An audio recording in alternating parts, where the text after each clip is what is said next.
to dito! GG bro!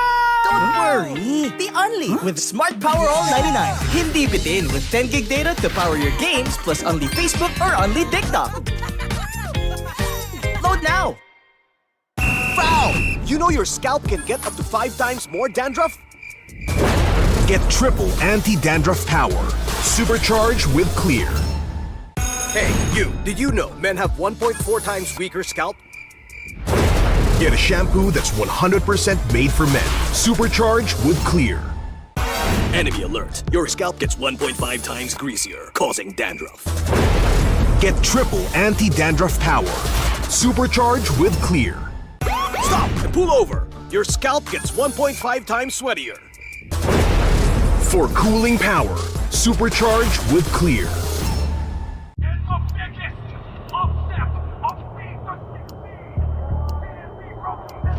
Paano ko kaya sila masusuportahan ngayon ng mas maayos? Kailangan ko ba magpalit ng strategies? Nagagampanan ko kaya ng maayos ang role ko? Will I be able to meet their expectations? We have to prove them all wrong.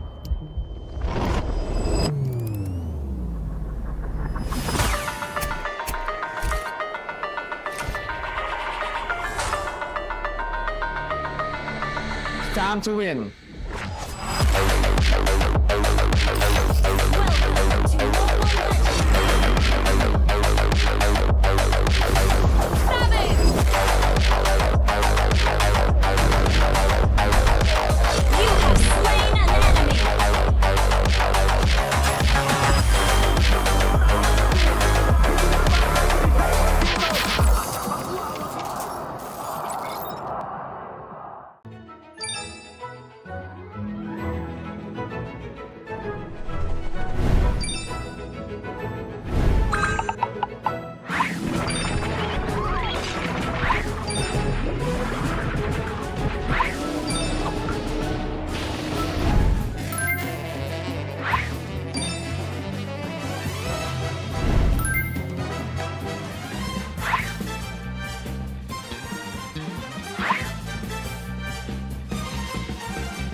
Handa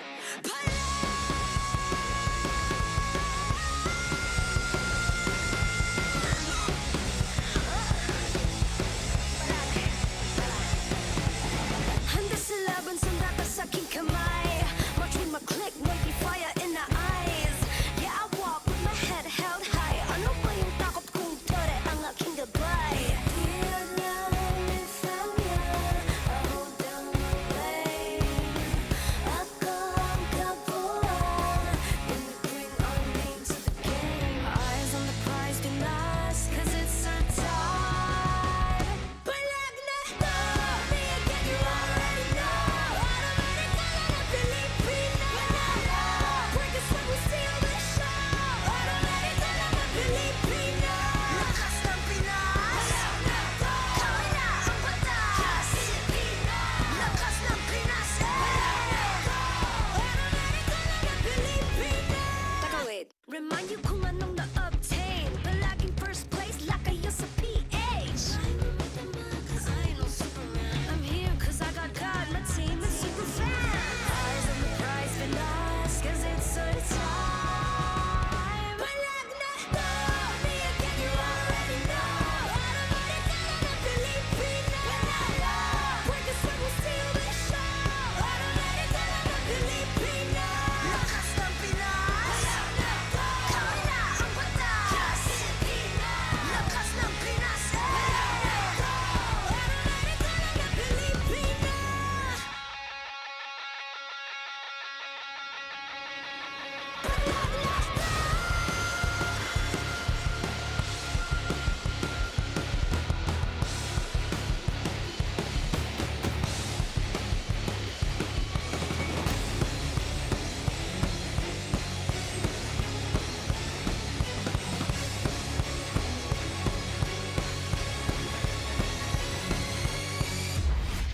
The 17th season of MPL Philippines is brought to you by the following sponsors. Infinix, the official gaming phone partner, the power behind every madlang gamer.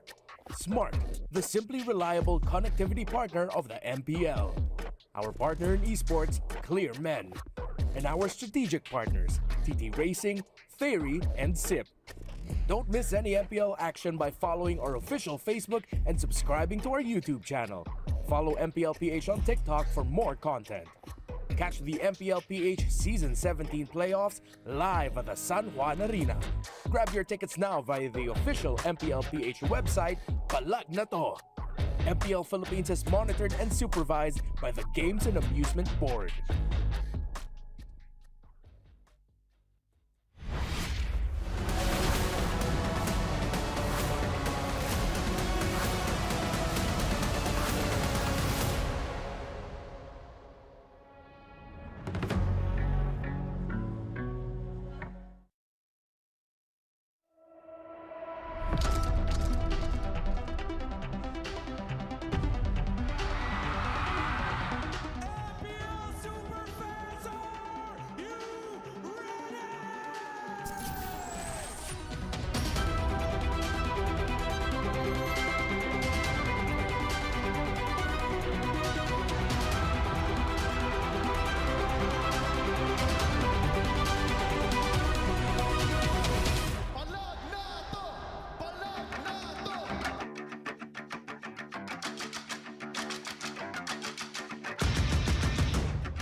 This is another chapter sa ating international rivalry between Aurora Gaming and ONIC Philippines. A battle between M7 and M6. Buti na lang walang tao doon eh.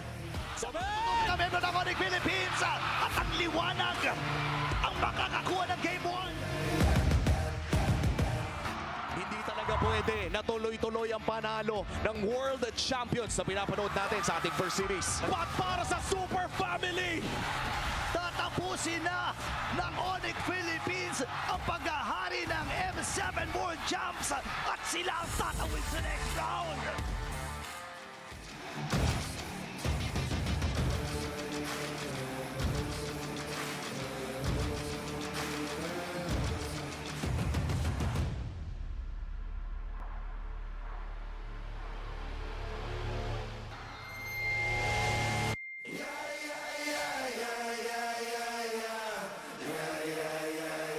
Hindi na sana dito ni inabangan lang ni MP na King. Nagamit na rin ng Winter Crown. Ngayon pipilitin na lang ni James na patagalin ang mga nagaganap.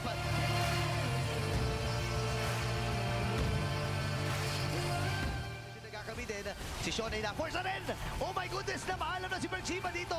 Nakapasensky. Kaya din yung rescue with that penalty. So, naman. Pero si MP na King boy pa rin naman. Si Mingui, binibigsak na!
We are super great, and we're going to cover a song called Kayo Masang Makinjigyo.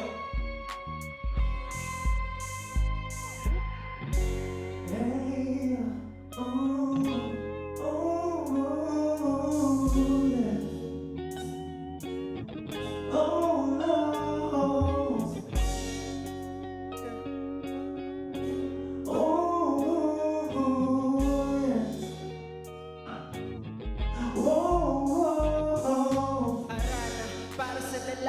Na kundi dahil sa pag-ibig ay tinalikuran ko na sana dalaga na balak makasama mula sa simula hanggang sa magsipagtunugan yung kapana makasama ka na para ba tadhana at kamatayan lang ang mga nag-iisang bituan kung wala ka ang tadhana sadyang kahanga-hanga ibang mga babae sa mundo kinalimutan ko na para masabi lang sa'yo na tapos na ang pagiginaw puso ko naghihikahos kapag naliligaw ngayon paos na paos at saka sisigaw nga rin yung pangalan laos at saka lilitaw ngunit bakit para namin nakatitig sa atin at parang hindi sila sang-ayon sa pag-ibig natin mahal kita kahit may pagkaalangan pagkat sa atin mas mukha ka pang lalaki kaysa sa akin hindi ko maipaliwanag ang lahat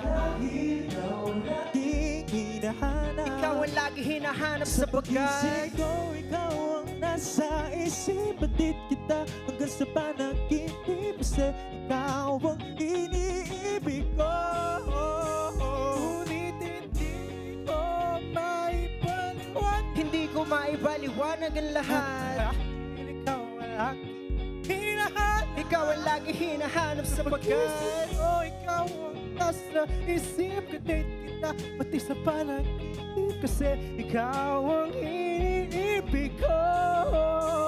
Ang buhay parang dagat na kung saan lahat tayo nagtipon. Sa dami ng isda nakabingwit ako ng hipon. Hindi ka lang maganda pag hindi nakatalikod. Parang ipot ka ng ibon o pakipot. Hindi ka nais-nais pero hulog ka ng langit. Kaakit-akit kahit puro kuto ka sa anit. Kalahit-lahit pero kahit ubod ka ng pangit sa akin. Mas nakakit ka pa kapag natutok ka magahit. Hindi ka man kapiling, ikaw lang ang kapiling ko. Kahit hindi pilitin, ikaw ang pipilitin ko. Kahit maribis ko ang sarap na feeling mo, ikaw ang namimiss ko mismo.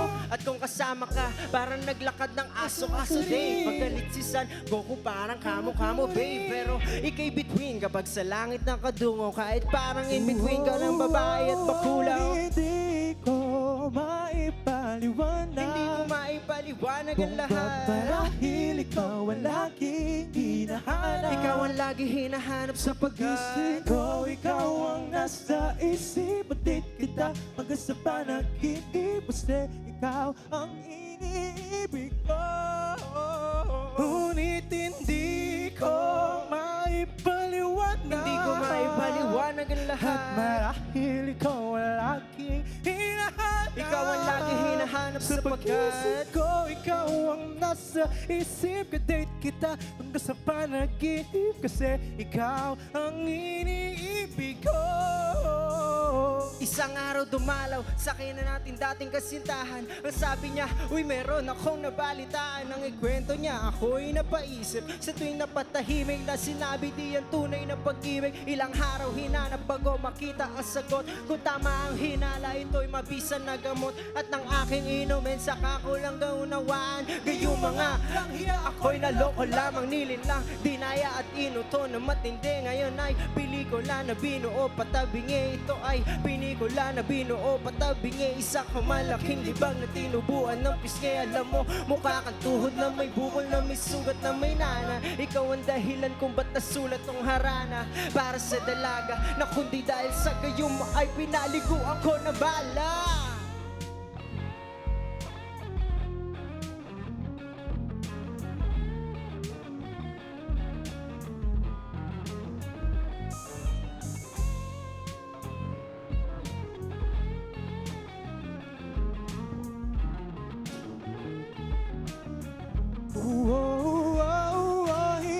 Hindi ko maipaliwanag. Hindi ko maipaliwanag ang lahat. Marahil ikaw ang laging hinahanap. Ikaw ang laging hinahanap Sa sapagkat pag-isip ko, ikaw ang nasa isip. Patid kita hanggang sa panaginip. Kasi ikaw ang iniibig ko.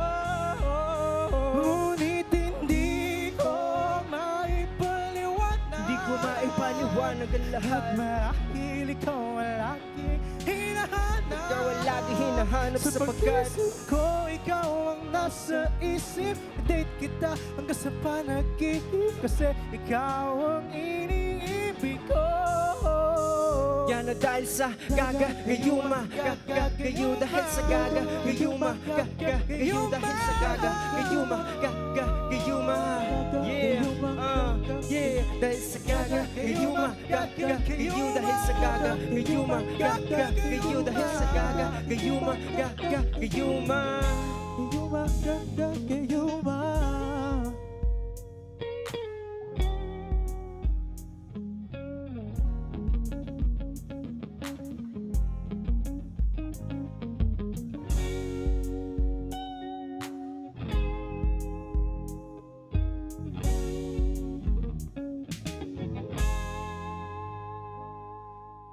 MPL, okay pa ba kayo dyan?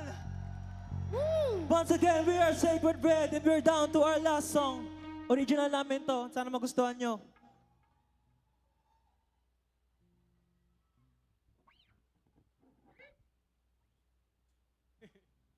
One, two.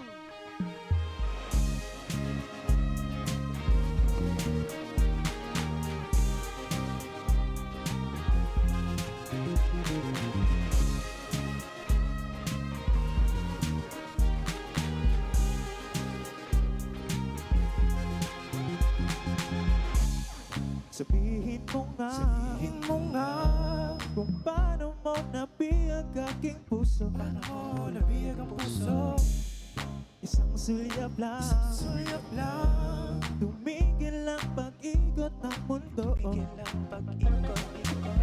Hindi man ang kalahin, hindi mo na ang hahanapin. Sa araw-araw magising, hindi mo lang gabi-gabi sa panaginip, ikaw lang ang nakakapili, wala nang akong hahanapin. Ikaw lamang, oh sinta, ang hirap harap sa baby na wala na nang hanapin pa. Ikaw lang sinta, oh sinta, oh ikaw lang na wala na hanapin pa. Ikaw lang na wala na FPL, let's give it up for Echo! And you baby, ikaw ang hanap at ang hiling at aking pinapangarap. Sumisigaw ang puso at napapahey. Parang nababaliw na yata ako, take away. Para kang diwata, nagkakandara pa. Isang ngiti mo lang ang lahat ng yata. Para kang ribisco, ang sarap ng feeling mo. Ikaw na nga, mahal. Ikaw lamang, oh sinta, ang hinahanap sa baby na wala na nang hanapin pa. Ikaw lang sinta, oh sinta, oh ikaw lang ah, wala na hanapin pa. Ikaw lang ah, wala na hanapin pa.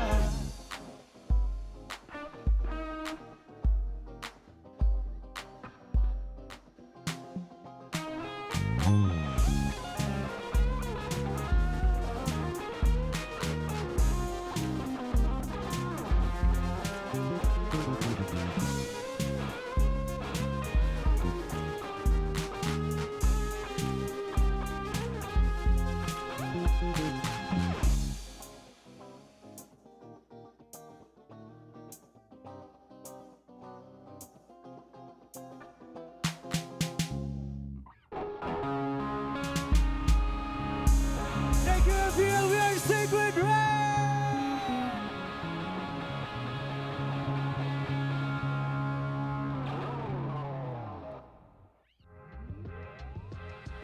What a way to open the playoffs at Day 2. MPL Superfans, palakpakan natin ang Sacred Red. What a performance to start off our Day 2. I am energized. I got so excited kung ano ba naghihintay sa atin ngayong araw. And with that wonderful performance, we would want to know more about our band members. Starting off with their lead vocalist. Please introduce yourself. Hi, I'm Marv. I'm the vocalist of Sacred Red. Hi, I'm Bri, vocals and lead guitars.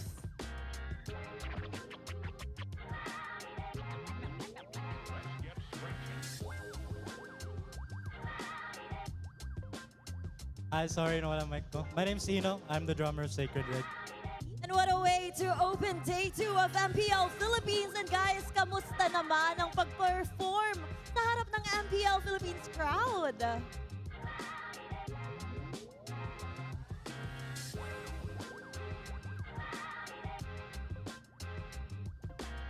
Kamsamnida, kamsamnida.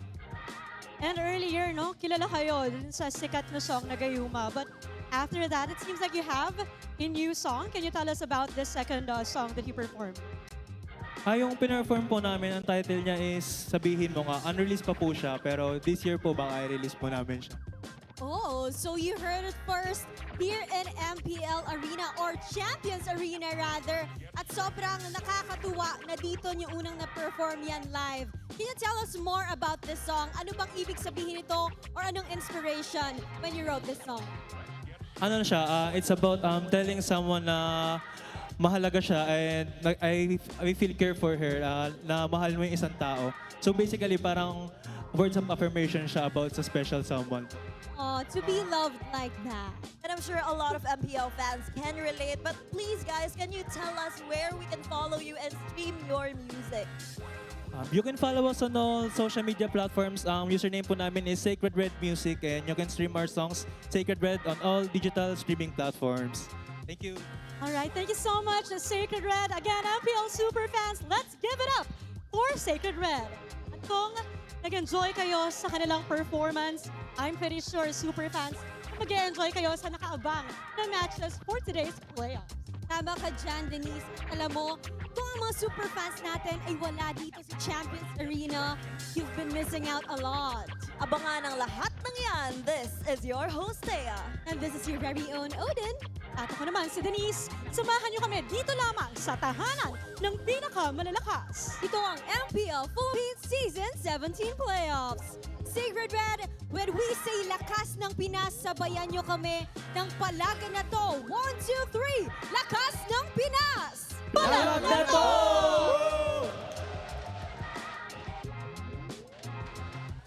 And that is exactly what we are going to do. Ipapalag natin for the second straight day dahil nagsimula tayo sa Standout 6 in San Juan Arena to now the Final 4 in Phil Oil. We are your broadcasters para sa araw na ito. This is MPL Philippines Season 17 Playoffs. The Filipino broadcast represents me, Hans Galeria, Burrito, and of course, Joshy Cakes. And over at the English panel, we'll be taking care of business on the English broadcast. My name is Leo, here with the dashing Rockhard and the beautiful Brigida. And that is the 6. We're also having Renmar and Wolf that you'll be seeing later on. So make sure to tune in sa lahat ng kanilang mga sasabihin. And of course, MPL Philippines is monitored and supervised by the Games and Amusement Board. Guys, we've reached the second phase. Tapos na tayo dun sa play-ins. Makamusta ko lang yung mga tao na nandito kahapon because it felt like it was such a really eventful day. Burrito, talk to us about how that went. Halo-halong emosyon eh. May saya, syempre. May lungkot. Yun naman talaga ang nature ng competition eh. Yeah, because again, when you look at it, meron at meron talagang mga magpapatuloy at meron aalis. Through 9 games, napatunayan natin kung sino nga ba ang worthy na makalusot sa play-ins, and we sadly had to say goodbye to a 4-time hopeful, couple of 2-time hopefuls, and a lot of would-be champions. Sayang na 4 lang talagang pwedeng mamayagpag sa susunod na araw ng playoffs. Yep, and I can still feel the emotion because these two guys, Burrito and Leo, were the play-by-plays yesterday, so I can only imagine what they went through for those 9 games, diba? May boses pa ba tayo dyan? But kidding aside, yeah, napakaraming unfortunate na nangyari kahapon, but just the same, some really sweet victories as well, especially that 5-game series. Yeah, I really enjoyed, and I think despite Rorad having a really solid lead diba, in match number 1, ONIC really showed that they really do still have the heart of the champion. Of course, Omega talagang halatang-halatang nag-enjoy sa kanilang laban. And because of those performances kahapon, I would like to see another 2 matches na 5 games ulit ngayong araw. Let's Falcons and ONIC up first sa ating first series, and I can say, with what we saw kahapon mula sa ONIC Philippines, Falcons has to be ready. Ibang klase ka talaga, Joshi. You want a day 2.1?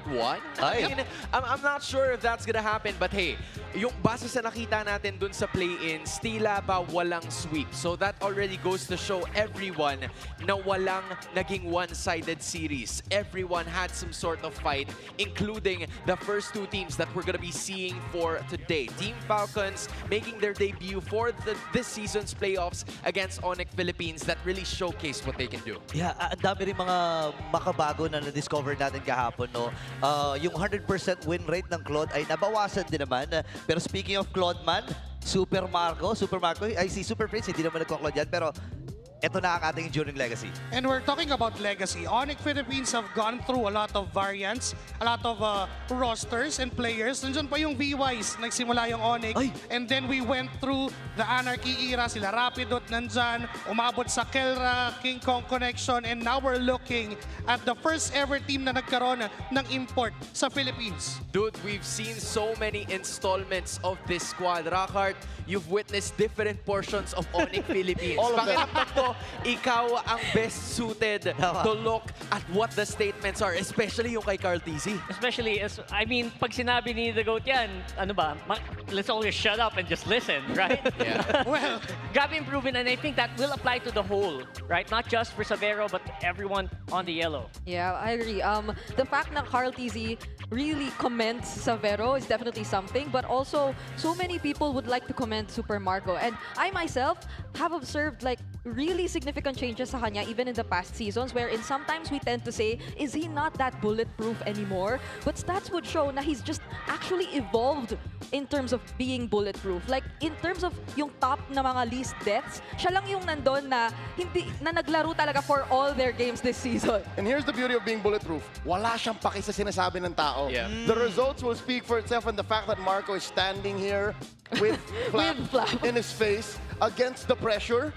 Again, they're both going on their same path. It's just sakto lang. Today, nag-meet sila. Yeah, and to think that Savero was feeling the pressure before the regular season even started dahil sobrang daming mga nag-iisip na kaya niya bang sumabay sa mga Filipino players. But now, he's here, regarded as probably one of the best gold laners that we have in the current meta. He might actually be single-handedly the best carry gold laner in the league right now. I think so. Especially with that performance yesterday, there were really moments where akala ko katapusan na ng ONIC. Pero nabalik pa niya. Akala namin ni Burrito tapos na. Yeah, oh yan. Diba?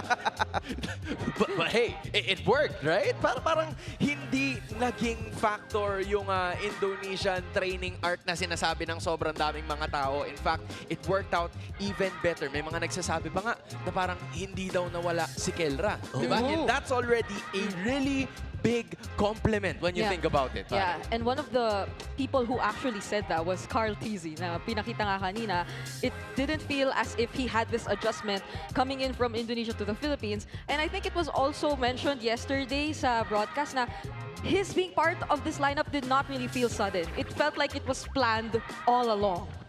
But then, there is one interview na sinabi ni Marco, wala siyang pakialam sa pagiging #1 gold lane. Kanila na yan.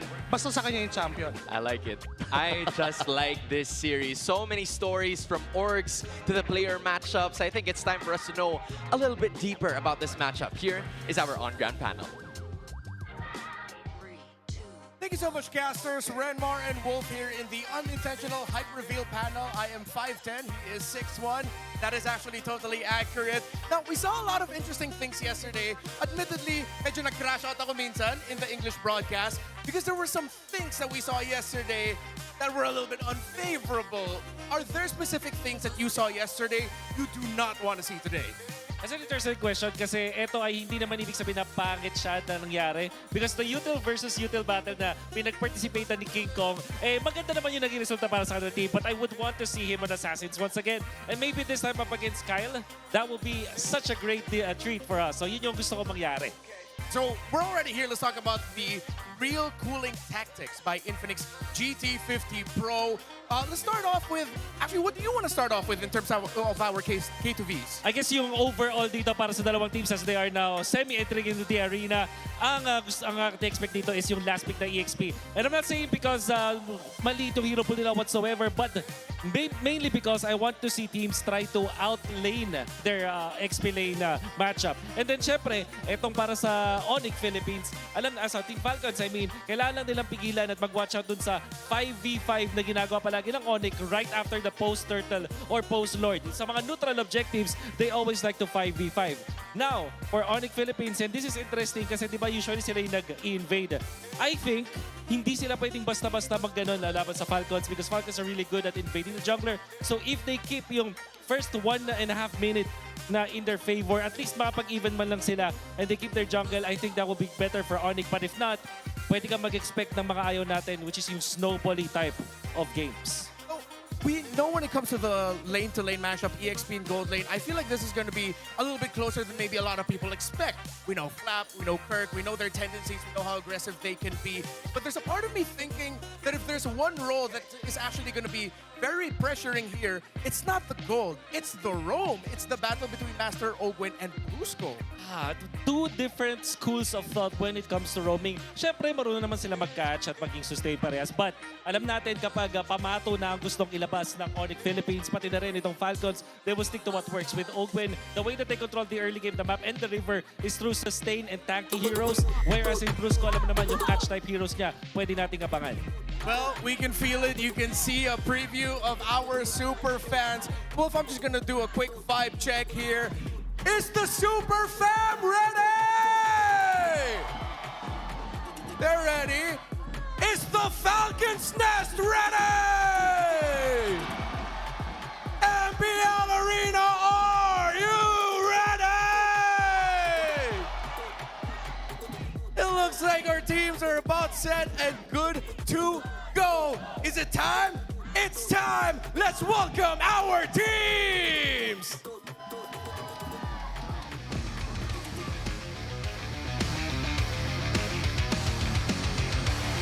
They reconfigured their system and unlocked their true Titan form.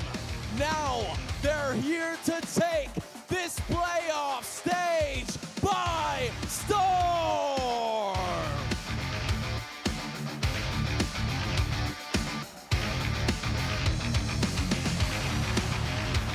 And leading this flight is the Filipino cannon. Flex those muscles as you complete your mission. Green Falcons soaring higher than the skies. Flap and Team Falcons!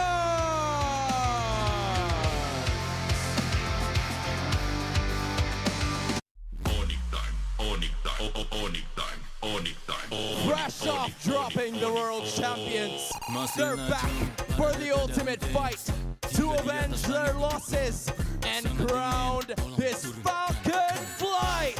Tiap era kita kasih keras, biar aja yang bawa kelas. Bila ONIC pegang kendali, jangan semua harap dapat gas. Leading the super fam is the Pressure himself. Pressure, fighting, never fearing Savero. And it's time for ONIC Philippines!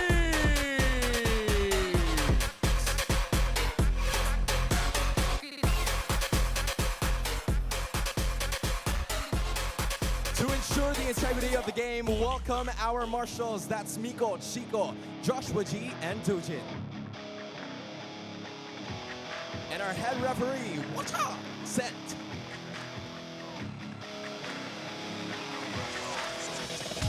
Our head coaches, our coach, Moody. For Team Falcons, it's Coach Ace for ONIC Philippines.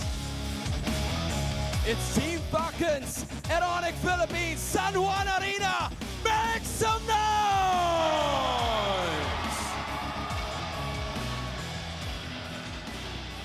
This is Team Falcons Philippines' debut in the San Juan Arena. Brigida, talk to us about one of the two titans in MPL PH. One of the two titans in MPL Philippines. Team Falcons, it was already really highlighted in our keys to victory. There's so much that has to be done just so ONIC, coming off from that win yesterday, and are not able to complete and fulfill that momentum, especially in terms of their jungle rotations. We definitely have to eye out Super Prince and Brusco and how they could go toe-to-toe against their mid-duo. Rockard, what's the verdict on Super Fam's performance yesterday? Yo, you know what? If you're talking momentum, these guys have got it in spades after a victory like that. Sweeping it against the current reigning world champions, they seem to be the favorites in this one. I don't know if the desk agrees with me. About 90% of that momentum is on Clayton. It's on Savero. Yeah, it is. It is. I must say that I never expected that it would come to a point wherein I would really have to consider and decide myself between these two gold laners as to who I would really consider to be one of the best here in the top 4 teams. Seems to be the case, right? I mean, right now, the gold lane is the biggest contest. Again, it's not just about the wins, it's about who is on top, who is the head honcho in the gold. Take a good look at these stats. Again, 11 heroes atop Falcons. ONIC is definitely more diverse. Let's listen to the smart 5G ping test before the match begins. Game, kanya-kanya na to. Maglalaro talaga ako. Ay, Janine Verdin, pumunta ka dito, mag-ML lang Janine Verdin Band and Sacred Red Band. Super saya ako kasi nalo kami. Tsaka nabigyan namin ng sobrang gandang laban yung mga fans. Best of 5 series na nalaro namin lahat. Excited ako sa next season ng Aurora kasi sobrang lakas nila kahapon, iba yung form nila. Parang M7 form sila. Good game sa Aurora. First day ng playoffs, super saya and nakaka-excite. Sana punong-puno yung crowd para ganahan ako lalo. Yung Palag sa ONIC, gagalingan namin, inaral, yun yung advantage namin sa ONIC, guys. Inaral namin sila kagabi. Umabot kami, hanggang oras yun? Hanggang alas 3 kami nagplano. Ganun kami katindi. Tagal niyan. Pinagplanuhan namin ng matindi. Kaya gagalingan namin mamaya, guys. Let's go. Guys, thank you nga pala sa mga sumama sa Super Fan City Parade namin. Mahal na mahal ko kayo. And I will win. All right, let's memento this. Let's attack it backwards. Flapdizzy said they spent up until 3 a.m. studying ONIC Philippines' performance last night. Yeah, and I'm hoping that's not all ONIC has to show, because I'm pretty sure that they were really pushed to their limits yesterday up against Aurora just to secure that win. But now going up against Falcons, who they themselves said they reviewed that 5-game series, they should have something new in their pockets. That's a lot of pressure on the ONIC, right? Like bringing out something that Falcons have not seen yet. Can you take this team by surprise with a veteran coaching staff like this? And to start it off, besides the, guitarist of Sacred Red sharing a little bit of other thoughts, even when Aurora's down, the teams talk about the M7 World Champions. Despite them falling, I think it's them doing Falcons a favor. Hear me out. They pushed ONIC to the limit. Now all the more Falcons know that it's on Savero. You beat down the gold lane, and again, any threat of a comeback is done. Yeah, it might be very glaring, right? It might be very glaring where the point of weakness is for ONIC, because despite the win, they were not invincible. They were very far from invincible in a lot of those games. Yeah. In the first 12 minutes, you could have sworn Aurora were sending them home. Yeah, and I think this is something that will also mainly apply when it comes to the draft battle that we might see later on. Because you saw a team push to their limits, but you study them up until 3 a.m. And I can only imagine how Coach Moody is planning to strategize all about this. Yeah, and strategy can only take so far, but for Falcons, they are gonna bring it with their X Factor. Prime Flap, or Prime Flap Easy, right now here for the M2 World Champs and the M5 Finals MVP, by the way, who really tore up the game with phenomenal game win losses, really high average kills for an XP laner, to be honest. And of course, the average DPM, you can really expect him to go crazy with heroes that can go very aggressive. And in contrast, talking about just Flap, he's no longer TZ, cross that out in 2026. He seems to just be playing a solid state XP laner. If he wants to explode, sure. Yeah. Good on the Sora, great on the Arlott and Phoebus, undefeated. Yeah, it's like a mix of both of his primes in a sense, where it's been really those explosive XP laners on top of, or either those Uranus type, Thamus type, Khalid type XP laners, which we tend to see. But I think it's really fitting for Flaptizi nonetheless because of the demands of this current matchup. It's him thriving in XP laners that can just really disrupt and help in those really invade type early rotations, which you expect to see going up against a lineup like ONIC, who, by the way, I'm wondering if they plan to change things a bit too, because Baksha doesn't seem to be working yesterday. Yep, they just overall struggle with Baksha in Season 17, but if it comes down to it, put it on King Kong. That's what works. More than a 75% win rate. Rockhard, we're going to broken walls. Yeah. Our real cool tactics mentioned XP laners might be coming in late. Yeah. Is that the way you see the draft going? I mean, it's a lot easier to actually cut earlier, so I think I would expect XP laners to actually arrive a lot quicker.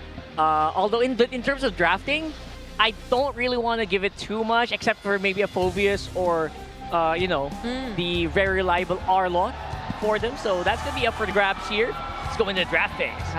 That Arlott reminds me of a certain combo they did way back in the regular season, which took the top seed by shock, which was the Arlott Kalea Guinevere.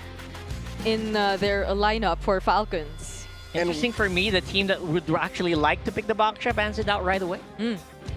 I think the swing on the Suyo Harley has just changed.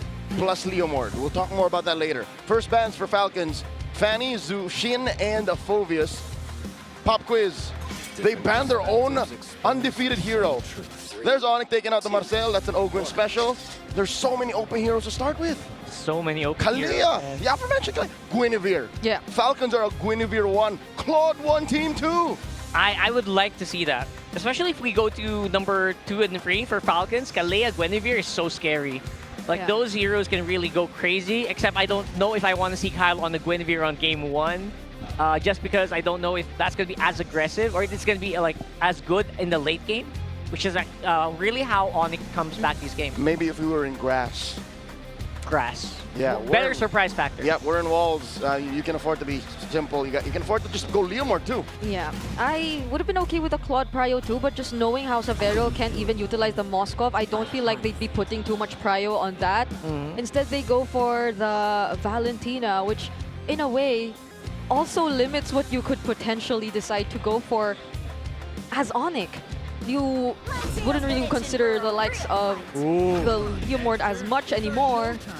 There goes the Kalea Claude. Oh, you know what this means, right? You know what this means. I have a very good feeling that King Kong could opt for Gwyn. But, again, you already have Flap on the other side. I feel like you are already preempting picks like the Arlot. Although I would maybe secure the Arlot first compared to the Kalea, as compared to the Guinevere, right?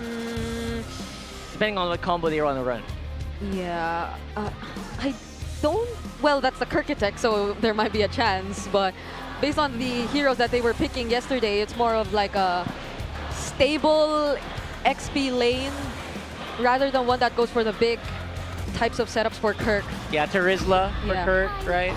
Okay, there goes the Guinevere Arlot. So, they denied it from... Wow! Despite it not being the map we expected, it's just the way Falcons plays. High crowd control, in your face, solid start. What does ONIC close with? That is a tough one. Honestly, I would like to see maybe just a solid mid laner just so that you don't run out. I think a lot of good mid laners are going to be removed here in the last 2 picks. Don't have to ban any big roams against them. You don't have to ban any big XPs. In terms of mid lane, it's so tricky to play. Tricky. Mid laner that relies so much on positioning. Is it a combo? Do you want to go something with the Kalea? They don't pick up the mid lane first. This is good. This is good for me. Like, you saw King Kong's Leomord yesterday. That was insane. But Haji's gonna enjoy this Phantom Steed pickup so much as the Valentina. We've seen Valentinas pick up more Phantom Steeds often and win with it. Ladies and gentlemen, this is the first half of the draft. Solid start for both sides. Again, Falcons, despite this being their first game in the playoffs, is showing amazing identity. They don't care how the meta is evolved in the first day. This is how they play. Let's throw it over to Renmar and Wolf to see what they think of the draft. Interesting. Falcons rush the Valentina knowing that ONIC are most likely going to get the Kalea and Claude.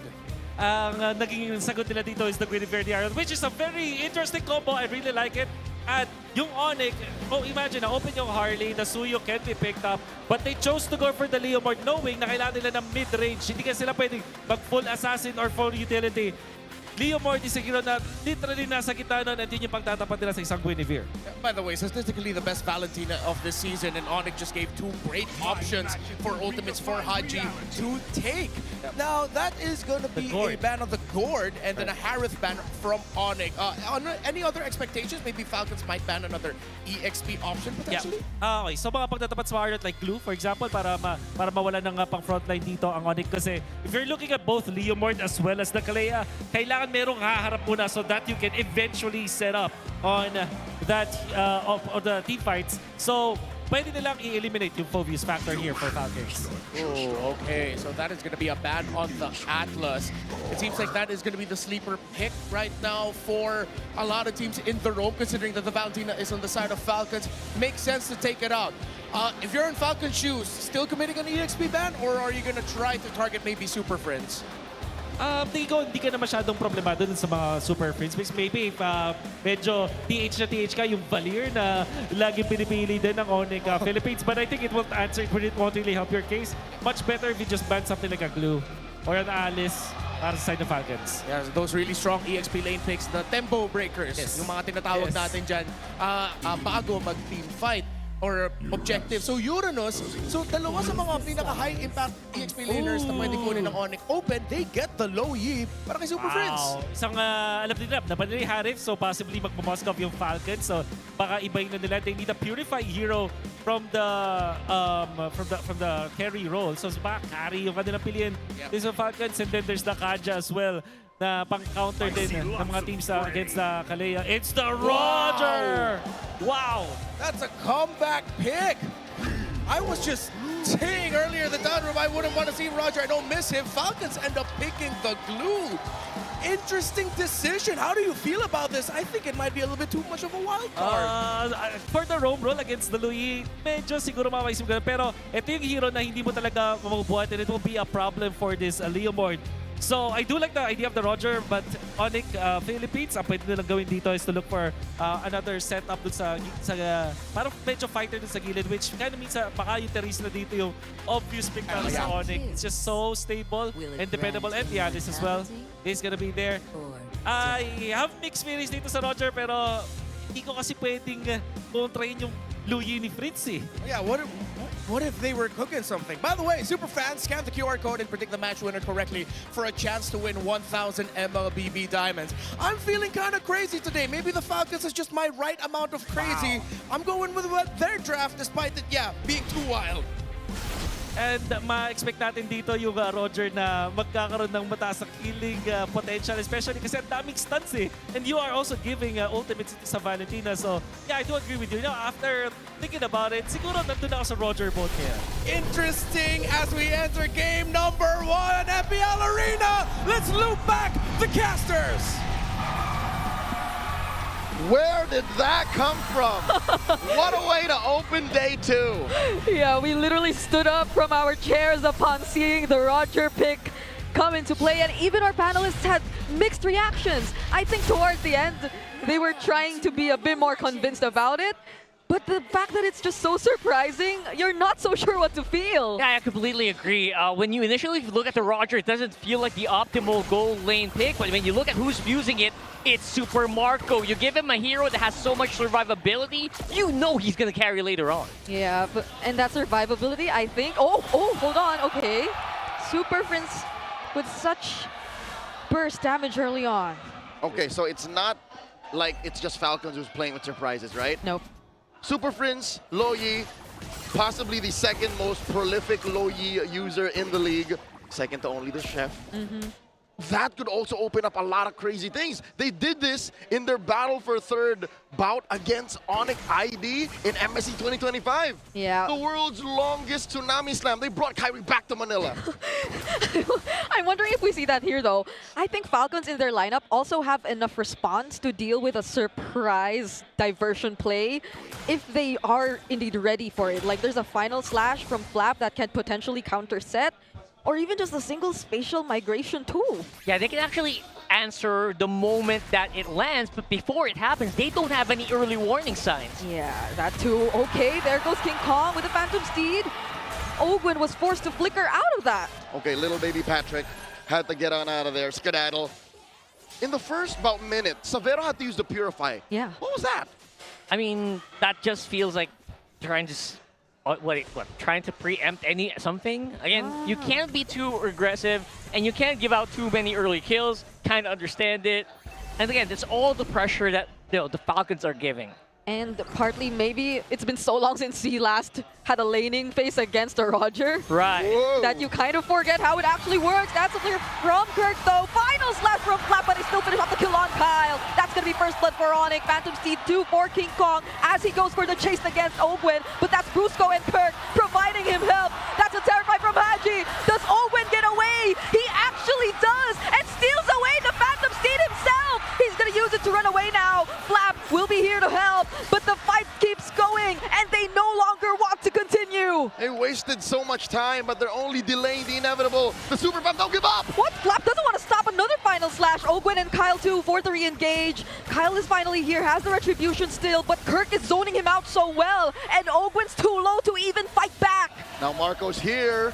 This should trigger the passive. Low members of ONIC, they have regened up to more than half health. Kyle's low. Yeah, I can't believe the turtle was actually reset after that. Another Phantom Steed coming in from King Kong. Duality for Flap, and they secured the turtle with a kill. I don't know what was going on there, but Falcons really did not want to let go of that turtle. Want to keep fighting as well. And they keep fighting. There goes a setup from Kyle, but he immediately gets away.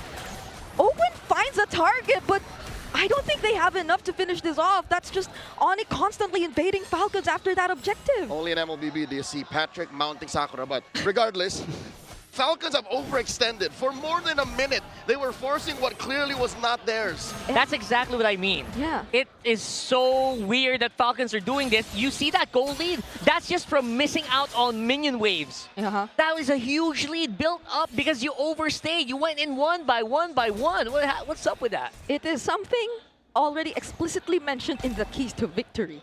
Watch out for ONIC's 5-man post objective. And that's exactly what they did. I can't believe they actually kept that going even though there were multiple soft resets on that objective. But here comes a diversion play. Kyle seems to have sensed it. Ogwen now all alone up against 3 members of ONIC. He will be tanky enough to withstand the damage though, but he gets brought back in multiple times, even with the Phantom Steed. Yeah, there's just not much you can do here at this point. You are completely at disadvantage. Falcons really have to recalibrate. They have to reset their minds here because they feel like maybe they're on top. They're absolutely not. Almost 2,000 for ONIC, and it's only going to grow. I was about to say the only real silver lining for Falcons was the gold lane, but even Marco's gap. Marco's down by more than half an XP bar, and I don't even know where the gold is right now. 2,000 just off of a few kills and 1 turtle? Yeah. I completely understand it because Super Marco actually tried to help out on the bottom side of the map. He tried to assist on that first turtle. And I think the damage it did to their economy is just compounding over time. Okay, himself is down 300. Yeah. Not bad, but that doesn't change the fact that Falcons as a whole is bleeding. Yeah, and more so, I think it's more on the jungle. Kyle is already behind by 1,000 almost. Savero using the Blazing Duet just to get away. Still has a Purify, but the counter sit from Kirk! Flap gets punished right here. King Kong trying to fight back too. But Falcons have already lost one, and that's their EXP laner. This is just optimal usage of the Tsunami Slam. Use it whenever you can, put pressure, and they're giving it. Was that a flicker from Kirk as Falcons still try to fight this? Haji nearby. King Kong still wins out the retry battle, but then they find a kill on Brusco. Kirk now must run away, doesn't have the flicker anymore as he gets caught in the spatial migration, in the grab, and that's the trade for Team Falcons. That's exactly what they wanted to do. Have Haji a Tsunami Slam, and look at that, just don't want to stop. They find one more. This isn't a shutdown just yet, but King Kong gets back to safety. Flap's definitely been doing arm day. With a single final slash, he was able to pull the weight of an undead knight and his horse. But again, this does not change the fact that Falcons are down so much gold. This is about 1,000 spread across the board. Let's look at the items. Yeah, they're getting started onto their combos, but again, the items will have a lot of catching up to do, especially with Radiant Armor already active on Kirk. That shuts down pretty much a lot of damage, especially from Haji, especially from Kyle and Ogwen. Yeah, I guess at this point, Falcons just really have to find that combo because Super Marco has his Sky Piercer already. So it's probably them also looking at Super Marco to just be that guy to, even though we're kind of late into the game, just snowball out of his mind and be the real main carry. Which ain't impossible just yet. Their damage profile is there. If anything, the real challenge is going to be taking down Kirk. Yeah. Kirk, when he does scale up to being an unstoppable juggernaut, will be the one to stop those Sky Piercer stacks. But now, there was some sign of hope for all the Falcons. Half of the arena comes alive. Top lane, they tried to force Savero out. Maybe they should keep doing that. Yeah. Keep doing it and just make sure that Savero can't pull off anything crazy. Force him maybe into a Winter Crown. Maybe just give him so much pressure that he bows to it instead of being it. Okay. Turtle spawns in 15 seconds, but as of the moment, it's still ONIC completely in control, especially of the Riverside. Look at the damage they've already dealt towards Haji. That's a yellow ube. That's a yellow ube. I love that. They're just sticking together. What's worse than micro? just micro en masse. Yeah, and it's so easy to do, especially have a Lu Yi on your lineup, right? It's so easy to reposition whenever you want. Open though, the glue advantage is very apparent here. You can just go in. Oh! Can't really do anything else. And they were able to land that Tsunami Slam on Kyle! And he gets bursted down too! As he's brought close to ONIC. There's the final slash from Flap, but can he withstand the damage of 4 members? He's forced to flicker, but he gets caught in the throne of ruin!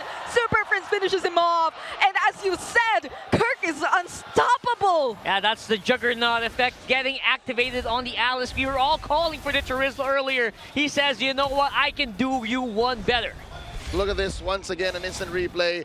It really went sideways as soon as ONIC was the one to pull the trigger first. Sure, Kyle got into a good position to hit him all with the Requiem, and then there was a good reactive final slash, but that's the keyword, reactive. This lineup from Falcons would be just so much better if they were the ones teeing up Marco to start cleaning up. And I want to give them the benefit of the doubt that, you know what, they're just ramping up, they're warming up in the air. I can see Super Marco Jorge has pretty good itemization, so I don't blame... Oh, wait! Oakland? They're actually going for him first! Spatial Migration lands on one, but they're too tanky! Blazing do it too as a response, but it's not gonna be enough! Oakland gets taken down, and Kyle barely escapes that too! Now they're on to Flap. Flap will be able to somehow sustain this. There's gonna be Kirk, but they won't go for the kill anymore. ONIC are just happy to take over the map. Look at it. There's just the tier 2 turrets left, and they're gonna pressure them even more. Oh my goodness, that's a Purify used for Super Marco. Facial Migration lands, but look at the duality! Super Prince is just not allowing Falcons to go for whatever set they want. Yeah, Falcons said, I want to make a play. ONIC says, you know what? Try your worst. And they really punish with a triple. If you're down 5K, even a surprise setup would be a little too much to ask.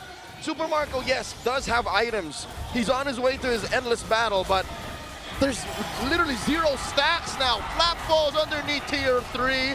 They're in the base. Unbelievable. A 7K gold lead and them taking down a base turret before their first Lord. That is just so good. Again, Brusco, excellent targeting on that Kalea. Really stops players like Kyle would go crazy. Even Super Marco has to just keep his distance. It's just good. Like, crowd control here is layered so well. King Kong going in at the right times. And look at this. It's a conceal. They're going for Kyle! Facial Migration already used. The duality does not land, but they're going for the dive. Winter Crown forced out. Kirk with the zone. They find the kill. Kirk might just be the trade. I mean, that was 4 members of Falcons plus a turret.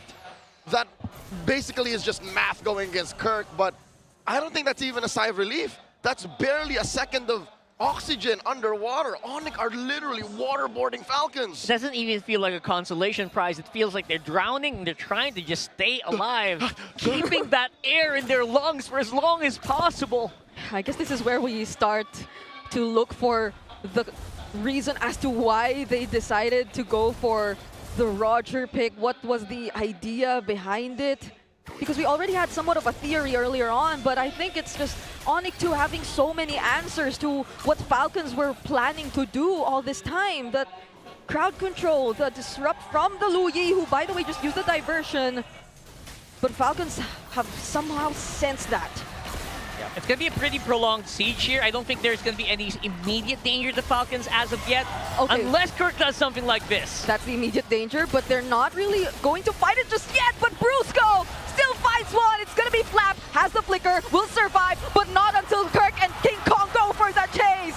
Down 1 member for Falcons. Oh, they're hoping that Super Marco just sees all of the low members of ONIC, but none of them are having it. They've already lifestealed and spellbound their way to full health. Severo's just locking on the turret, still has the Blazing Duet and the Winter Crown as ONIC are forcing the fight, and there you go! The Blazing Duet coming in just the right time. They find Ogwin and Kyle, and there's a legendary kill for King Kong as ONIC put an end to game number 1.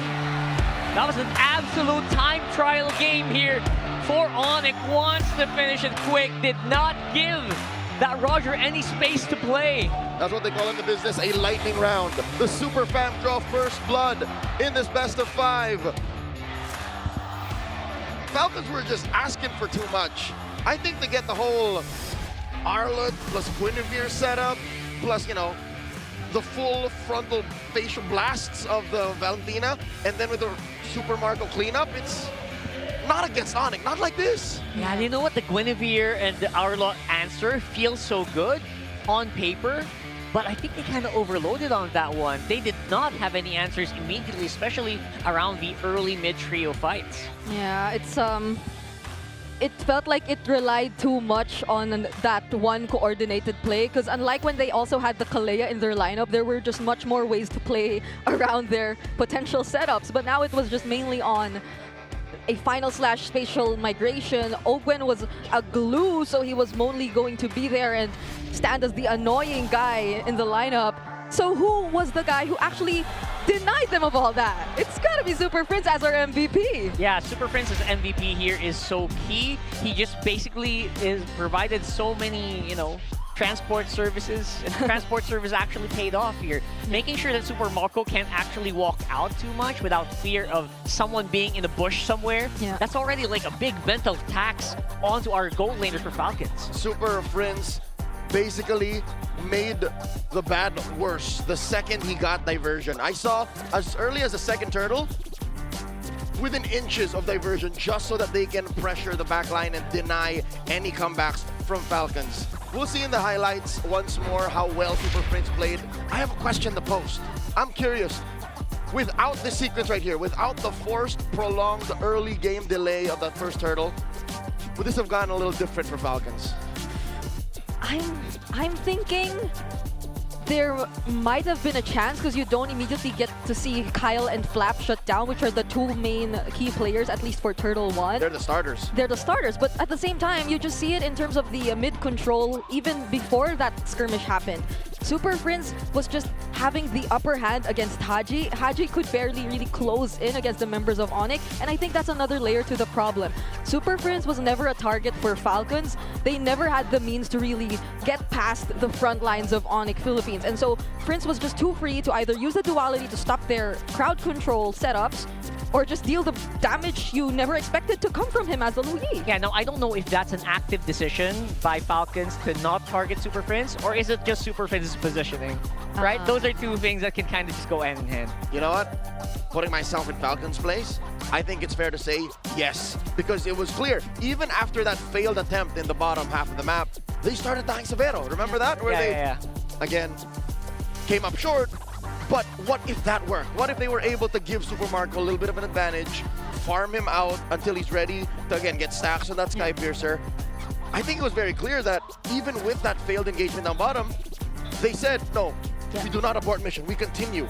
We already picked the Roger. This is the only way. Yeah, I'm pretty sure. Yeah, they picked their poison, and they were losing, but they had to lean into it anyway. Yeah. They didn't have a choice. And if only that didn't happen, I guess another thing that could probably convince us that it could have worked otherwise was the fact that you saw the early Purify forced out from Severo. So that meant to say that laning was probably going a bit well for Super Marco on the Roger. It's just that on the other parts of the map, things were not working out for Falcons. Wow, not working out is a little bit of a, you know, understatement. That's sugarcoating. That was a train wreck. I gotta admit, it looked like a train wreck because they were going in one by one. We call that in the Philippines an audition. And yeah, they weren't really getting anything done. So that was very painful to watch. This actually, it felt like it could have ended at 10 minutes, honestly. It nearly did.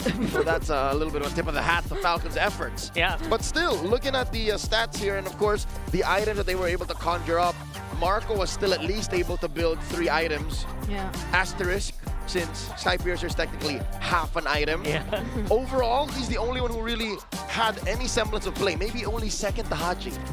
I mean, that's not bad. I mean, considering like how, you know, how hard they had, how tough they had it in that game. Whoa. Wow, very, very high pressure game for sure. Yeah, because I think it's also so tricky to point out and call for who goes in first. Because again, we sort of felt the disconnect actually happened throughout the game. And even whenever there were objective fights, weirdly enough, it was very uncharacteristic to see Falcons feel very hesitant to play the objectives in this game. Could this be San Juan jitters? San Juan jitters? Again, they admitted they spent up until 3 a.m. studying ONIC Philippines. It's clear they did study ONIC. They tried to attack Savero. They tried to take Turtle 1, even when they shouldn't. So, does this reframe their approach to this series? What do they change? Huh. All right, maybe I would say the draft could have worked. But again, it was very one-dimensional. You kind of have to layer those crowd controls a little bit perfectly to get like a really solid advantage. And that's where ONIC really shines, right? ONIC really shines when they're able to just be free. And when your opponent is trying something so hard that they can read it, Super Friends is so good into those situations. That's why he's MVP. We'll talk about Falcons adjustments in just a bit.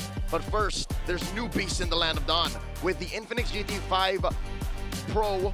That's a GT watch on your wrist, GT Buds 5 in your ears, and the GT50 Pro in your hands. You can now unleash the liquid cooling beast. Powered by HydroFlow liquid cooling and 144 FPS MOV certified performance. No lag, no heat, pure cool, pure speed every game. And as a gift for our MPL superfans, Infinix is launching an exclusive payday sale. So from May 27 to 31, that's during the entire playoffs, you have up to 30% off. Just scan the QR code now and grab these sulit deals. That's right, and of course, for those MPL fans here at the venue, your exclusive GT50 Pro pre-order with $11,099 worth of freebies and discounts, including an Infinix MPL jacket. Sheesh! Plus, the first 10 pre-orders daily at the Infinix booth will get free Grand Finals tickets. So your slot in the Grand Finals is secure. So go ahead, don't get left out. Go get your Infinix today. Wow, that's a deal. Sweet Tickets to the Grand Finals, really? Hey, to dominate the Land of Dawn, you need a connection that never lets you down. From rotations to tracking the pros, stay online and in the zone. Power up with the Smart Power All 99. Get 10 gigabytes of data for MLBB and your favorite apps, plus unlimited FB, calls, and texts. Share every GG moment with Smart, the simply reliable partner of the MPL. I would love that. And again, they also have booths on Superfan City. I want to go there. I so much happening outside. You've been there? I walked around earlier. How was it? It's a full complex. There's a booth for all the fan bases. Yeah. It's not just the fans, the teams and the fans that are left. Yeah. Not just the Final Four. The San Juan Six are there. Even AP Bren and TNC. Oh, okay. Amazing. And that's just like a sneak peek because I think the entire Superfan City starts to open tomorrow onwards. Yeah, that's the Friday third day. to Sunday. Exciting stuff. Yeah, you get merch there. You get a lot of other mini games. Do you have your TLPH jacket yet, Brigitte? I have not checked, but I heard it's quite. It Nice. costs quite a bit. It's $100. Let's throw it over to our hosts. They got a little something before we get back into the match. That was a quick game between Team Falcons and ONIC Philippines. And right here in the Champions Arena are champions as well of MWI. Please welcome Navi PH. But Odin, before anything else, girls, why don't you introduce yourselves to the ML Superfans and your roles? Hello everyone, I'm Arai. I'm the roamer of the team. Hi, I'm Rain, the mid laner. Hi, I'm Keishi, the jungler. Hi, I'm Lian, the gold laner. Hi, I'm not Ayanami, the explainer. King Salman, head coach. Alam nyo, sobrang nakakatuwa na nakasama namin kayo dito in the Champions Arena. Ako na sa starstruck pa din ako na nakikita kayo live kasama namin dito. At speaking of being here in the Champions Arena, kumusta ba yung vibe na nandito kayo ngayon? Sobrang saya po ngayon dito sa MPL Arena and sobrang grabe po yung cheer and energy ng mga fans po ng kanya-kanyang team. And guys, fresh from winning, kamusta ang feeling ng pagiging champion? Syempre po, sobrang fulfilling kasi worth it yung pagod at sacrifices namin as a team. And syempre, hindi pa po natatapos dito and dapat mag-double effort pa po kami para sa MWI. I love that. I love that. Alam mo, bago lang din kasi yung team nyo. Gaano na ba katagal kayong magkakasama since merong dalawang bagong addition to the roster? Mga 5 to magsi 6 months na rin po. magsi 6 months pa lang at nag-champion kayo agad and road to Paris na kayo in a few months. No, nakakatuwa lang din na talagang ipinakita nyo kung gaano kayo kalakas dominating yung run nyo from the regular season to the grand finals. Bakit sa tingin nyo ganito yung synergy nyo?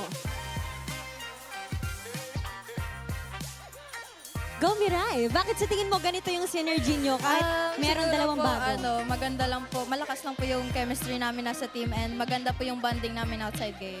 Paano ba yung mga bonding nyo? Siguro lagi po kami kumakain sa labas. Aside po sa kumakain kami sa labas, po siguro, pickleball, tapos sabay-sabay po kaming nag-movie mara. Tapos yun lang po. So, pare-pareho yung trip nila. And you know, after winning the championship, girls, ano yung sunod? What's next for Navi PH? Before po mag-EWC, siguro magsi-Singapore po kami to fight po, to compete for the cyber athlete po na mangyayari sa Singapore this coming 32 June 1 po. And after po nun, magpa-Paris na kami. Yay! Speaking of that, alam nyo, matagal na rin naman namin na subaybayan, especially yung tatlo kayo, Mirai, Not Ayanami, and Keishi. At hindi na bago sa inyo itong competition na to since you were also champions back in 2024. Gaano ba kayo kagigil? Keishi, gusto ko ikaw naman ang marinig ngayon bilang kanilang jungler. Ngayon, sobrang gigil namin kasi naranasan na namin yung both extremes. Tapos, naranasan namin mag-champion, naranasan namin matalo. Kaya, sobrang gigil kami ngayon i-reclaim yung crown. Alam mo, ngayon pa lang, sobrang proud na kami sa inyo. And speaking of gigil, paano ba yung preparation ng isang gigil na team, guys? Ano yung mga hinahanda nyo going forward? Sa akin po, parang normally, kung ano yung ginagawa namin dati, ganun pa rin po yung ginagawa namin. Pero nung nadagdag po yung dalawa, mas naging porsigido po kami at determinado na mas ilabas po yung laro namin. Lalo na po, deserve po talaga nila na mag-international stage at makamit din po yung kampyonato. Showing respect para din sa mga bago, no? Talaga nakita natin ang chemistry nyo and we look forward na makita kayo nga magpakitang gilas in the international stage. And before we let you go, Not Ayanami, tanungin ko na rin kayo, ano ba ang mensahe nyo sa potential teams na makakasama nyo in the EWC?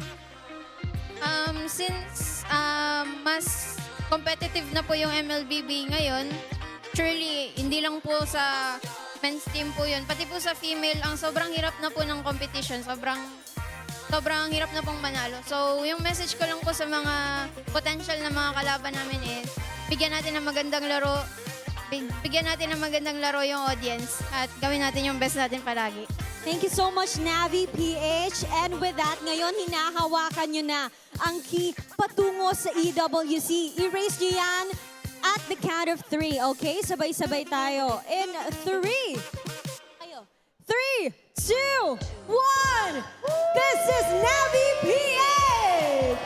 Truly proving na hindi lang sa Pilipinas na guys ang malakas, also the women in MLBBO din. And with that, balik na muna tayo sa ating game with our casters. Casters, Palag Na To. Great hearing from the women of Navi PH. Kind of awkward that right after that beautiful segment, it goes to two dudes standing in front of the crowd. Hello and welcome back. I think we have to discuss the previous game. Roger Tol! Roger Tol! Alam mo na, kaya siguro hindi nanalo kasi wala yung kanyang kontrapelo which is yung Lancelot. But only legends know that ang alam natin dito sa game to ay parang medyo iffy talaga yung naging decision to go for that, Roger. Remember when we talked about that, Redmar, I told you na parang mas gusto ko yung Loyi na coming out from ONIC Philippines, especially because when you look at the draft, this Roger might have a little bit of a hard time facing up against eventually Alice na napick doon and then yung Kalea. Pero hindi yung naging problema. I think it was the map movements from ONIC Philippines that actually made it difficult for Team Falcons to win game number 1. All right, you look at it more from a macro perspective. For sure. me, just looking at the pieces that ONIC had, yeah, the Roger could have worked if ONIC didn't have that early game they had through that aggression. Of course, you talked about Loyi with the map movements, but you said something and we agreed on it. Kirk was online. That Alice was a menace for Falcons to deal with. For sure. Alright, so itong heat map na makikita ninyo is the first 8-minute movements coming out from Super Prince. Just to be clear lang din, yung mapulang part is kung saan siya nagsistay panalo. Pero kailangan nyo sundan is yung galaw niya mismo. Look at how blue the map looks like yung sa river side. Kasi alam nila na nakokontrol nila yung river. This is para alam mo yung perfect game para sa isang mid laner. Kung paano ka magkakaroon ng influence. Talagang pininturahan niya ng kulay blue or if dilaw man yung sa kulay ng ONIC, yung mismong river dito sa ating game. Which meant na hindi nakaikot itong si Roger. If even si Flap actually had a little bit of a difficult time in this game. Just because of the fact that hindi siya makahuli, kinailangan pa nilang parang makahanap ng mga creative na angles that eventually got punished. Yeah. Parang ang ganda eh. Parang makikita mo yung magandang huli, pero walang follow-up. That's why nasira yung tempo ng Falcons because of what Prince was able to achieve. Yeah, and that's the painful thing to watch with the last one, wherein you could see the creative angles, but just looking at how we understand the top meta picks of the game, the strategies that you want to pull off in team fights, ONIC just built such a disgusting box around themselves and around the map that the condition for Falcons was very well step-by-step conditional. How are they going to get to step B if they can barely get to step A? How do they get to position if the low Yi is actually there marking your movements? Brusco did great man marking on Falcons as well. So are there any other things that you want to point out from the previous game that maybe we missed out on? I think yung position camera of King Kong, I think madaming beses na kinikriticize din si King Kong sa kanyang pag-control ng mga neutral objectives. But in this particular game, except that one turtle na natalo sila beforehand, but overall, the neutral objective control coming out from the jungler of ONIC Philippines is actually commendable. So, kailangan din natin siya commend for Savero. Parang, ano nga eh, ramdam natin yung pagiging patak na patak sa gold lane itong si Savero ngayon. Yeah. Do you think that maybe they locked in too much with getting their combo? Because that's an awkward thing that we saw in yesterday's drafts, wherein a team that wants to rush a very specific idea gets punished just by some of the best meta picks. Falcons look like they just saw one thing. We saw the Arnold, we saw the Gwyn, and then, hey, I think we can use the Roger we've been preparing. Yeah, alam mo, Redmar, sobrang nasama po yung statement ko, which is, ang sagot ko lang, yes. Masyado nga sila nag-rely doon. I think ang napansin natin dito with Falcons, they want to go for this Guinevere plus the Arlot, which made a lot of sense naman at na-pull up naman yun nila yun before.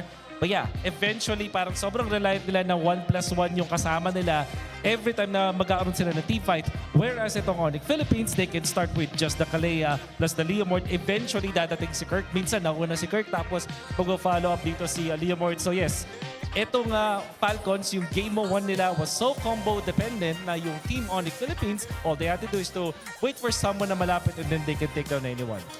Again, revisiting the draft, Falcons rushed the Valentina, gave the Claude and Kalea. I'm all right with it, but then in comes the Guinevere and Arlot, and as we have been discussing, the problems with going for combos right away. Do you think Falcons should try to show up with another unique idea that they prepared for this, or do they have to rush and get back to the basics because you don't want to go into match point against ONIC? Oh, siguro mas leaning ako dun sa pangalawa, which is kumunin mo na yung mga nag-work, yung meta heroes.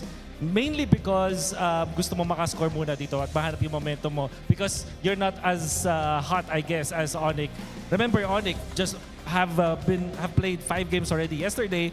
Ito yung first time na makikita natin ng Falcon. So, it would be better to, parang ano mo na, parang pinapainit mo pa lang yung diesel engine mo if you are Falcons. Okay, so ONIC on the blue side, they get the Baksha, Valentina, and the Phoveus out, while the Freya and Fanny are the priorities here for Falcons. Do you think Falcons would be... You're not going to first pick Claude if you're ONIC. So, you think Super Marco and Falcons are just going to rush it?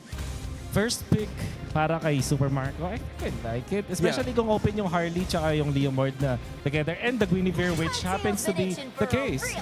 So, it will be ONIC first pick. Alam mo, pwede yung Claude first pick eh. I can see it. Especially yung basta open yung Leomord plus Harley together, I think that's okay. So you think ONIC, they should first pick it now, like get the Claude, or do you mean like for later in the red one too? They will go for the Marcel. Okay. They have a lot of options kaya para kay Savero eventually. So you go Gwyn para dito sa Falcons kung sakali. Pero minsan kasi pinipili na nila yung Suyu sa ganito. So Suyu plus Harith, for example, up against this Marcel para meron kang true damage option to eventually take out etong Marcel. All right, so with the Marcel gone, Valentina's gone too. Well, ONIC have really ticked their conditions for going for this Marcel first. Yep. You mentioned the Gwyn. I agree with that. I like the. I think Claude should be a must here. It's tough to play the Harith into a Marcel, and usually you can expect that the Marcel Harith are going to be paired together. Maybe later the Granger if they want the burst. Suyo, Harley, Leomord, all those open as well. Hilda Rush. Okay. I've been kind of here and there about Hilda first phase priorities. Yeah.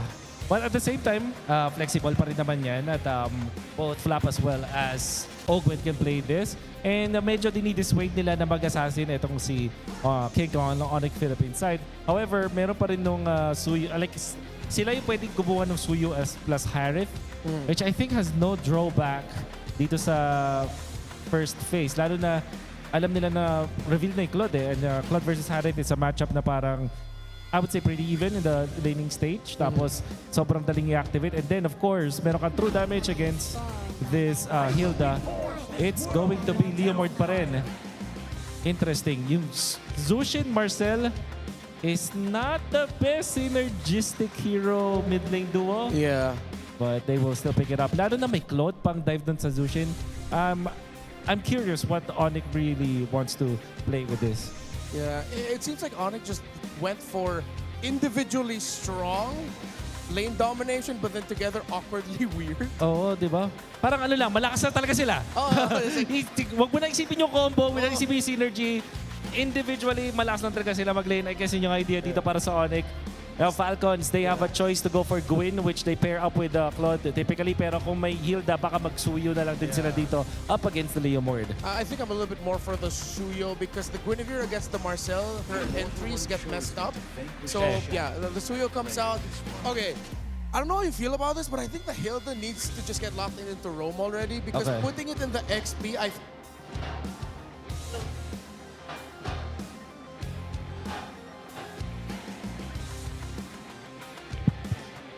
Yeah. All right. Okay, we're back. All right, we're back.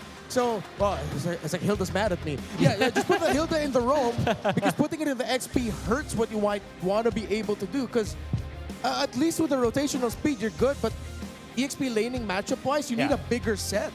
I get what you mean. So, ang magiging option sila for that one is I think yung mga parang alternatives doon with the Hilda is the Alice para meron sila ding pang setup eventually na pwede nila combine with the Hilda. Tapos meron ka ng Vision doon. At yung Arlot na although wala siyang parang stun combo, nagme-make sense siya kasi pang setup siya na hero dito para sa side ng Falcons. Okay.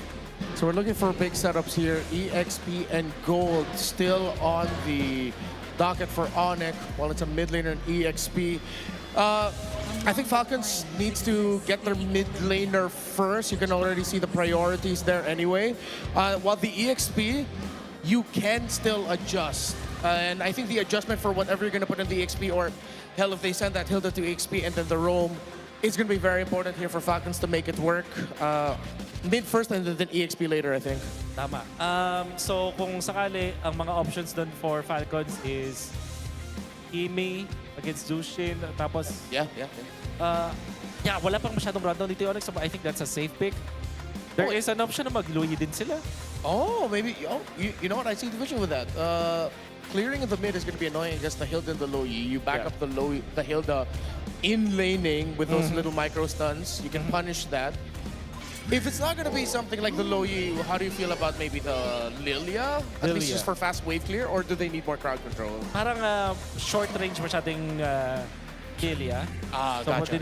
Actually, naisip ko what if mag-Selena dito yung Falcons? Mewan ko kung naalala nyo pa ang Selena ni Haji. Parang may faint memory ako na nilalaro naman niya yung hero na yun. Feel ko may asin pa eh. Yeah, and meron ka ng spotter, meron ka ng Hilda, so that could be a good pick. And also, it forces some reactions para sa ONIC na kailangan natin ng isang frontliner na para tatake dun sa mga pana na yun. Yeah. Otherwise, the safest option is the Kimi, I feel like, para kay Mr. Haji. Okay, they're going to Teresa. You think the Sora has a spot here for the Falcons lineup?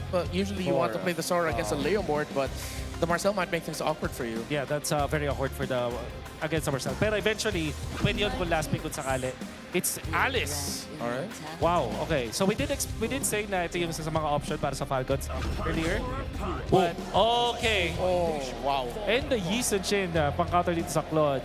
So ONIC naman ang mid-range dito sa ngayon with a lot of fighters on their side. Yi Sun-shin can also act like that.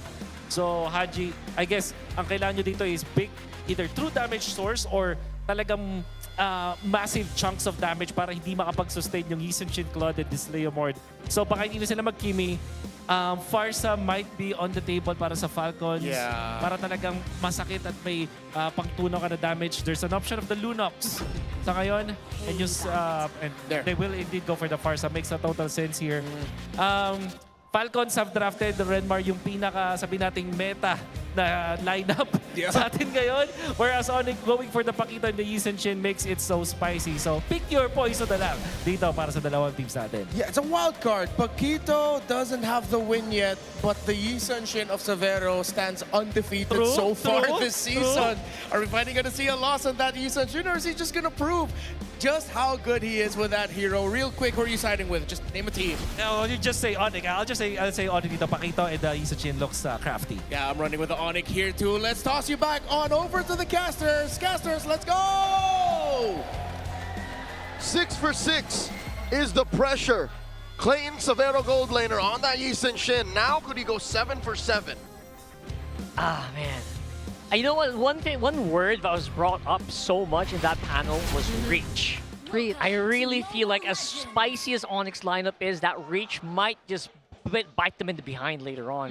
So I'm looking forward to whether or not they can actually ramp up strong so that they can actually just push through and punch through the defense so that the reach disadvantage doesn't matter. I get where you're coming from, especially as it was highlighted as early as during the Marcel Juicin pickup.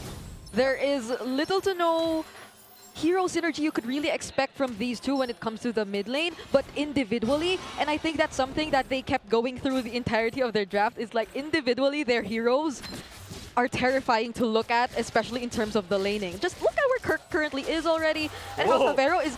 How is Severo actually managing it? I was about to take back what I was saying. Okay. I think Falcons took that as a clear sign that maybe Marco can start asserting himself. Okay. In comes Brusco. Flicker out of nowhere. Well, just when you thought, you know what, he could actually assert himself, here comes a reminder that, you know what, it's really scary. There's a reason why Marcel is usually first pick in a lot of these games. It's like a backflip out of nowhere. It's like, hey, nice to meet you. Backflip. But I guess it won't really be that much of issue for ONIC, especially if they're able to maintain like the amount of pressure they're doing right now, at least. Okay. Oh my God, Severo! No! He crumbled under the pressure. We were saying pressure too much. Did we jinx it? Not the start you need. Absolutely not, man. Severo losing it out, and again, giving a small advantage. Super Marco, one of the statistically really high placing gold laners in the league. You don't do that. Hey, you give Super Marco an inch, he'll take a mile. Falcons are pushing the advantage. Look, they're going for the Lord. Oh, rather, Turtle. Ogwen gets bursted down, no. Uses the flicker. Now it's gonna be Flap as the target. There's the Throne of Ruin, though, as the counter set together with a fettered airstrike. King Kong now very low. They're trying to go for the chase. Flap is gonna look for it as much as he can, but he lacks the damage and the follow-up, but he survived! Now it's Falcons taking the objective and Super Marco finishing off the kill! Oh my goodness, Falcons are out for revenge there. There's red in their eyes right now. It's so hard to actually fight, especially right now. It feels like ONIC doesn't have to fight uphill for this. Oh, Kirk cannot get away from this. 3 members of Falcons on him right there. Okay, this seems to be a contest. In the first game, something very similar happened, but ONIC ended up with like 1,000, 1,500. Now Falcons got almost 3 in the first 3 minutes. And that's not even like a full-on 1 minute of a fight. They just got it through sheer force, advantage on the objectives and on the jungles. This was less ONIC making a mistake and Falcons just playing well. Yeah, they were the ones really forcing out. Even that one flicker that we saw used from, oh, these 2 mid laners are going at it! Prince will be winning it out, but Haji actually flickers out to safety. Now it's Brusco who might be in danger. Golden Aura will be saving him there. Now Kirk to provide the help. Ogwen looking like he is going to be in a dangerous spot, but the bushes in the region will help him survive yet again. It's a very nice submarino that we're seeing here. Falcons tagging in, tagging out. Am I watching wrestling here? Salik Imam needs to be studied. Close call there for Kirk. The machine is oiled up and ready to go. You see how close he was to dying? He was literally picking a fight with a fresh prince. Oh man, the fresh prince here. Yeah, look at their heart rates at this point. Ogwen's just chilling. He's chilling, he's fine. He's at 70 heartbeats per minute and he's just running around like, oh, I just need a bush, I just need a bush. Yeah, but ONIC are feeling it right now. They're just so pressured. And Marco. speaking of the pressure, Sabero nearly gets taken out right there once again. Ogwen here to provide some help. All right, they're just using Super Marco as a trap over and over again here, it feels like it. And now they're going to get a little bit more here, a little bit of an extra on the bottom side of the map. Turtle number 2 going up to Falcons with very little to contest because that's a stroke of genius. They rope a dope ONIC with just 2 members. That was all Marco and Ogwen.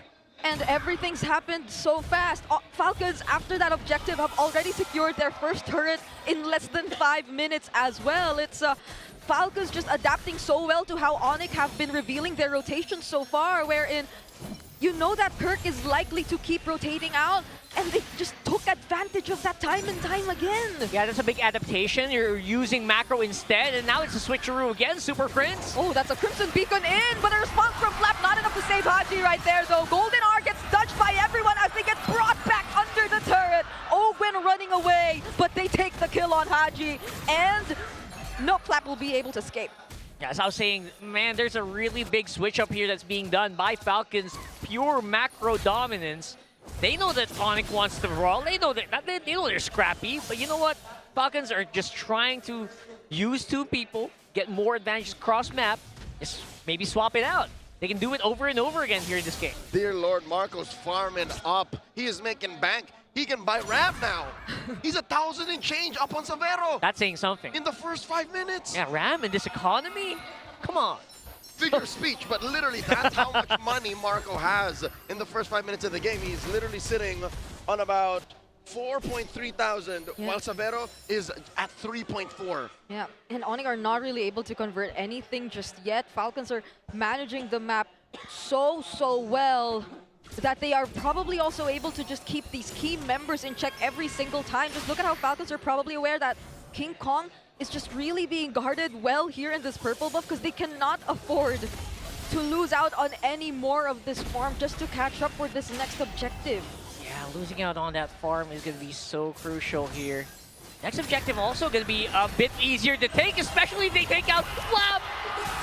Okay, that's a member down for Falcons, but it does not affect their turtle take in any way. They still secured the 3rd objective of this game. I would say that's a wash. I think it's a fair trade, and ONIC should start taking more of those. Because right now, they're slowing down Falcons' roll. In the game 1 that we saw that ONIC won, they were twice as high on a gold lead compared to Falcons. So Falcons have kind of slowed down. Yeah, it really did. I mean, we're holding steady. It means that the pressure just kind of subsided, and now we're pretty much on equal footing. And I think the fact that Savero can just willingly go out of the map and not really receive too much pressure. Again, sorry for the pressure, the P word here for Savero. Again, he can do that over and over. It just means that ONIC still has that farming advantage. They still have the capability. And it's great that they're starting with those kinds of trades first, because in terms of their cores, they're at least 1,000 behind for both their jungler and their gold. So teamfights might not really favor the super fam as much just yet, not unless they find those isolated plays similar to this one, forcing out that flicker from Ogwen. Oh, Brusco. Golden hour to nothing. That's a good amount of time Falcons can play with, but the same still stands. They're sitting at about 3,000, 4,000 up, and the map hasn't moved much. Super Marco looking to take care of tier 1 up top. Yeah, it's pretty good that Falcons just have to remind ONIC that, hey guys, we're kind of 4K behind, or 4K ahead. What are you doing here? Are you trying to cross this river here that we control? Check your map, bro. So I think they're doing a pretty good job in making that happen. And also doing a good job just making sure that, you know what, at least no invades, right? Ogwen's up on front. All of these bushes have complete vision on them, so that there's just no opportunities for like any surprises to happen. Nothing offensive quite yet. And I think that's down to the pick on Savero. The fact that he can self-peel and reveal the map and kind of know, oh, I can farm here, I can farm there. That's what's slowing down Falcons. That's why we're just sitting at 3.5K up. Yeah. It does feel a bit significant when you look at the junglers, especially with the 2-level gold or the 2-level gap existing between them. But at least ONIC are still somewhat keeping them in check, and Falcons cannot just be too hasty with their decisions to fight against ONIC. It seems as if whenever there is at least one member they find, ONIC have the tools to just really go for them anyway. Just look at the amount of mobility and chase that they can afford to commit onto one person. And speaking of that one person, it might be Super Marco, but he reacts so quick with the flicker. All right, good control. Ogwen's up on front.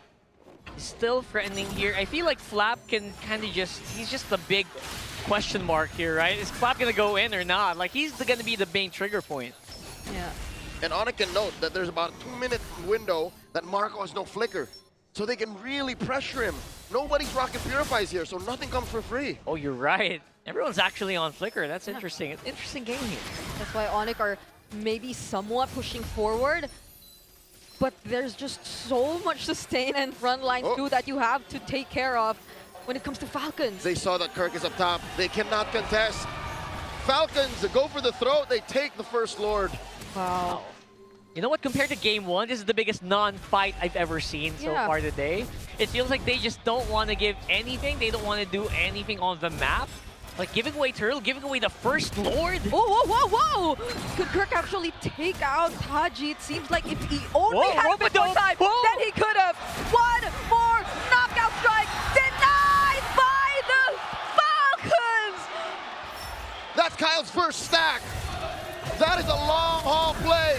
That's a Martel type-ish on Falcons right now. Yo, I gotta just salute Kirk there. You gotta do something. You gotta try something there. Instead of just going down to 4 members of Falcons, you just came out a little bit too short near on the very end. That was a 3-season arc that Falcons played on. Look, we're taking Lord, we're giving you Kirk. Oh, we're giving you Haji. Psych!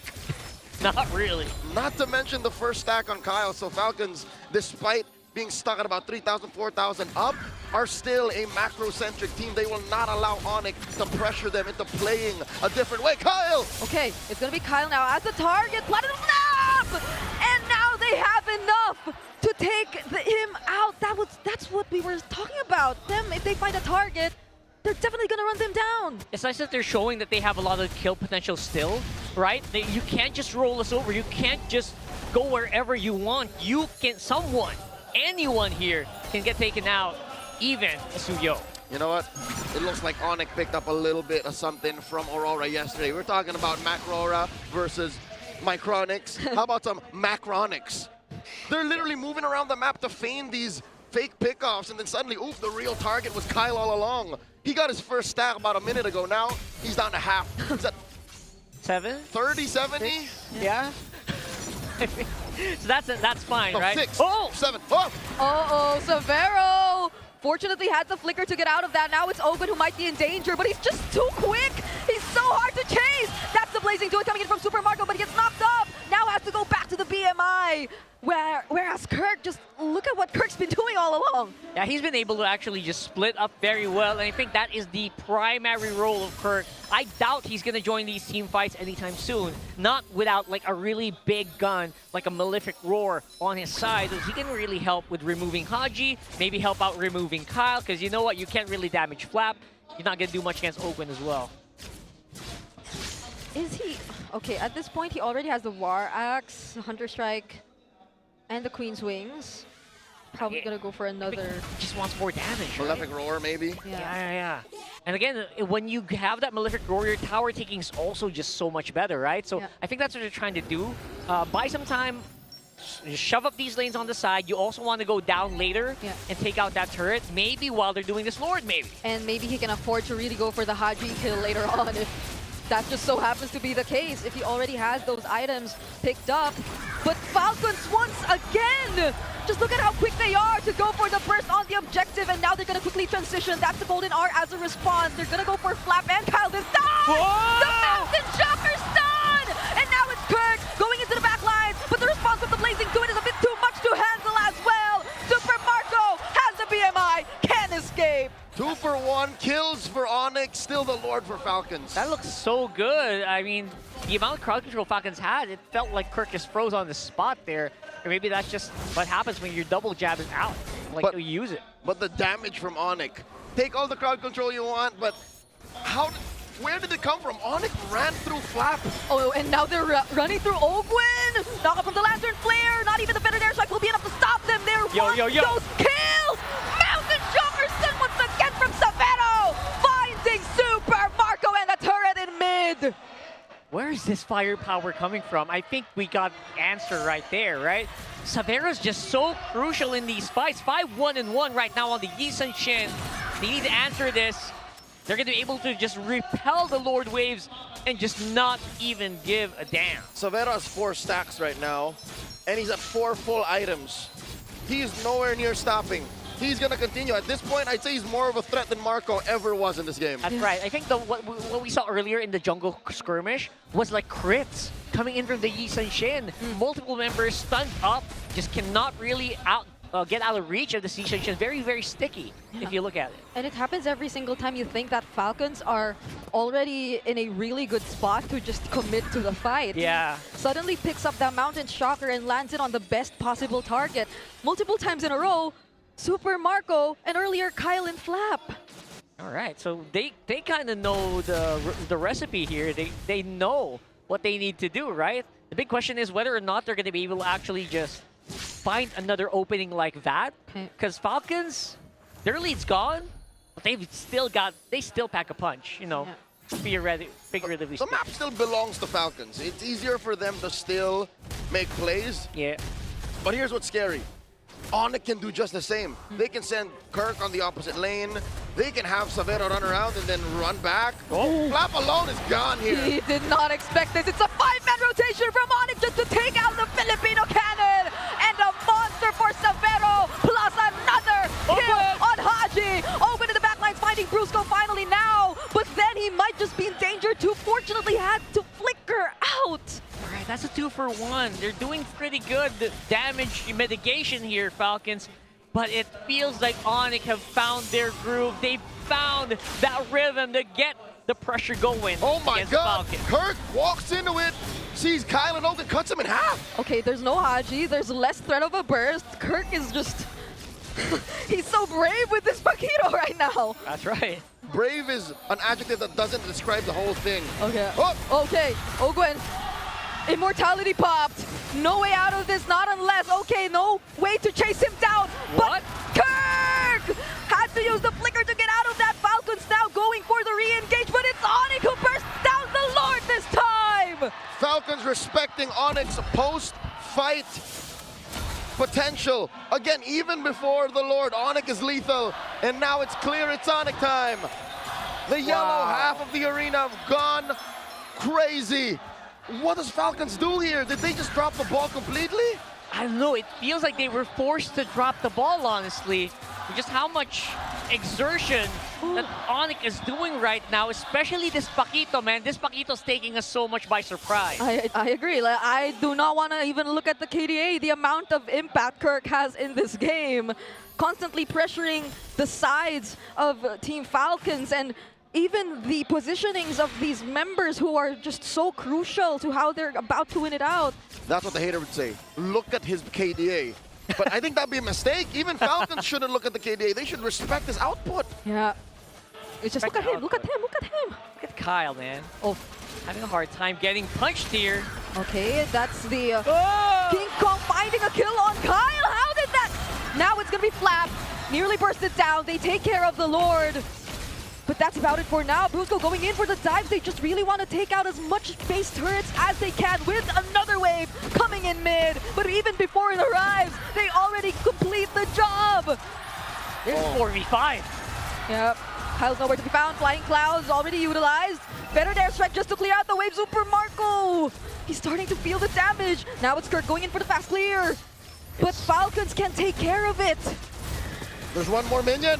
One more minion. Owen's up on front. Oh, but Falcons find the right opening with that Throne of Ruin from Flap. Now the Immortality gets popped. Kirk gets picked off. But the Mountain Shocker still lasts. Now it's Super Marco with a chase. A Flicker Blade, they do it. They're turning things around. And now Super Frizz gets taken down by Kyle. 2 for 1. Falcons' first winning trade in quite a while. That was as good of a trade as you can get right now. Oh my. ONIC just so close to actually finishing it, honestly. One more death maybe could have been it. Kind of felt the impatience there. But at the same time, They can afford it. yeah. It's literally swiping without looking at the price tag. Brigida, you're familiar? Oh, hey! Because the I'm Lord pretty will sure. still be contestable. It's 30 seconds out. Sure, Falcons regains part of the map, but their base is bare. Kirk can just go off the long lane and say, look, if you don't answer me, I will end it now. Yeah, it's not like they completely lost out on that fight and Falcons were able to get anything more aside from those kills that they were able to find with that counter engage. Yeah, it's not super too late for them to actually do that again, right? Like, they can still do that play where you send Kirk off on the long lane, especially right now. Most likely on the top side, Kirk can kind of pivot very easily towards that. Now, if you're Falcons, what's the answer? Do you try to answer that, or do you just go for like an all-out push? We're gonna have to wait and see, because fight's gonna happen soon. Yeah.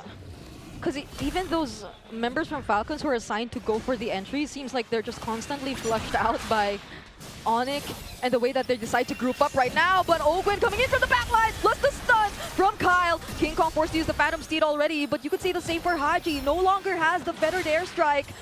And now ONIC are pushing forward yet again, using the Mountain Shocker. And look at where Kirk is. Look at Kirk! He's setting up. He's setting up the backdoor play. Oh! Wait! You need to react. Eyes on the Falcons prize. need to react. And it's Kyle who reacts. They send Kyle, and this gives ONIC all of the incentive to take the Lord down. Another Phantom Steed, but there's a setup from Flap. Golden R, just to stop them in their tracks. They're looking for Sabero, but he has an immortality. Flicker from Haji, but he gets bursted down as well. Now it's Kirk taking care of the backlines and the chase from Brusco. Kyle will make it, but Super Marco falls. Flap gets his freeze on. They're trying. Down goes Flap. Kyle between 3. Kyle is all alone, and now they're going for the chase. Picks up an immortality, but will that buy him enough time? He tries to escape, but they go for the chase. Kyle cannot get back to the base. Falcons just delaying the inevitable. They bought but a minute of borrowed time. But it's ONIC time as ONIC reach match point. 2-0 against the second seeds of MPL Philippines Season 17 regular season. I did not expect this to be this crazy. I have dozens of fans all over my comments saying ONIC are miles away from Falcons and Liquid. Now what? Something just suddenly awoken in the Super Fam last night. There was something different about them since the moment they played their 5-game series against the M7 World Champions. They're like a rampaging beast here, man. They completely unleashed their capabilities against Falcons, who again almost went undefeated in the regular season. Look at that buff right there for Brusco as well. Yeah. Screaming her lungs out. I think one of the things I really appreciate the most about ONIC heading into the series is the fact that they really lived up to the majority of their keys to victory. And the pressure! And the pressure just performing as the pressure! This is after he got drawn first blood on. This is after the whole Marco's up 1,000, Marco's up 2,000 in the first 5 minutes. You know what? I think Savero's a trap. I think the whole trick of, oh look, we're playing around Savero. Look at this, come kill him. And then he just refuses to die. He died just once. Yeah, that's right. And then that's saying something, considering, you know what we talked about in the draft, you know what Renmar and Wolf also talked about, that reach advantage that, you know, Falcons obviously has, especially with that clause, especially with basically the Alice, right? The Alice just allows you to engage and you have to punch back. Otherwise, you're done. And you know what? Falcons did have a solid lead. Yeah. 4,000 days. That's why it feels so frustrating in a sense, and I hope this is not where it ends, where it's not where all that hard work and them studying ONIC up until 3 a.m. ends. Because it will feel so bad if it was just a trap all along, and that if that thing they prepared for was just ONIC having a lot more strategies up their sleeves, and that's when you thought they were already pushed to the limit last night.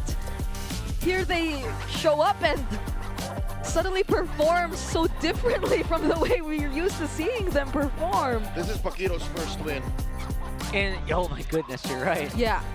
Oh man, and I know Savero's MVP here, but yeah, if there wasn't a second MVP, 100% Kurt. Oh my God, what a damn glow up! Kurt crawled so Savero could fly. That's beautiful.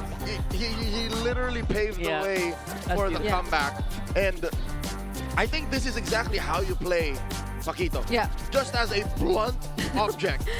This is what we failed to see yesterday. Yeah.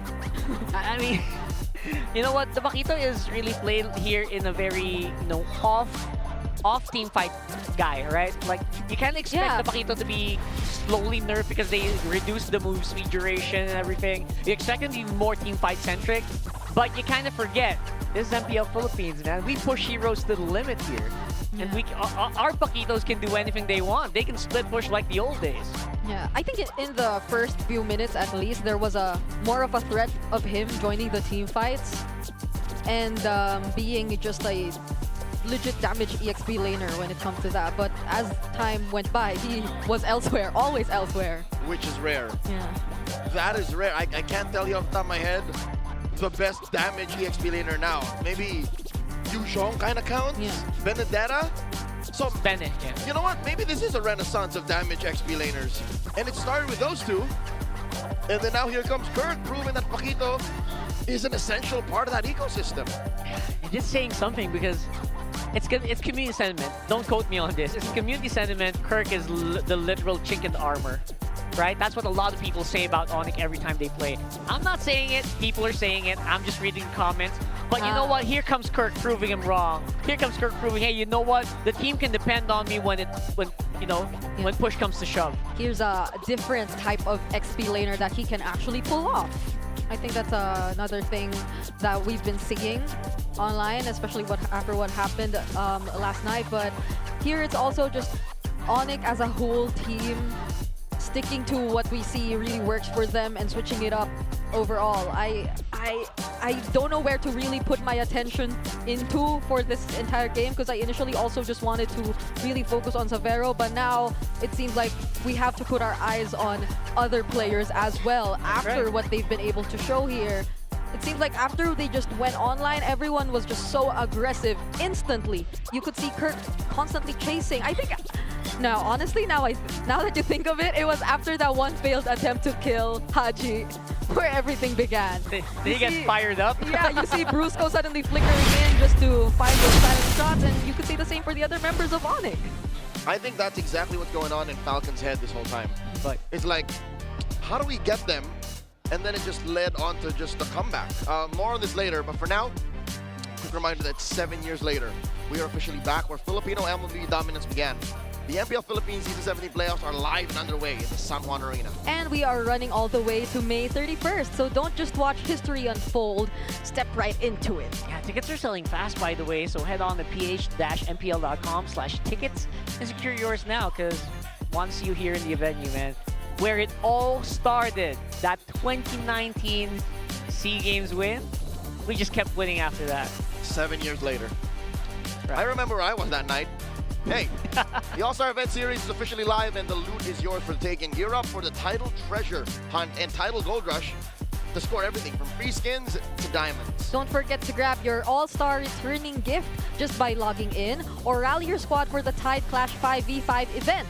Now is the time to gather your friends and stack on those coins. Yeah, get those coins, log into your MLBB, and jump into the action. Don't miss out. So, this, as much as we sang the praises for Kirk and for Savero, is more an issue for Falcons. Let's not skirt the obvious. Bro. Falcons had this. This was their game. Falcons are exactly where Aurora was last night in Game 5. It's just not pivoting as much as it did yesterday, right? There was a really big back and forth. This is just Falcons just kind of just running out of steam maybe halfway through the game. And this is just as we kept building up on how this is probably Falcons' best run ever since they've rebranded to Team Falcons. From Season 15 to Season 17, this is probably the best where they've been in, and they've also performed so well against ONIC whenever they face off against each other in the regular season. Yep, on paper, starting in Season 15, they've always been 50-50, but this season, they finally got the best of ONIC twice in the regular season. They went all the way given, but now, it's literally just one game away. Yeah, so there's really big shift. And there is something about these two teams that give them the propensity to go all the way. MSC 2024, Falcons lost Game 7. Gave over Malaysia's first major international win to SRG. In 2025, SRG did the same to ONIC in a best-of-5 series. Wow. So, what are we saying here? Historically, what are we saying here? That they're gonna go all the way? I mean, that's what it looks like. And I think that what they're saying here is both of them also just want to reach MSC again and to make that comeback, to make that revenge arc. Yeah, to find that revenge, which I think we're all looking forward to see if ever who gets to be the representatives of their respective regions as well.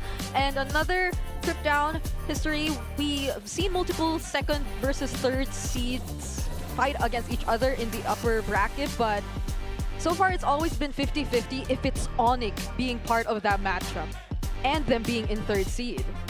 So it's a 2-2 record for them whenever they go up against the second seed. So you just really can't tell. Like, historically speaking, ONIC being in this position isn't something entirely new to them. Nor are they exactly scared to be here. Yeah. Again, they've already suffered a loss against Liquid and got swept then.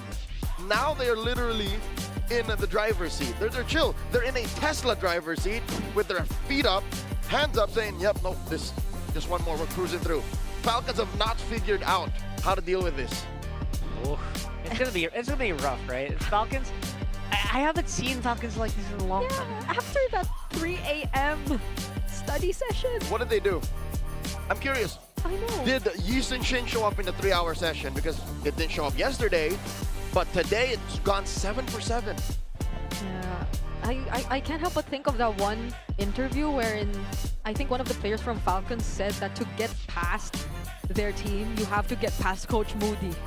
And so I feel like it's such a crucial role for their drafting to really step up. Did they sneak the Yisun Shin past Coach Moody, past Coach Bren, past Coach Ducky? Or I don't know, like even the Roger pick, was it something that they planned to use against ONIC all along, or like what was the entire idea? Because Falcons and their drafting here in the series at least feels a bit different. I think the Roger is an entirely different issue. Yeah. They cooked too much for that, man. They cooked too much. It got charred in the oven and everything. They put chocolate in their spaghetti. I mean, it sounds good, right? Like chocolate and spaghetti are two good things, but they're like, this seems like this should work. Oh, yeah. And then they find out one of them is lactose intolerant. Like, yeah. Super Marco on a marksman that not only has eye for... Because you attempted something great. Tama. Not because it just got burned out. Yeah. Also, I believe it's first pick for ONIC. Mukhang mas priority pa rin na teams ang makakuha ng first pick. Or, wait, home team dapat ang Team Falcons, right? So, game number 3. They picked this? They picked this, indeed. So, baka ganun na kanilang discard with the last pick ulit.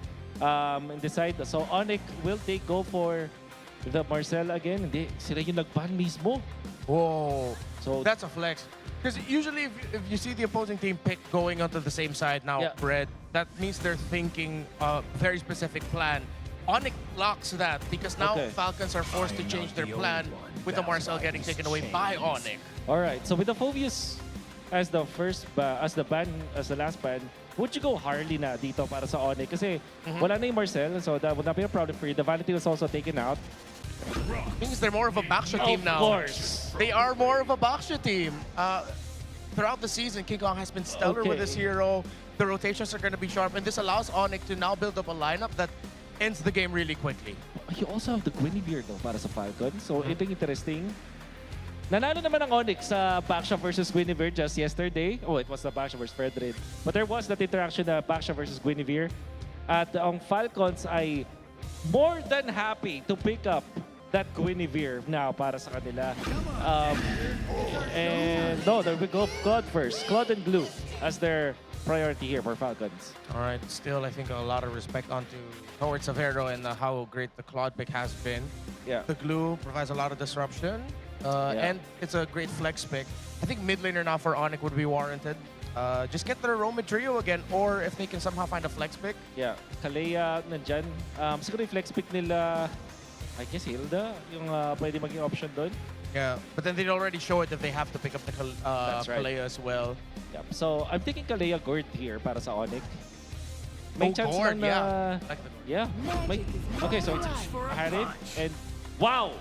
Whoa. Wow! Very honest with their pickups. ONIC will go and take the Harith as well as the Paquito. Yeah. Ang Falcons, alam mo, ito yung parang dinidare ng ONIC. Sige, mag-Esmeralda kayo. But that will mean that the Glue will be forced in the roam roll. Yeah. At for Falcons, they will also suffer from the anti-heal coming up from the Baksha.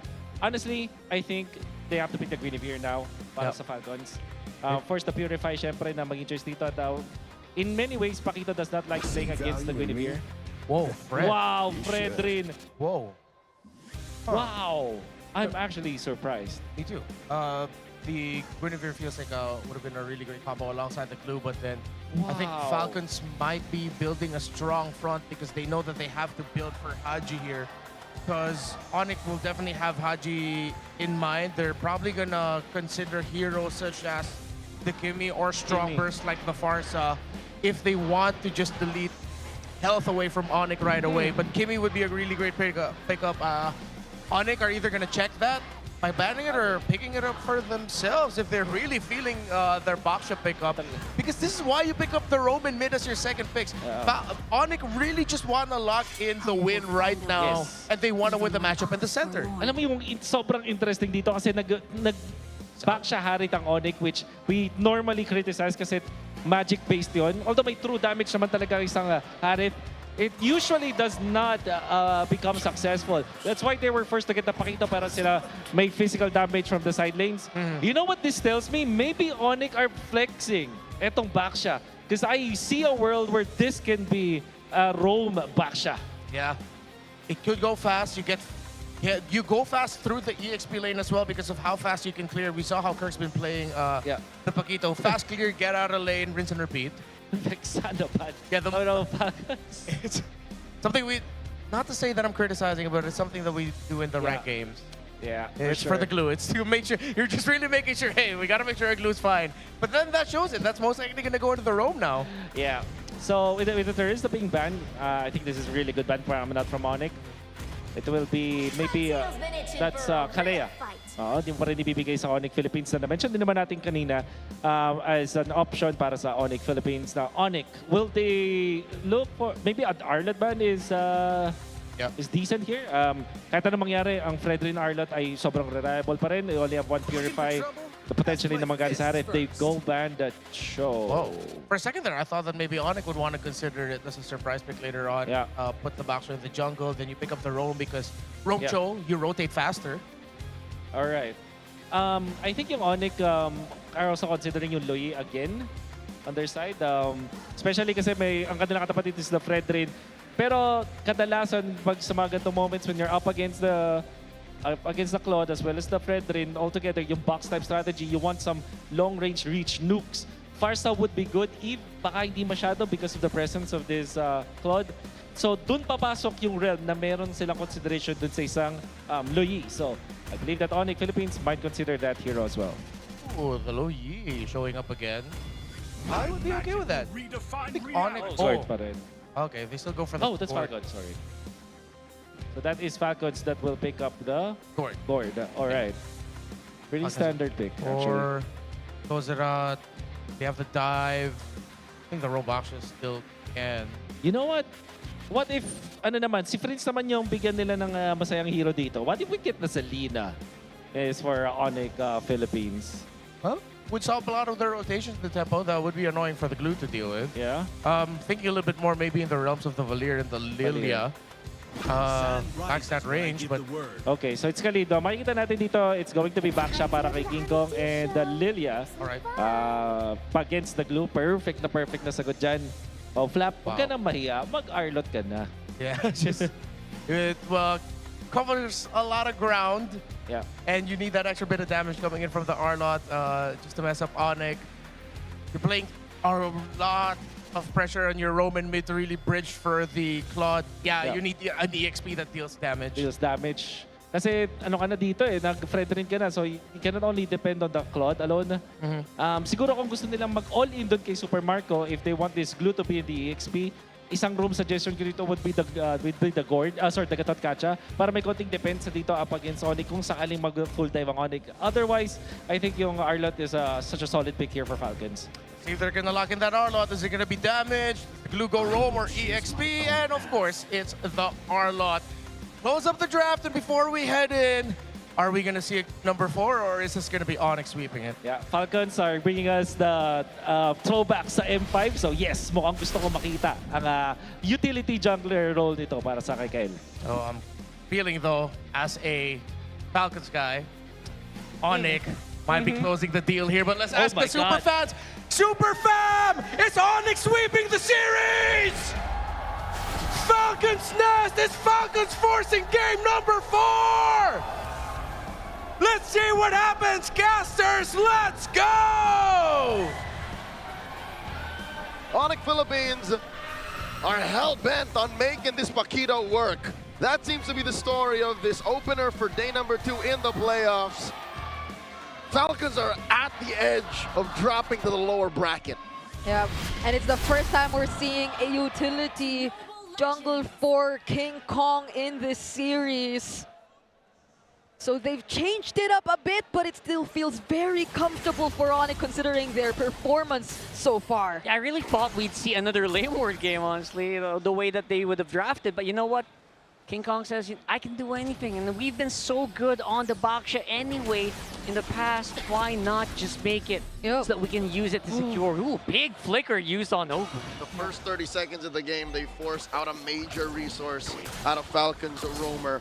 So we can say that because of ONIC's just momentum throughout. Oh wow, King Kong, this is trademark ONIC here, the Orange Gambit. Yeah.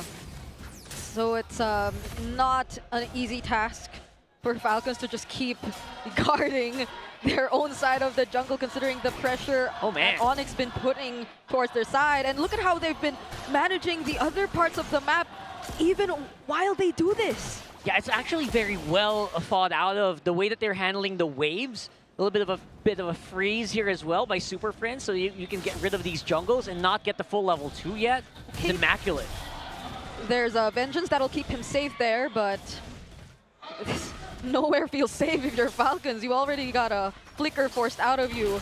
But now Flap might just go in for the response. King Kong will be first blood this time for Falcons.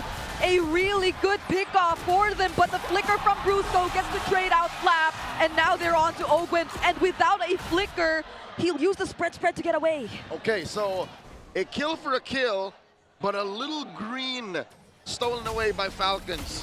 Where does that put us?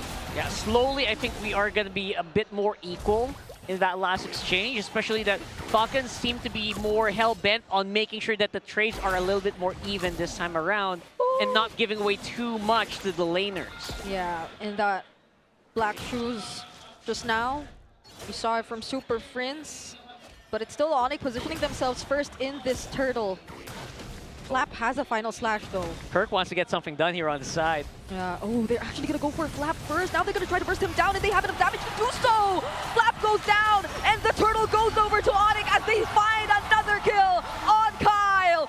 Not the best start or not the best way to turn things around after you've gotten such a great start. One of the most honest and brutal collisions I've seen in an early game team fight like that. It started with Kirk and King Kong just diving onto Flap. Flap didn't even get the final slash. Yeah, I mean, we saw it from a mile away as well. Brusco. Okay, that Raging Sandstorm didn't hit max range. He will get punished right there by Falcon, so at least that's a kill over to their side. Okay, could have sworn Gush would have stopped when he got out of range, but Haji had to flicker in. Flicker in. Good job. Yeah, which actually will take a lot of people by surprise. One of the combos a lot of Gord users are doing right now. Just throw out that ball and just, you're not expecting it. There's a Gord right in front of you. Yeah, so far the way ONIC have been able to utilize the Baksha and Paquito together have been pressuring Falcon so much. You already somewhat expect the mid-duo to do the same, but the fact that both Kirk and King Kong too have their own way of putting together this combo of such fast-rotating and burst-type fighters, they're actually really finding so many ways to deal with what Falcons want to do. Okay, Marco and Severo just dueling. Falcons actually send Ogwin up to make sure that nothing goes wrong with Super Marco's early game ramp up. Looking at the items so far and the lead, again, this is palpable. 1,000 is real. Yeah, very palpable, and I think at this point, especially if you have a Harith and a Lilia, you're gonna feel it a little bit more. Whoa, Severo actually taking on Super Marco and Ogwin all alone.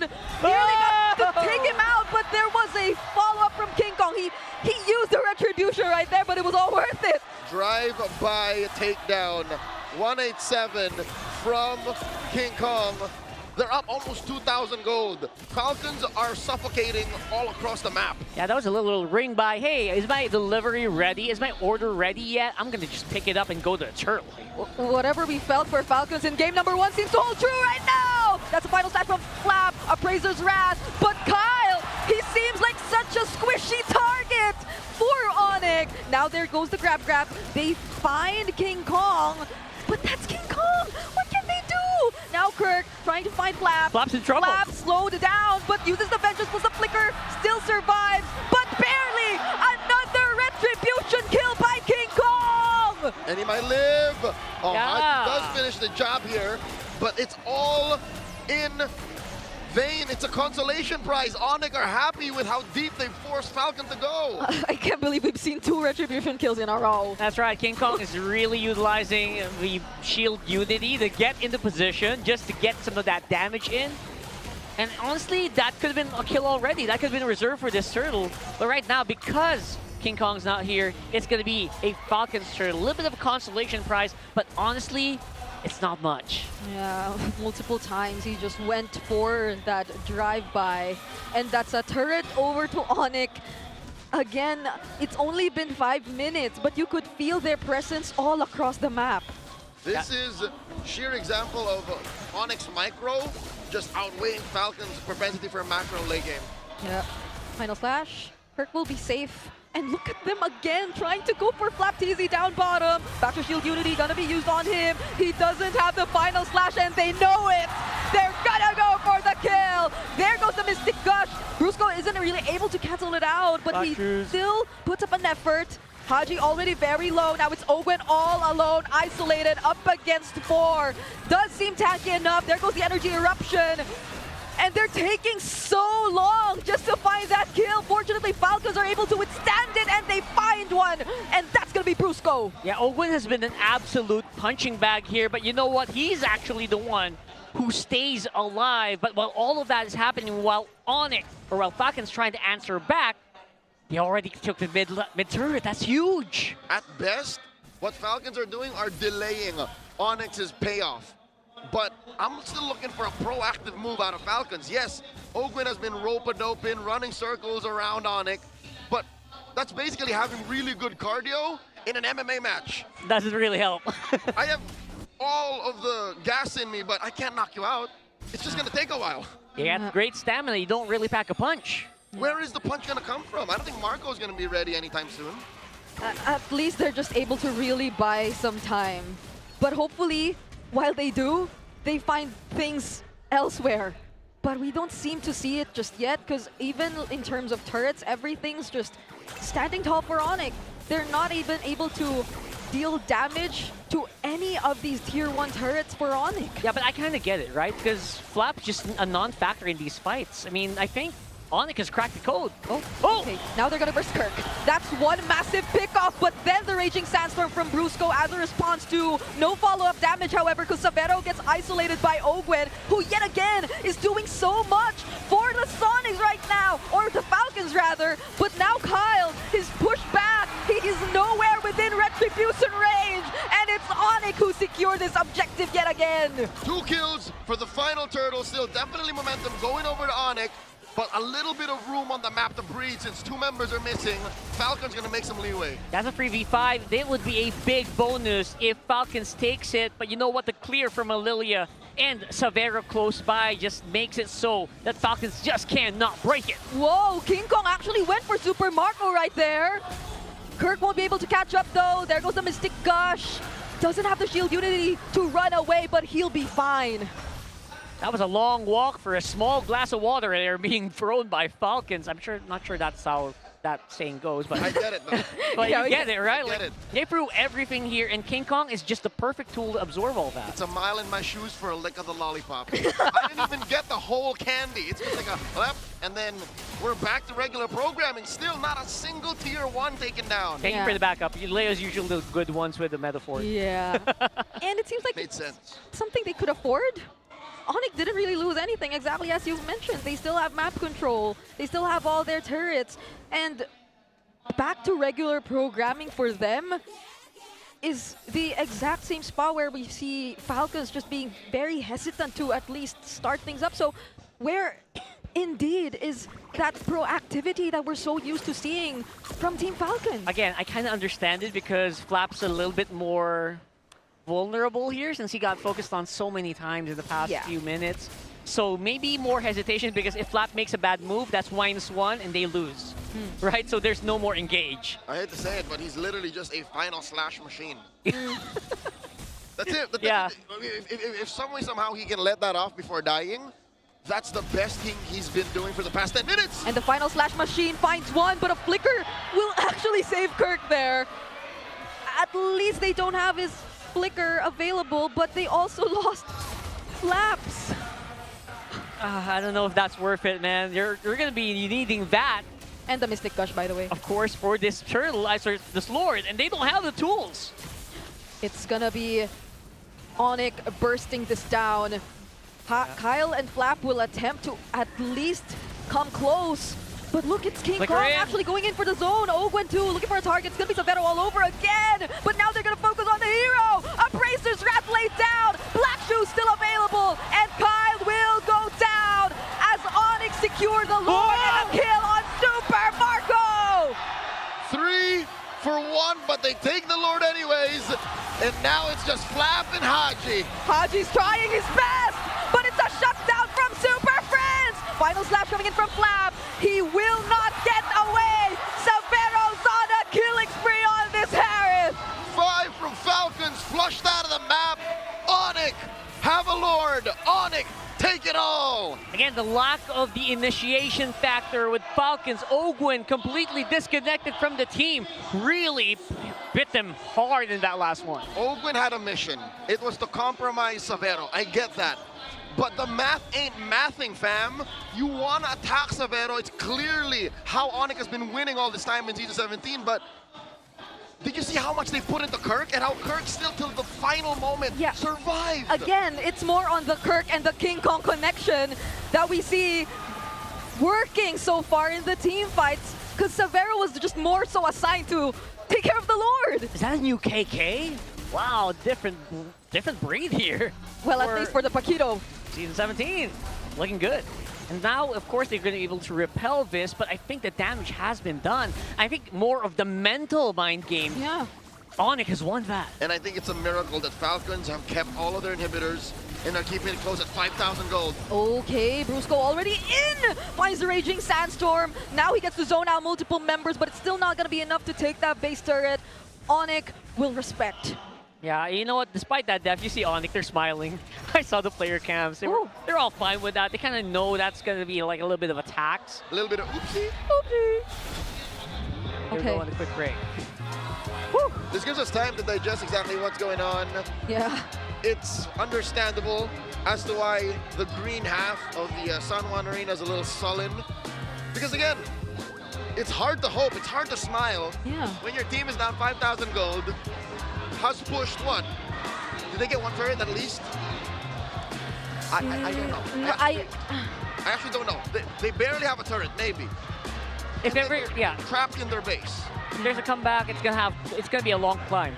I expect this to be a really, really long climb for Falcons, man. And I don't think anyone really expected this outcome, like us being at match point for ONIC before 5 p.m. PH time.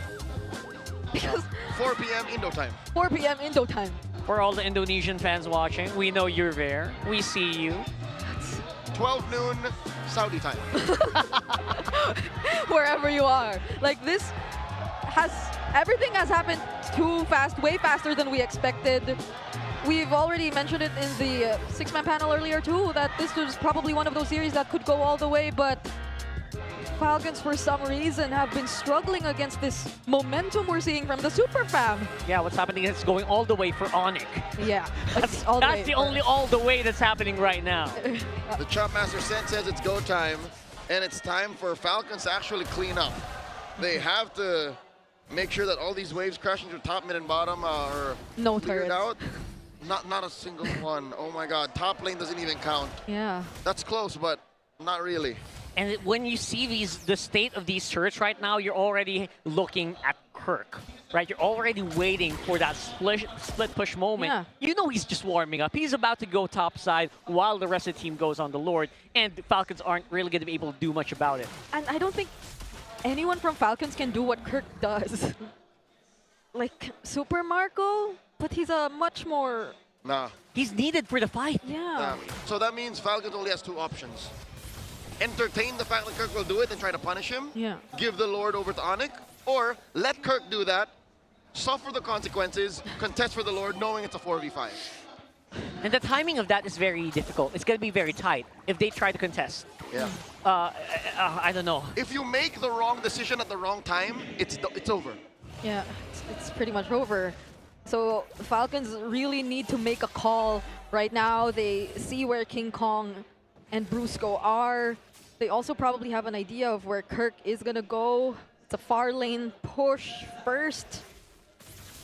But, okay, King Kong seems to have something different in mind. Oh, he touches the stun from the Dauntless Strike. Now it's going to be Flap that they're going to try and target. Vengeance already used. Severo finally committing the Salmon Force. They get out of range. And now Falcons might try to look for an opening. Okay, did ONIC flub the engage?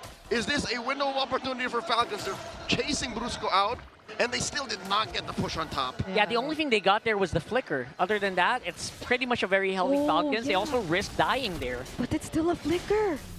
And they lost nothing apart from the Tortoise Basan. Yo, they're blitzing. Okay. Where's King Kong? Where's King Kong? Oh, he finds a target. Not within range, but it's Prince who finds the last hit on this objective. Black Shoes finally committed as well. Flap in the dangerous spot uses the final slash, but he gets slowed down. And Kirk might just be there to finish the job. Taking him down. Ogwin looking like the next target. Does find the grab, but will it be enough? Kyle trying to provide some help, but it seems it's just gonna convert into 2 pickups for the side of Falcons. And Ogwin, try as he may, will not finish off Severo. The heartbreak in San Juan Arena, that could have been Falcons' first Lord. Yeah, I can see it from the green side, man. Everyone's just flabbergasted. How could this happen? Yeah, because they were already able to hold down King Kong. But why is it so that Super Prince... Hold up, did Kyle not retreat? No, that's a funny thing. King Kong was not in range, but it didn't matter. Super Prince got it, and Kyle was walking away while that was happening. Oh, something we definitely have to revisit later on if that is indeed going to be the game-winning push.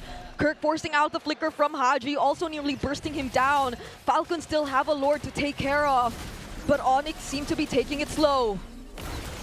Falcons are clearing out well. Look at Kirk. Yeah.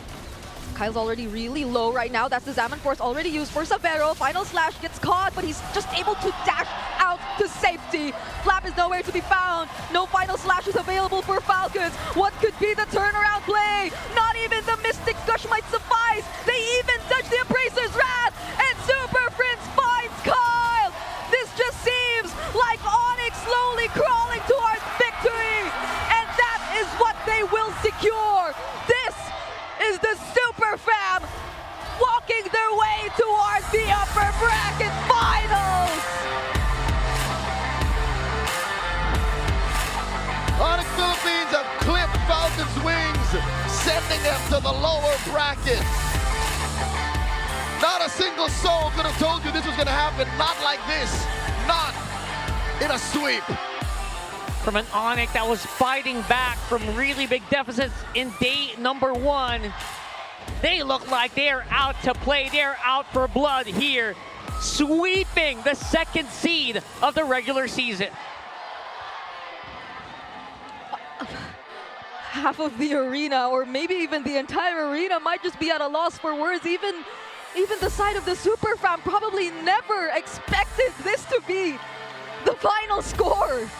From VIP to legend, I don't think anyone bought tickets saying, oh yeah, this is definitely going to be a fast one. No. It's way too early. I mean, Brigida pointed out.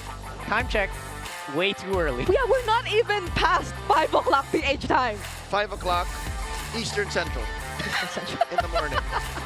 It's a 12-hour difference. Thank you. Thank you to the North Americans out there who are watching. I got you guys. We know it's late. This is a coping mechanism. I'm sorry. I don't know where it went wrong. It's clear. I can tell you. I can pinpoint where, but for now, let's go on over to the stage. Let's see how ONIC is feeling for the post-match interview. Sonics, what time is it? Walang pahinga, Denise, and now No for the sweep. breaks and no rest for ONIC. Playoffs giving a 3-0 win. They gave us a 3-0 win. Sonics, tapusin na ba natin? Well, tinapos na nila agad. We did ask the Sonics earlier, should we end this? And they did end it quick. Kahapon. Ang haba nung naging laban yung kahapon. But You had a really long series yesterday, against Falcons, 3-0. but now you ended it in a 3-0 sweep. Legacy battle. Ano yung naging preparation yun? We've discussed your recent legacy battle. What separates you from Team Falcons? Una, nagpahinga po muna kami after ng laban din. I guess it's because we had a bit Hindi na po rest. kami nag-prepare sa kanila. Pinanood namin yung mga regular And we just really prepared against them. We watched our regular season matches against them. Playoffs, no? Ang bilis ng panahon. Yung Everything happens so quick fast. preparations. Yes, you King Kong. Yes, a lot of preparations. Now you, King Kong. Going back to the regular season. Going back to the regular 0-2 season. Or na-2-0 kayo ng Falcons, if you remember correctly. But Yeah, they had a 2-0 record against you in terms of series. Playoffs, at least in this match. And now, at least in this match, what was the biggest factor so you could get this win against them? Analyst po namin. Let's have our analyst to answer that. Para sa akin, For me, it's... yung unang nangyari, minanifest ko na bubugbugin. First, I manifested that I will beat them up. Second, Siguro, I guess yung mga need namin aralin sa what we need to study sapat siguro. about Falcons more in terms of the patch. Eng manifestation. And Eng manifestations as well. And manifestation and story continues even in this fight of Falcons and ONIC. And speaking of better performance, Denise Kirk, grabe yung in-improve ng You've improved so much regular season. from the regular season and coming into the playoffs. Kirk ng regular If we ask you what's the difference of the regular season Kirk and the playoffs Kirk, what did you say? Mas kalmado ako ngayon. I think I'm much calmer now and Tsaka nung last playoff. compared to the regular season and last playoffs. the calm and the pressure. Speaking of calm, the calm and the pressure. You're going to face either TLPH or Smart Omega. If you get a chance to choose, who would you pick? TLPH or Omega? Liquid. Oh, okay, Liquid. Instant answer, very quick. They want to face Liquid. At inaabangan ng lahat yan. And of course, abangan din natin. Everyone's looking forward to that, but also let's... Gusto, I wanna ask, What's Look your forward message to Brusco's sa fans? message Gusto na agad makalaban ni to the Super fans. TLPH. Ano pang dapat namin abangan sa inyo? What else should we look out for ONIC in the upcoming match? Message ko sa fans. Tsaka anong dapat namin abangan sa inyo? Ang message ko sa fans namin, My message to maraming the fans salamat sa is punta thank dito you at ay for support sa supporting amin. us. Thank you so much. And yung abangan niyo bukas, And bibigyan namin kayo ng magandang laban. we will give you a good fight tomorrow. Give it up for ONIC Philippines! You may now bow. And you may now take your walk of victory. Grabing performance yung pinakita ng ONIC, Denise. Coming from a 5-game yesterday, now they delivered us sweeps. I can't wait. Kung ano nga ba ang dapat nating makita bukas sa third day ng playoffs. And you know, grabe yung bilis din ng games, and we'll find out how that game actually happened as we throw it back to our casters. Casters, palag na to. It seems like the whole manifestation shtick has caught on. It's not just Omega anymore. Everyone's doing it. Nets has had a different kind of impact this season. Not just to the teams, to the fans, to everyone in general. Okay. Yeah. All right, Super Prince. By the way, quick story time. Kyle did retreat. It's just Super Prince. So it was just off of cooldown. It's just off cooldown. So literally just planted the right shadow energy and blew it up right when both retries came off. Yeah, I replayed it. It was so clutch. And King Kong was so far away as well, by the way. Yeah, So the retribution on King Kong might have gone elsewhere. That was literally all on Kyle that Super Prince just got the better of. Yeah, because he was stunned. There were two members of Falcons blocking his way. So this is probably a huge percentage of why Super Prince got the MVP. I think this was this was not the moment. Yeah, it was a bit more later. Yeah. This is I think the last one. It's gonna be the last one. But yeah, Severo has also been tearing it up, by the way, alongside Super Prince. I gotta say. You talk about Severo. Scary guy. I think it's true. We can't just chalk it up to theory anymore. Whatever tape Falcons watched, they have to check it's the right tape because this is a different ONIC. ONIC have unlocked a new playstyle. They're using Severo as live bait. And that makes their opponents blind to the fact that Super Prince is about to steal your Lord, that Kirk is punching you in the face, and that I can't even blame the draft. Like the draft is sound for both sides. It's just ONIC used the macro against Falcons.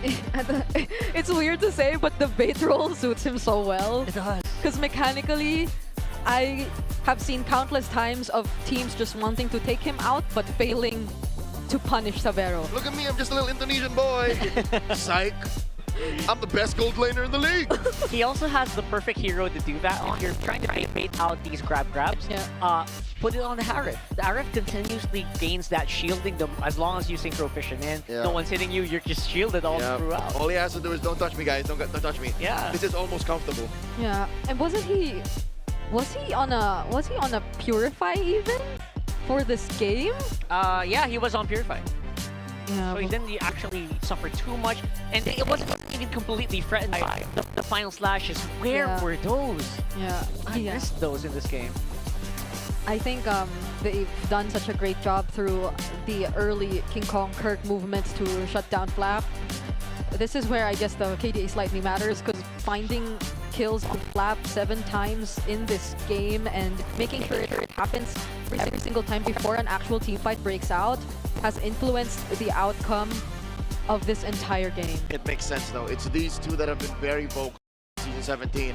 You ask King Kong, you ask Kirk, what's your mission for this season going into for the Super Family? Both will say in different words, but you know, the truth rings true.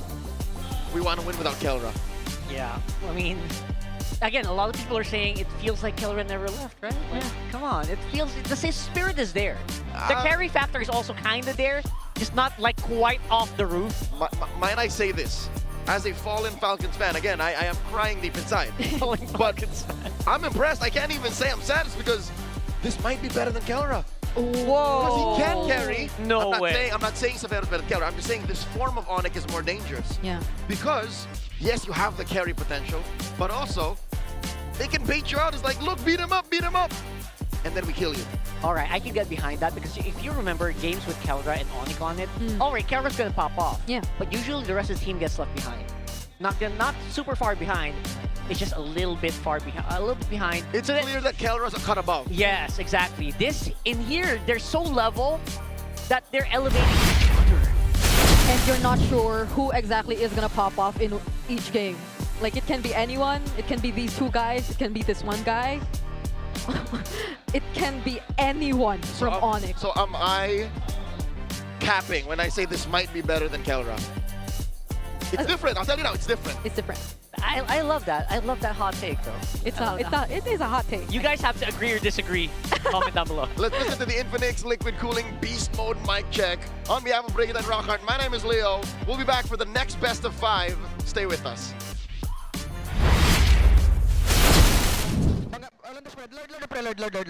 Lord, burst. Flicker mo,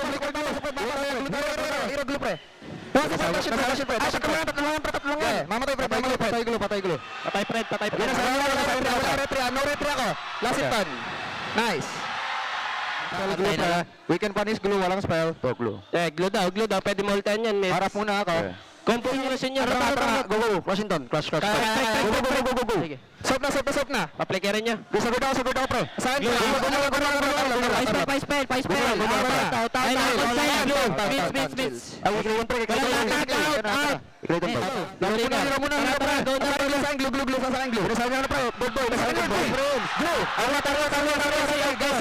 Ingat, mix. Mix, mag-isa ka dyan, mix. Charlotte. Glue next, pre. Glue next. Euro. Wala HP cloud. Ito, clean cake ka. May wintro ko, harap. Second skill glue. Kalma. No PMI cloud. No second skill glue ka. Ano? Cloud. Patayin niyo. Nice! Alright, we were watching the play there on our mic check on the big screen. It's Redmar and of course, obviously Kirk, King Kong, and Wolf. And we're gonna go straight to a play breakdown that Wolf wants to ask King Kong and Kirk exactly what happened here. Na-breakdown natin ito ng konti kanina, pero mas maganda kasi makakuha natin from the source. Kirk and King Kong, explain nyo naman yung split push play tapos nag-lead sa Lord Dance ninyo. Explain niya. Sabi ni King Kong split push ko daw eh. Tapos ayun, naniwala lang ako. Tapos nag-dash na sila. Sabi ni Bruce ko, wala daw wind of nature si Cloud, kaya plinikiran ko na eh. How about this one? Nung time na ginugo na si Savero, paano nyo as a team? Sabi ni Savero, may emo daw siya, hindi siya mamamatay. Tiwala lang. Sabi niya talaga yan? Sabi niya yun, straight Tagalog. Lubit. Hindi sa Indo, Tagalog mismo. Tagalog. Okay. And how about this one naman yung eventually si Brusco tsaka ikaw may flicker. Paano nyo nagawang hindi paplikerin si Super Marco? Sabi ni Brusco, bulin lang namin. Wala daw kasi siyang nature, sabi ni King Kong. Masabi mo doon, King Kong? Ayan, tingnan ko. Plinikiran ko na kasi wala daw wind of nature. And then nagsisisigaw na si King Kong dyan. Actually, gusto ko tanongin dito si King eh. Sa mga games na mas nalalaro mo yung mga tank jungle, feeling mo ba nag-iiba yung approach mo sa shot calling or sa role mo in-game compared sa mga assassins mo? Pag assassin po, mas feeling ko mas makoms ako pag naka-assassin kasi kailangan kong i-connect sa tank tsaka mage ko yung mga gagawin ko kasi sila yung gagawa ng space para sa akin eh. Unlike pag ako yung naka-duty na jungle, parehas kaming gumagawa ng space para sa X tsaka sa gold. So parang mas quiet kapag tank jungle, utility jungle in a way? Yes po, opo. Okay. Is there anything else we wanted to bring up with the plays, Wolf? Yeah, siguro yung last na lang dito, sino ba ang typically nagde-decision sa inyo pag kailangan nang mag-split, slow push muna, pumwesto-pwesto, sino ba ang pinuno ng ONIC Philippines?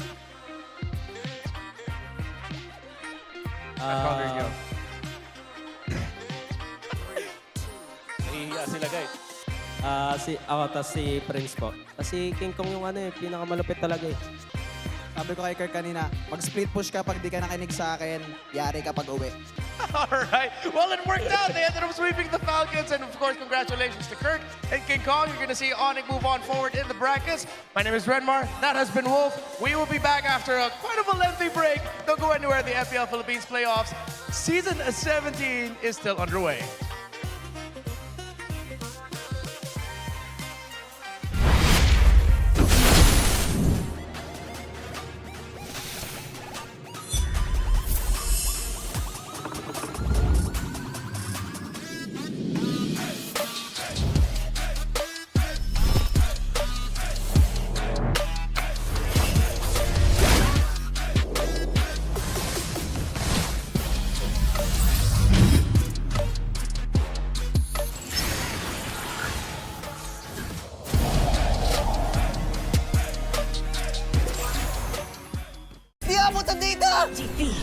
GG bro! Don't worry! The Unli with Smart Power All 99. Hindi bitin with 10 gig data to power your games plus Unli Facebook or Unli TikTok. Load now! Foul! You know your scalp can get up to 5 times more dandruff? Get triple anti-dandruff power. Supercharged with Clear. Hey, you! Did you know men have 1.4 times weaker scalp? Get a shampoo that's 100% made for men. Supercharged with Clear. Enemy alert. Your scalp gets 1.5 times greasier, causing dandruff. Get triple anti-dandruff power. Supercharged with Clear. Stop and pull over. Your scalp gets 1.5 times sweatier. For cooling power, supercharged with Clear.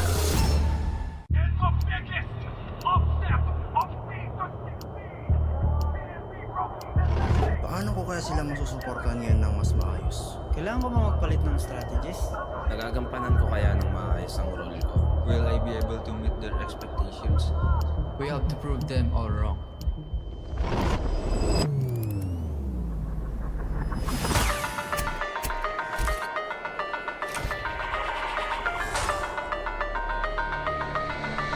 Time to win.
Game, kanya-kanya na to.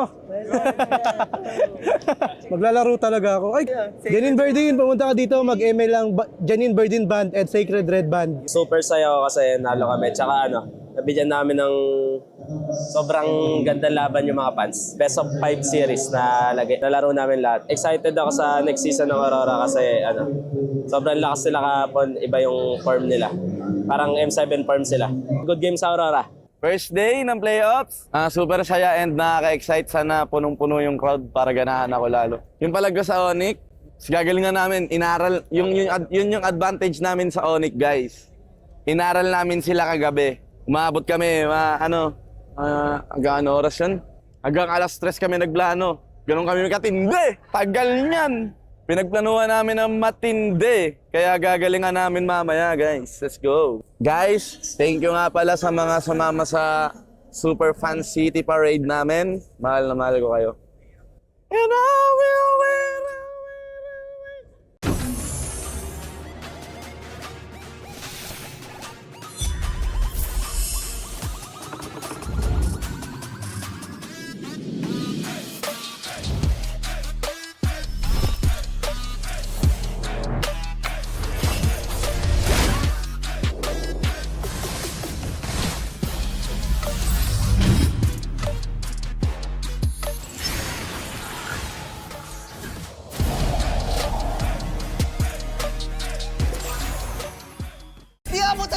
Defeat.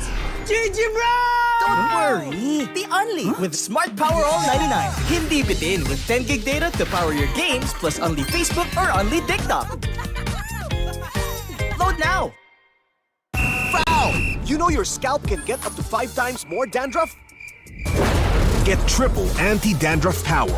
Supercharged with Clear. Hey, you. Did you know men have 1.4 times weaker scalp? Get a shampoo that's 100% made for men. Supercharged with Clear. Enemy alert. Your scalp gets 1.5 times greasier, causing dandruff. Get triple anti-dandruff power. Supercharged with Clear. Stop and pull over. Your scalp gets 1.5 times sweatier. For cooling power. Supercharged with Clear.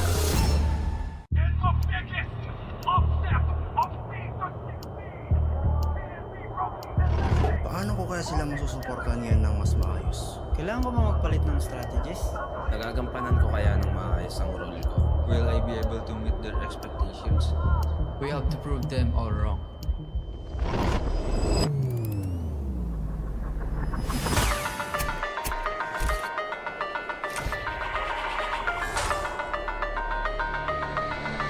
It's time to win.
Game, kanya-kanya na to. Maglalaro talaga ako. Ay, Janine Verdin, pumunta ka dito, mag-ML lang Janine Verdin Band and Sacred Red Band. Super saya ako kasi nalo kami. Tsaka nabigyan namin ng sobrang gandang laban yung mga fans. Best of 5 series na nalaro namin lahat. Excited ako sa next season ng Aurora kasi sobrang lakas nila kahapon. Iba yung form nila. Parang M7 form sila. Good game sa Aurora. First day ng playoffs, super saya and nakaka-excite. Sana punong-puno yung crowd para ganahan ako lalo. Yung Palag Na sa ONIC, gagalingan namin, inaral, yun yung advantage namin sa ONIC, guys. Inaral namin sila kagabi. Umabot kami, hanggang oras yun? Hanggang alas 3 kami nagplano. Ganon kami katindi. Tagal niyan. Pinagplanuhan namin ng matindi. Kaya gagalingan namin mamaya, guys. Let's go. Guys, thank you nga pala sa mga sumama sa Super Fan City Parade namin. Mahal na mahal ko kayo. And I will win.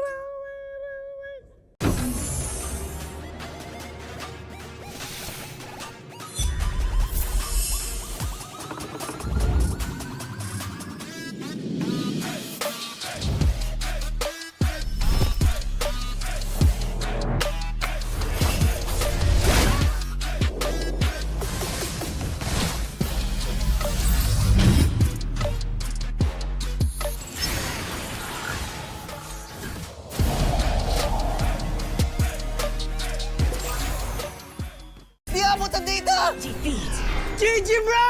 Don't worry! The Unli with Smart Power All 99. Hindi bitin with 10 gig data to power your games plus Unli Facebook or Unli TikTok. Load now! Foul! You know your scalp can get up to 5 times more dandruff? Get triple anti-dandruff power. Supercharged with Clear. Hey, you, did you know men have 1.4 times weaker scalp? Get a shampoo that's 100% made for men. Supercharged with Clear. Enemy alert. Your scalp gets 1.5 times greasier, causing dandruff. Get triple anti-dandruff power. Supercharged with Clear. Stop and pull over. Your scalp gets 1.5 times sweatier. For cooling power. Supercharged with Clear.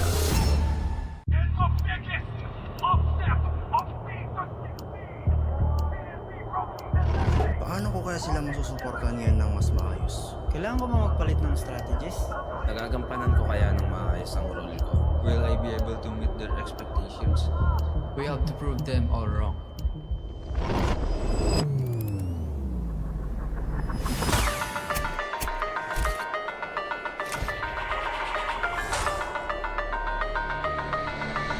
Time to win.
game, kanya-kanya na to.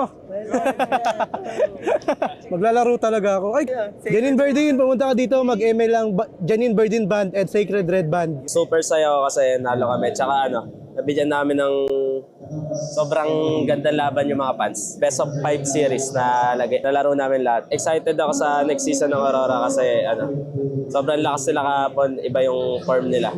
Parang M7 form sila. Good game sa Aurora.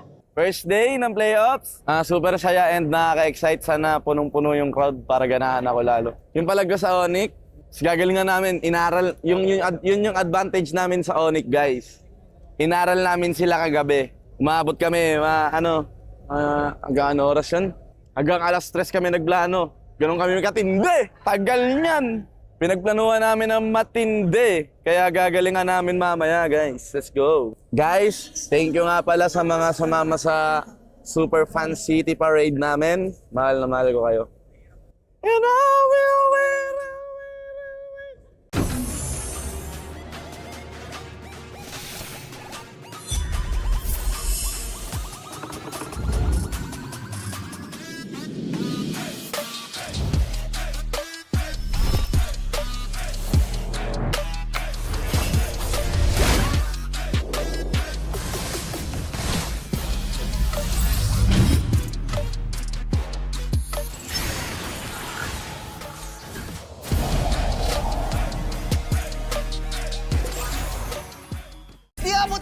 Defeat.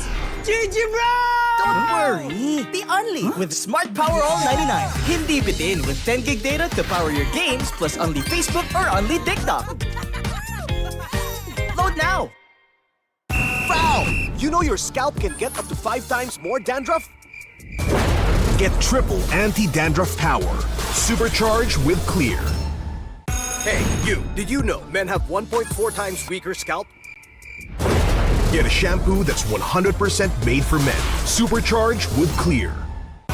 Enemy alert. Your scalp gets 1.5 times greasier, causing dandruff. Get triple anti-dandruff power. Supercharged with Clear. Stop and pull over. Your scalp gets 1.5 times sweatier. For cooling power, supercharged with Clear.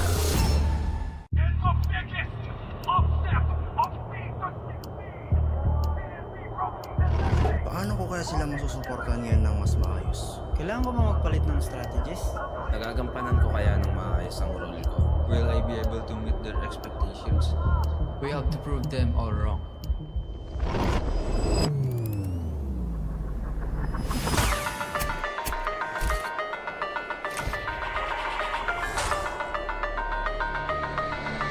It's time to win.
Game, kanya-kanya na to. Maglalaro talaga ako. Ay, Janine Verdin, pumunta ka dito, mag-ML lang Janine Verdin Band at Sacred Red Band. Super saya ako kasi nalo kami. Tsaka nabigyan namin ng sobrang gandang laban yung mga fans. Best of 5 series na nalaro namin lahat. Excited ako sa next season ng Aurora kasi sobrang lakas sila kahapon. Iba yung form nila. Parang M7 form sila. Good game sa Aurora. First day ng playoffs, super saya and nakaka-excite. Sana punong-puno yung crowd para ganahan ako lalo. Yung palag ko sa ONIC, gagalingan namin, inaral, yun yung advantage namin sa ONIC, guys. Inaral namin sila kagabi. Umabot kami, hanggang oras yun? Hanggang alas 3 kami nagplano. Ganun kami katindi. Tagal niyan. Pinagplanuhan namin ng matindi. Kaya gagalingan namin mamaya, guys. Let's go. Guys, thank you nga pala sa mga sumama sa Super Fan City Parade namin. Mahal na mahal ko kayo. And I will win.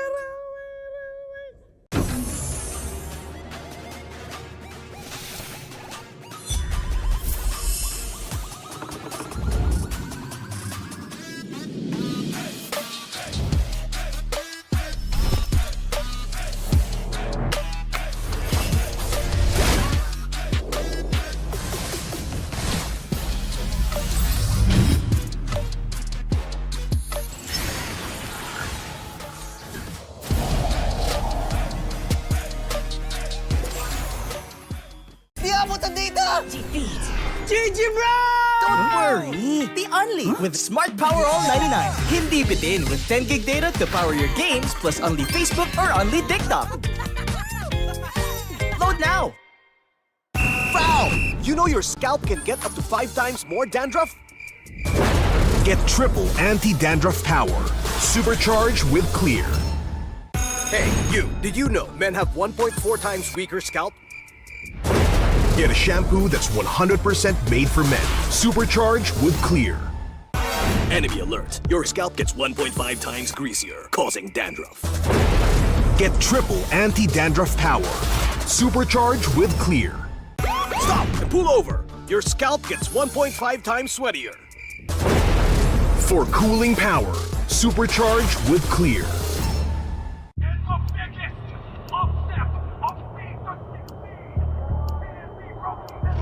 Paano ko kaya sila masusuportahan ngayon ng mas maayos? Kailangan ko ba magpalit ng strategies? Nagagampanan ko kaya ng maayos ang role ko? Will I be able to meet their expectations? We have to prove them all wrong.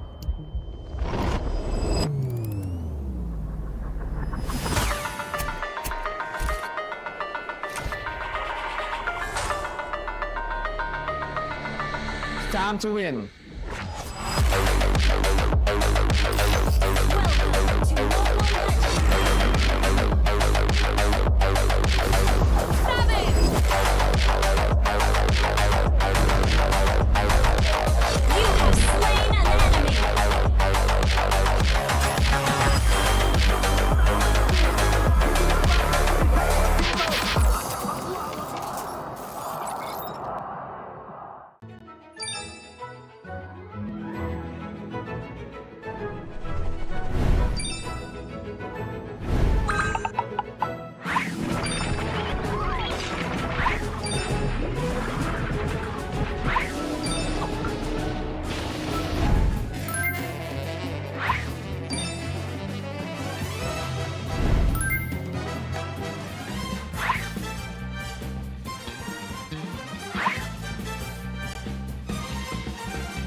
Game, kanya-kanya na to.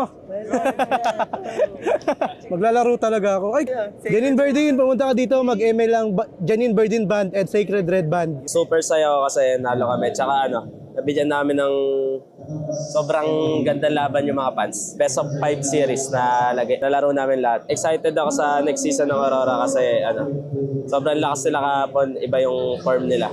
Parang M7 form sila. Good game sa Aurora.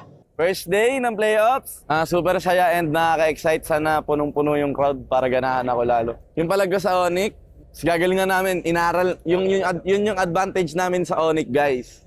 Inaral namin sila kagabi. Umabot kami, hanggang oras yun? Hanggang alas 3 kami nagplano. Ganun kami katindi. Tagal niyan. Pinagplanuhan namin ng matindi. Kaya gagalingan namin mamaya, guys. Let's go. Guys, thank you nga pala sa mga sumama sa Super Fan City Parade namin. Mahal na mahal ko kayo. And I will win.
Defeat. GG bro! Don't worry. The Only with Smart Power All 99. Hindi bitin with 10 gig data to power your games plus only Facebook or only TikTok. Load now. Foul! You know your scalp can get up to 5 times more dandruff? Get triple anti-dandruff power. Supercharged with Clear. Hey, you. Did you know men have 1.4 times weaker scalp? Get a shampoo that's 100% made for men. Supercharged with Clear. Enemy alert. Your scalp gets 1.5 times greasier, causing dandruff. Get triple anti-dandruff power. Supercharged with Clear. Stop and pull over. Your scalp gets 1.5 times sweatier. For cooling power, supercharged with Clear.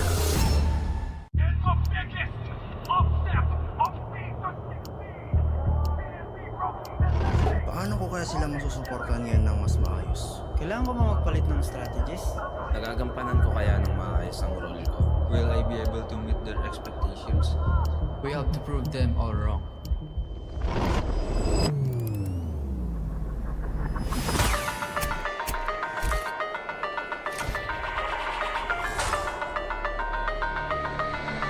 It's time to win.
Game, kanya-kanya na to. Maglalaro talaga ako. Ay, Janine Verdin, pumunta ka dito, mag-ML lang Janine Verdin Band and Sacred Red Band. Super saya ako kasi nalo kami. Tsaka nabigyan namin ng sobrang gandang laban yung mga fans. Best of 5 series na nalaro namin lahat. Excited ako sa next season ng Aurora kasi sobrang lakas nila kahapon. Iba yung form nila. Parang M7 form sila. Good game sa Aurora. First day ng playoffs, super saya and nakaka-excite. Sana punong-puno yung crowd para ganahan ako lalo. Yung Palag Na To sa ONIC, gagalingan namin, inaral, yun yung advantage namin sa ONIC, guys. Inaral namin sila kagabi. Umabot kami, hanggang oras yun? Hanggang alas 3 kami nagplano. Ganun kami katindi. Tagal niyan. Pinagplanuhan namin ng matindi. Kaya gagalingan namin mamaya, guys. Let's go. Guys, thank you nga pala sa mga sumama sa Super Fan City Parade namin. Mahal na mahal ko kayo. And I will win.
Defeat.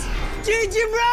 Don't worry. The Only with Smart Power All 99. Hindi bitin with 10 gig data to power your games plus only Facebook or only TikTok. Load now. Foul! You know your scalp can get up to 5 times more dandruff? Get triple anti-dandruff power. Supercharged with Clear. Hey, you. Did you know men have 1.4 times weaker scalp?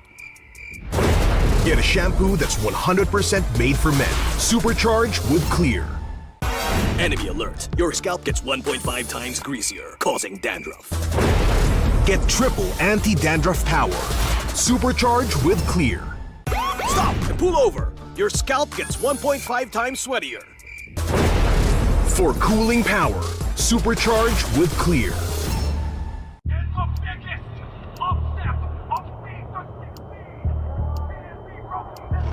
Paano ko kaya sila masusuportahan ngayon ng mas maayos? Kailangan ko ba magpalit ng strategies? Nagagampanan ko kaya ng maayos ang role ko? Will I be able to meet their expectations? We have to prove them all wrong.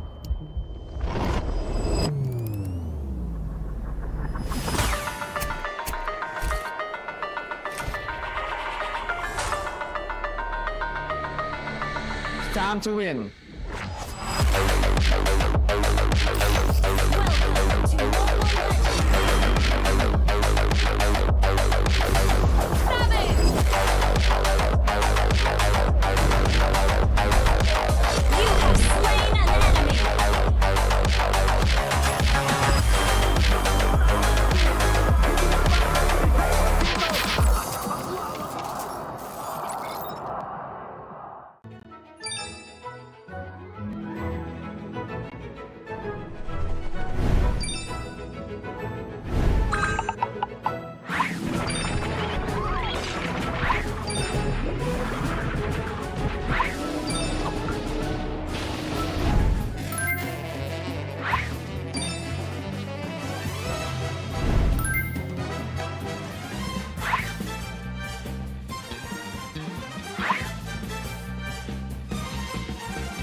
game, kanya-kanya na to.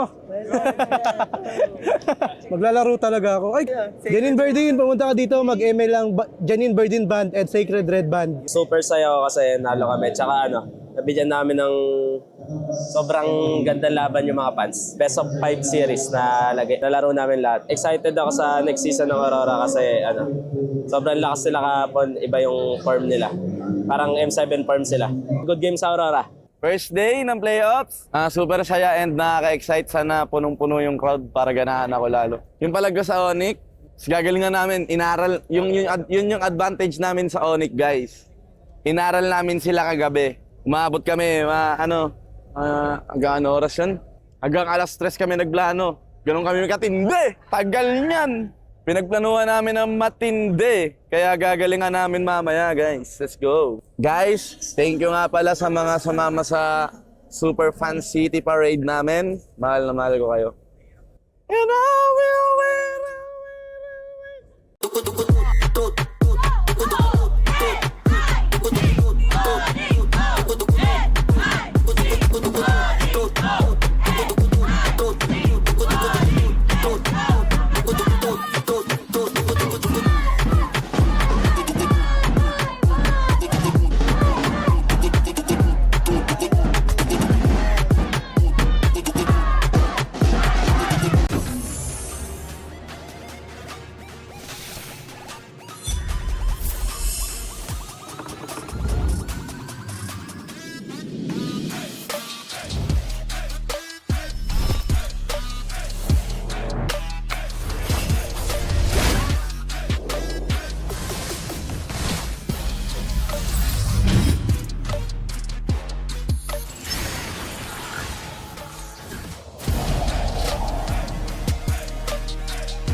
Defeat.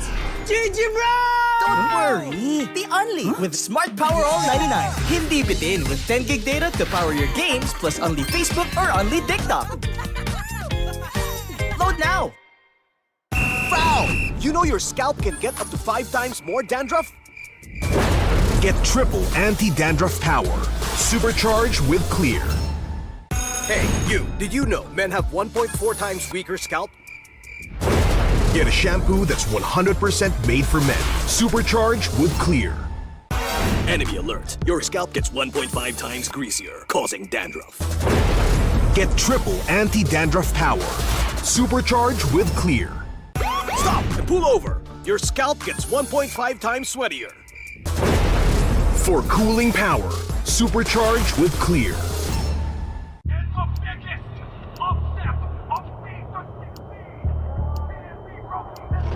Paano ko kaya sila masusuportahan ngayon ng mas maayos? Kailangan ko ba magpalit ng strategies?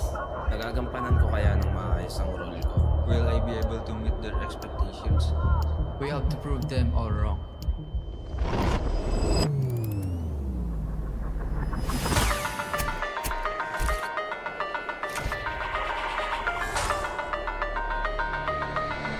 It's time to win.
game, kanya-kanya na to. Maglalaro talaga ako. Ay, Janine Verdin, pumunta ka dito, mag-ML lang Janine Verdin Band at Sacred Red Band. Super saya ako kasi nalo kami. Tsaka nabigyan namin ng sobrang gandang laban yung mga fans. Best of 5 series na nalaro namin lahat. Excited ako sa next season ng Aurora kasi sobrang lakas nila kahapon. Iba yung form nila. Parang M7 form sila. Good game sa Aurora. First day ng playoffs, super saya and nakaka-excite. Sana punong-puno yung crowd para ganahan ako lalo. Yung palag ko sa ONIC, gagalingan namin, inaral, yun yung advantage namin sa ONIC, guys. Inaral namin sila kagabi. Umabot kami, hanggang oras yun?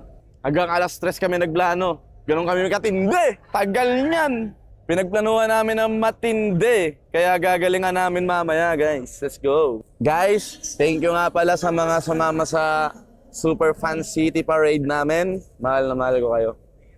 And I will win.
Defeat GG bro!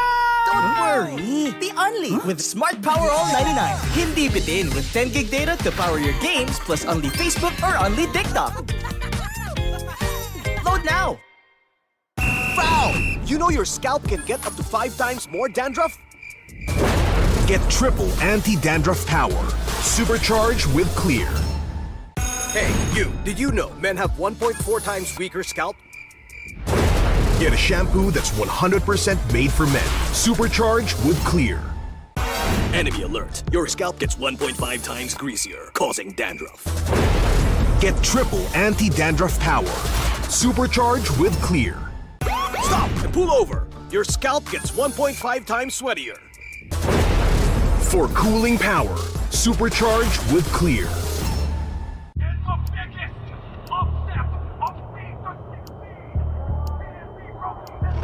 Paano ko kaya sila masusuportahan ngayon ng mas maayos? Kailangan ko ba magpalit ng strategies?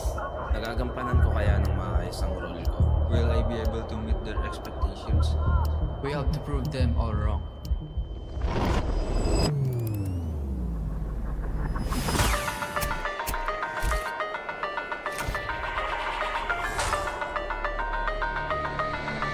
Time to win.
Game, kanya-kanya na to. Maglalaro talaga ako. Ay, Janine Verdin, pumunta ka dito, mag-ML lang Janine Verdin Band at Sacred Red Band. Super saya ako kasi nalo kami. Tsaka nabigyan namin ng sobrang ganda laban yung mga fans. Best of 5 series na nalaro namin lahat. Excited ako sa next season ng Aurora kasi sobrang lakas nila kahapon. Iba yung form nila. Parang M7 form sila. Good game sa Aurora. First day ng playoffs, super saya and nakaka-excite. Sana punong-puno yung crowd para ganahan ako lalo. Yung Palag sa ONIC, gagalingan namin, yun yung advantage namin sa ONIC, guys. Inaral namin sila kagabi. Umabot kami, hanggang oras yun? Hanggang alas 3 kami nagplano. Ganun kami katindi. Tagal niyan. Pinagplanuhan namin ng matindi. Kaya gagalingan namin mamaya, guys. Let's go. Guys, thank you nga pala sa mga sumama sa Super Fan City Parade namin. Mahal na mahal ko kayo. And I will win.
Defeat.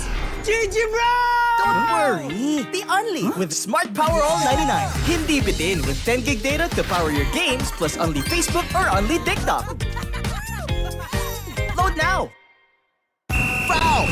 You know your scalp can get up to 5 times more dandruff? Get triple anti-dandruff power. Supercharged with Clear. Hey, you. Did you know men have 1.4 times weaker scalp?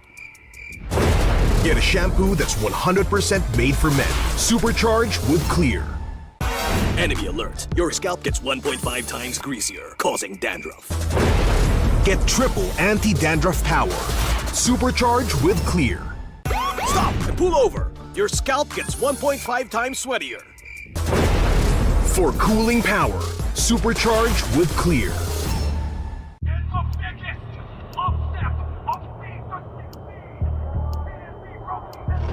Paano ko kaya sila masusuportahan ngayon ng mas maayos? Kailangan ko ba magpalit ng strategies? Nagagampanan ko kaya ng maayos ang role ko? Will I be able to meet their expectations? We have to prove them all wrong.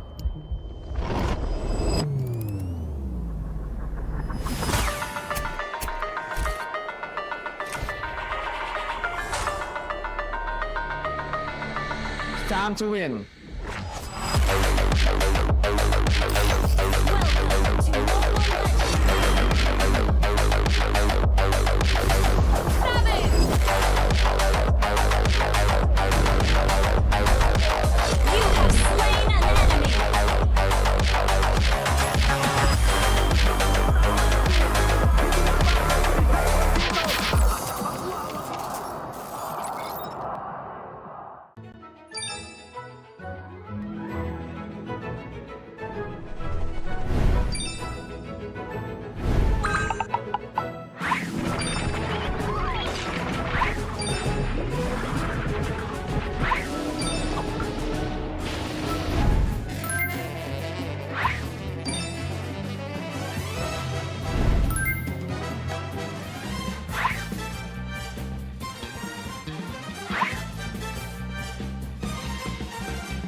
Game, kanya-kanya na to. Maglalaro talaga ako. Ay, Janine Verdin, pumunta ka dito, mag-ML lang Janine Verdin Band at Sacred Red Band. Super saya ako kasi nalo kami. Tsaka nabigyan namin ng sobrang ganda laban yung mga fans. Best of 5 series na nalaro namin lahat. Excited ako sa next season ng Aurora kasi sobrang lakas nila kahapon. Iba yung form nila. Parang M7 form sila. Good game sa Aurora. First day ng playoffs, super saya and nakaka-excite. Sana punong-puno yung crowd para ganahan ako lalo. Yung Palag Na sa ONIC, gagalingan namin, yun yung advantage namin sa ONIC, guys. Inaral namin sila kagabi. Umabot kami, hanggang oras yun? Hanggang alas 3 kami nagplano. Ganun kami katindi. Tagal niyan. Pinagplanuhan namin ng matindi. Kaya gagalingan namin mamaya, guys. Let's go. Guys, thank you nga pala sa mga sumama sa Super Fan City Parade namin. Mahal na mahal ko kayo. And I will win.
Defeat.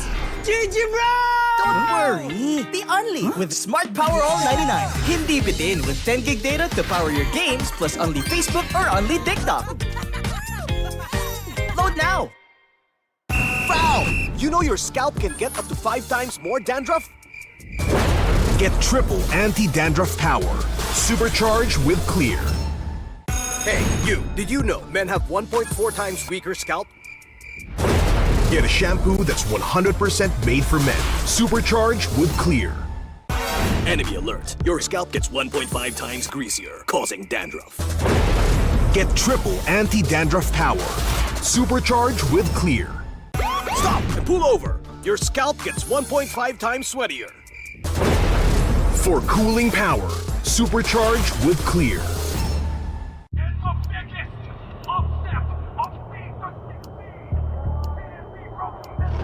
Paano ko kaya sila masusuportahan ngayon ng mas maayos? Kailangan ko ba magpalit ng strategies?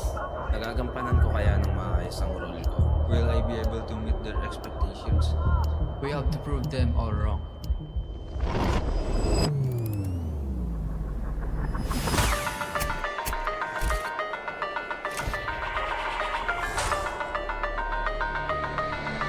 It's time to win.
Game, kanya-kanya na to. Maglalaro talaga ako. Ay, Janine Verdin, pumunta ka dito, mag-ML lang Janine Verdin Band at Sacred Red Band. Super saya ako kasi nalo kami. Tsaka nabigyan namin ng sobrang ganda laban yung mga fans. Best of 5 series na nalaro namin lahat. Excited ako sa next season ng Aurora kasi sobrang lakas nila kahapon. Iba yung form nila. Parang M7 form sila. Good game sa Aurora. First day ng playoffs, super saya and nakaka-excite. Sana punong-puno yung crowd para ganahan ako lalo. Yung Palag Na To sa ONIC, gagalingan namin, inaral, yun yung advantage namin sa ONIC, guys. Inaral namin sila kagabi. Umabot kami, hanggang oras yun? Hanggang alas 3 kami nagplano. Ganun kami katindi. Tagal niyan. Pinagplanuhan namin ng matindi. Kaya gagalingan namin mamaya, guys. Let's go. Guys, thank you nga pala sa mga sumama sa Super Fan City Parade namin. Mahal na mahal ko kayo. And I will win.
Defeat GG bro! Don't worry! The Only with Smart Power All 99. Hindi bitin with 10 gig data to power your games plus only Facebook or only TikTok. Load now! Foul! You know your scalp can get up to 5 times more dandruff? Get triple anti-dandruff power. Supercharged with Clear. Hey, you! Did you know men have 1.4 times weaker scalp? Get a shampoo that's 100% made for men. Supercharged with Clear. Enemy alert. Your scalp gets 1.5 times greasier, causing dandruff. Get triple anti-dandruff power. Supercharged with Clear. Stop and pull over. Your scalp gets 1.5 times sweatier. For cooling power, supercharged with Clear.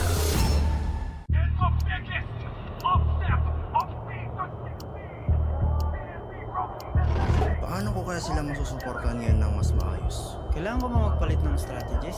Nagagampanan ko kaya ng maayos ang role ko? Will I be able to meet their expectations? We have to prove them all wrong.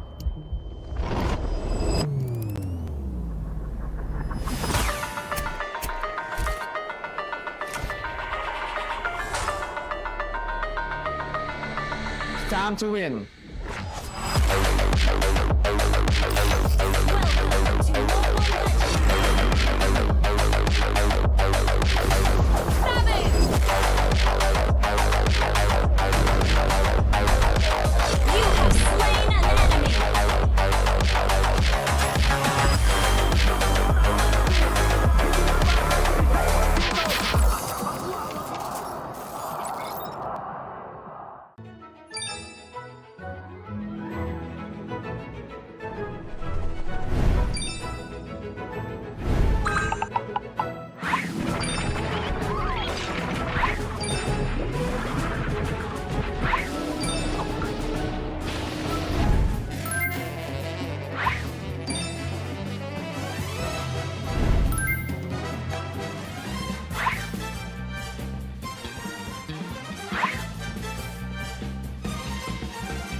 MPL super fans here. One, I think, medyo hati naman to, no? Meron from Liquid, meron from Omega. And today, we will be playing the very classic pahabahan game. So, alam mo, fans know this, no? We always play this. Pero dito, kahapon, nandito si Janine Bernine, a special guest and a special performer. Do you guys know the song? Ano yung sinasabi din sa song ni Janine? Ano yung line niya, no? Yun! Sasabihin nila, pahabahan na. So it will be a test of lungs, basically, for Ibirin din. And the winner, the one that will last the longest, will of course get MPL points. Only one. Only one among the 7 people. Ako yan. So are you guys ready? Let's start with our first game. Let's start with Kuya here versus Kuya. Okay guys, what's your name? You are. Kuya. Ken. Hello, Kuya. Kuyas, ready? Sino gusto magsimula? Sino gusto magsimula? Oh, dito na tayo. Okay. Both of them will go at the same time, and Okay. then the one that will last longer will get to stay. Okay, perfect. Okay? Are you guys ready? Okay. In 3, 2, 1, go! Palag na to. 1, 2, 3, 4, 5, 6, 7, 8, 9, 10, 11. Okay. We have 11 seconds to beat. Parang natigil siya. Tapos Yes. Thank you very Thank you so much, Kuya Ken. Palakpakan naman natin si Kuya Ken. And of course, you'll be staying here Great because that's job. the record to beat. Okay, next up, our next pair.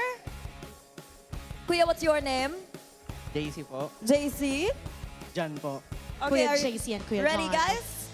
In 3, 2, 1, go! Palag na to.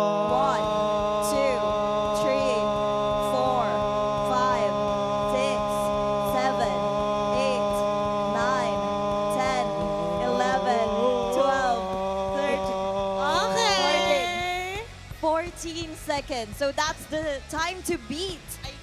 Yes. Ang galing. Okay, thank you very much, you won. Congratulations. So you'll be remaining here? Thank you, Kuya. Okay. Okay. Nag-harmonize na sila kanina eh. Yeah, may alto, may soprano, I don't know. What do we have? 3 left? Yes. So 3 at the same time, Sabay-sabay guys. tayo. Come here. What's Are your you name? ready? Amir po, Amir. Amir. How about you? Fitz. Baby boy. What's your name? What's your name, pa? Enzo. Enzo. Okay. Are you ready? Yes? Okay? Okay, guys. Kaya? Okay. 14 seconds to beat. Are you guys ready? Okay. Okay. We'll get to count silently and I'll give them my mic. Okay. In 3, 2, 1, go! Palag na to.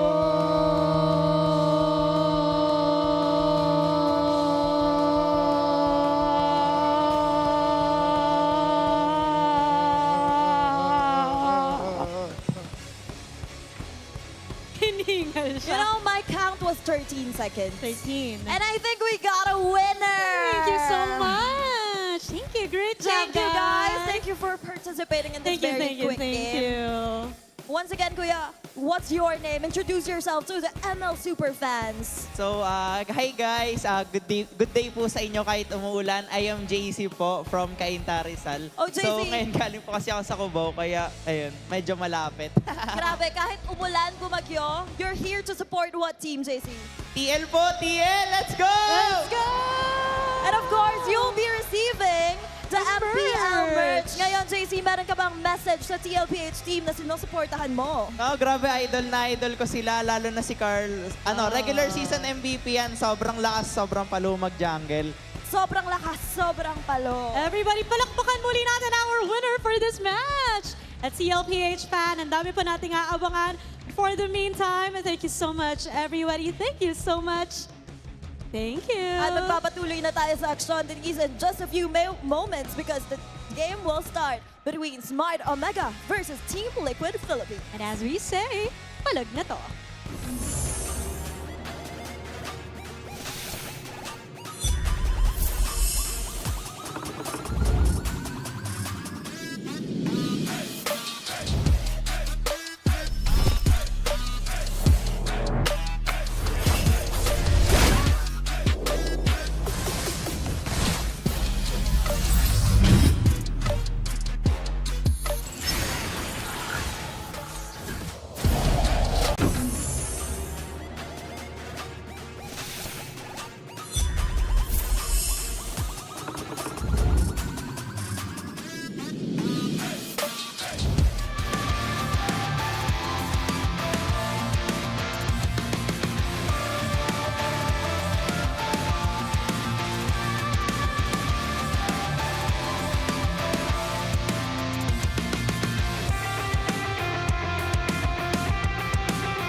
last time we saw Barangay Smart Omega make it out of the play-ins was Season 9. The last time we saw them make it out of the play-ins, they made it all the way to the Grand Finals. But standing in their way as they go into the second round is a team that is greatness personified, led by the GOAT. Team Liquid Philippines look to put a hump in the road to greatness for Smart Omega. We welcome you back to the playoffs here. My name is Renmar, still here with Wolf, and we have had ourselves a very interesting day so far because I'm pretty sure no one expected the result of our first match. You know, we can always say that ONIC can definitely take it up against Falcons, but to go 3-0 against the top 2 seed of the regular season, that to me is a big surprise. And to do it with Paquito as well. There's so many surprises already today, and we still have so much in store for us in the next few moments. As we're seeing the playoffs so far, ONIC is able to sweep the enduring legacy matchup versus Falcons, and Super Family with the knockout strikes coming up from Mr. Kirk was able to win it against the second seed team. Unfortunately for Team Falcons, who has set their eyes na papunta doon sa may Paris, parang mababa pa yung lipad nila. Yeah, it was a tough time going for Falcons. Look completely out of form. While we have to give it to ONIC Philippines. You can only tell about a team not playing to their expectations because you also have to look at the team that they were up against. ONIC Philippines looked completely in the zone. They were online, and we were talking about it even behind the scenes. And I'm pretty sure we've addressed it in front of the camera as well, that King Kong seems to have really stepped up for ONIC Philippines. Naramdaman natin kanina, parang iba yung timpla ng laro. O naman yung kape o pagkain na ininom ngayon ni King Kong, parang gusto ko rin matikman yun, Redmar. Yeah. Whatever is going on with ONIC Philippines, to see if the other teams can deliver that as well, because we also have to see if Omega can deliver that. So we're going to be back a little bit later on, because coming up next is Omega versus Team Liquid Philippines. Maraming salamat sa ating on-ground panel. We are here to finally begin the second and the last match of day number 2 in the playoffs here at the Filipino Broadcast. Kasama niyo ako, Hans Galeria, kasama si Burrito and Joshi Cakes. And over at the English Broadcast, we're taking care of business. My name is Leo, here with the Devilish Rockheart and the Blooming Brigida. Iba yung klase.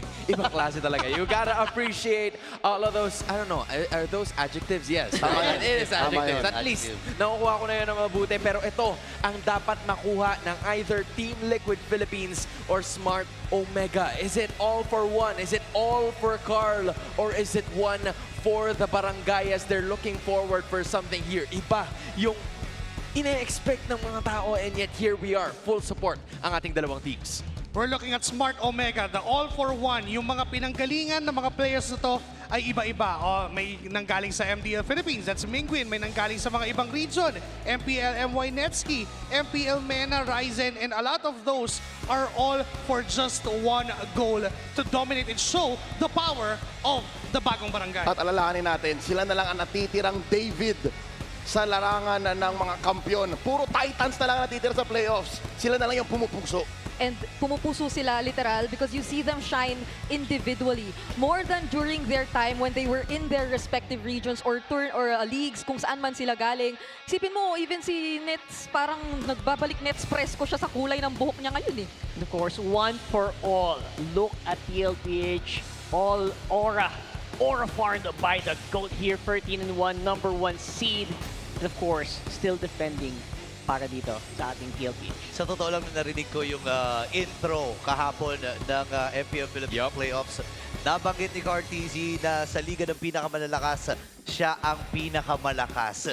Yung testamento pa lang na yun, yung statement pa lang yun, it defines kung ano nga ba ang Team Liquid Philippines sa paligid ni Cartesi. And guys, correct me if I'm wrong, wala pang nakakakumpleto ng 3 sunod-sunod na MPL PH championships. Yep. And I think that is what the GOAT and of course the rest of the cavalry are looking forward to do. You are looking at them right now, finally making their debut after missing it from day number 1 in the best way possible kasi laglagan yung naging ganap. And in fact, may nabanggit nga itong si Sanji doon sa isa sa mga pinakakilala at kapita-pitagang podcast na napapanood natin na hindi lang to basta 4 horsemen of the apocalypse. This is one GOAT and 4 of the others added on to him. Honestly, for me, it's like, okay, may 4 horsemen talaga dito sa TLPH, pero alam mo yung hiniherald nila yung talagang tagapagdala ng buong liga. So para sa mga Marvel fans, si Apocalypse, si Carl.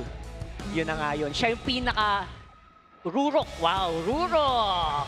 That's a Tagalog word. We'll take it. Thank you. I guess this just puts more weight into the kind of role Carl actually has when it comes to the team. Na even earlier in the series when we were talking about the gold lane matchup, we put so much weight into his opinions because he's time and time again proven what he's capable of. And now he's on the road to proving yet again another achievement na lahat tayo nakikitang sobrang hirap matamasa. Dude, these two used to be teammates. Nakikita natin, medyo zoom out yung TLPH camera kasi dyan din nanggaling itong si Perks. And I think he's making Daddy JP proud with his performance this We're season. used to seeing Perksiva with Team Liquid Philippines, but now he's with Smart Omega.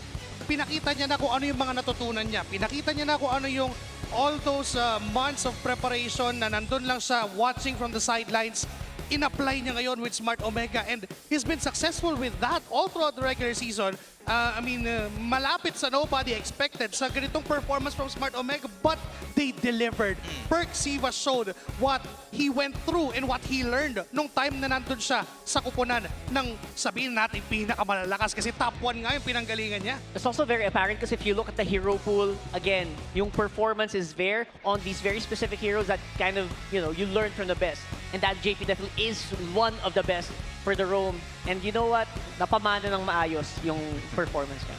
Yeah, and in addition, it felt like the stats could probably favor JP, pero isa sa mga naging lamang ni Perksiva at that time was the hero pool. Yeah. There were at least 3 more heroes in that, and this might be the opportunity for him na mas taasan palalo yung master niya. Para siyang kung pupanda to si Master Shifu, pre, yun yung goal ni Perks ngayon. Legit. Actually, 4 yun. Meron siyang lamang na Kalea, Chip, Grok, at Guinevere. Lahat yun may panalo. Ganun katindi yan. And naalala ko nga nung nasa amateur scene pa or nasa amateur days pa itong si Perks, talagang kilala na rin to sa pagiging flexible niya talaga sa mga heroes. Lalo na yung Cho, na isa sa mga talagang minamata sa kanya. Alam mo naman si Daddy JP, isa rin talaga sa mga magagaling na Cho user. Kaya nga nabansagan yung salitang Air JP dahil sa sipa na ginagawa niya, di ba? You know, this begs the question kasi all throughout regular season, we haven't seen Smart Omega gather a match win against Team Liquid Philippines. Yeah. Kaya ngayon, e-epekto na ba yung barang ni Barangay, men? Si Netsky, nakahapon, bukod sa nagpaalam siya dun sa kanyang huling nakalaban, nakita din natin na binarang niya in public.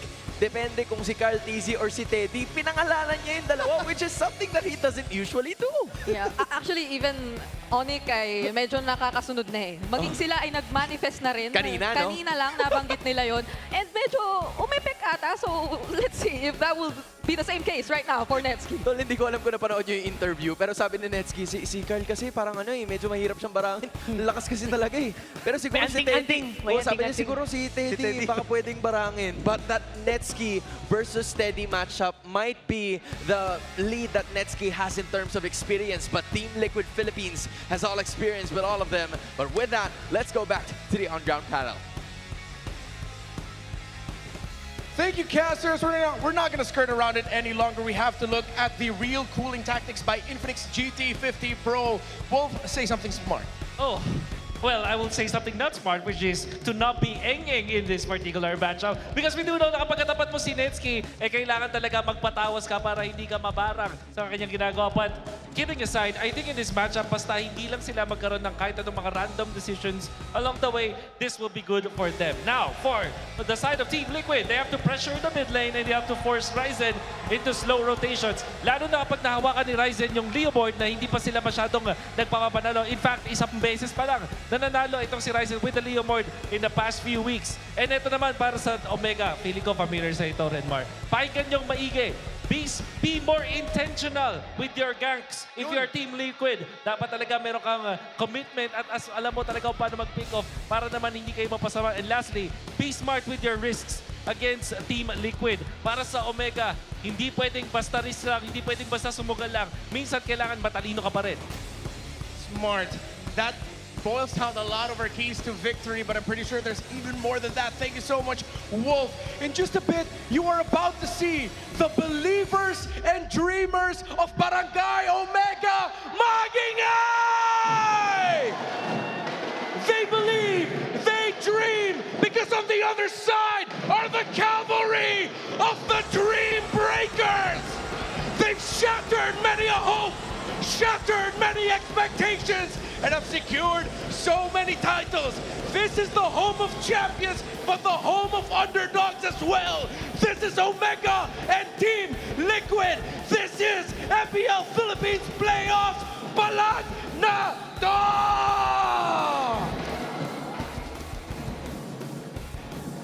Let's go, Liquid! Let's go, Liquid! Team Liquid! Let's go, Liquid! Let's go, Liquid! Team Liquid! Team Liquid! Team Liquid! Challengers come, but they face the same ruthless test. The reigning kings return to prove once again that they are miles ahead of the rest. Leading the Stampede is an World Champion, MSC Champion, and four-time MPL Philippines Champ. Cavalry, give it up for Raging Sanford and Team Liquid Philippines!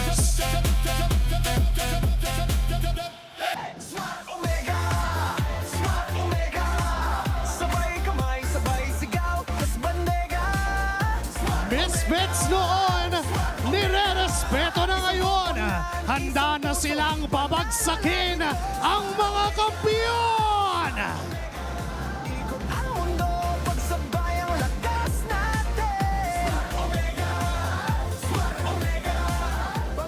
Sa gitna nila ay ang Master Manifester, ang barangay ng Barangay Netski!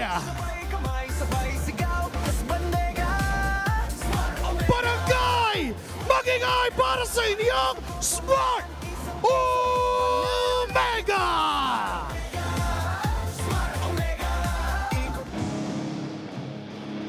To ensure the integrity of the game, welcome our marshals, Luis, Chico, Joshua G, and JD. Headed by the Chop Master himself, Set.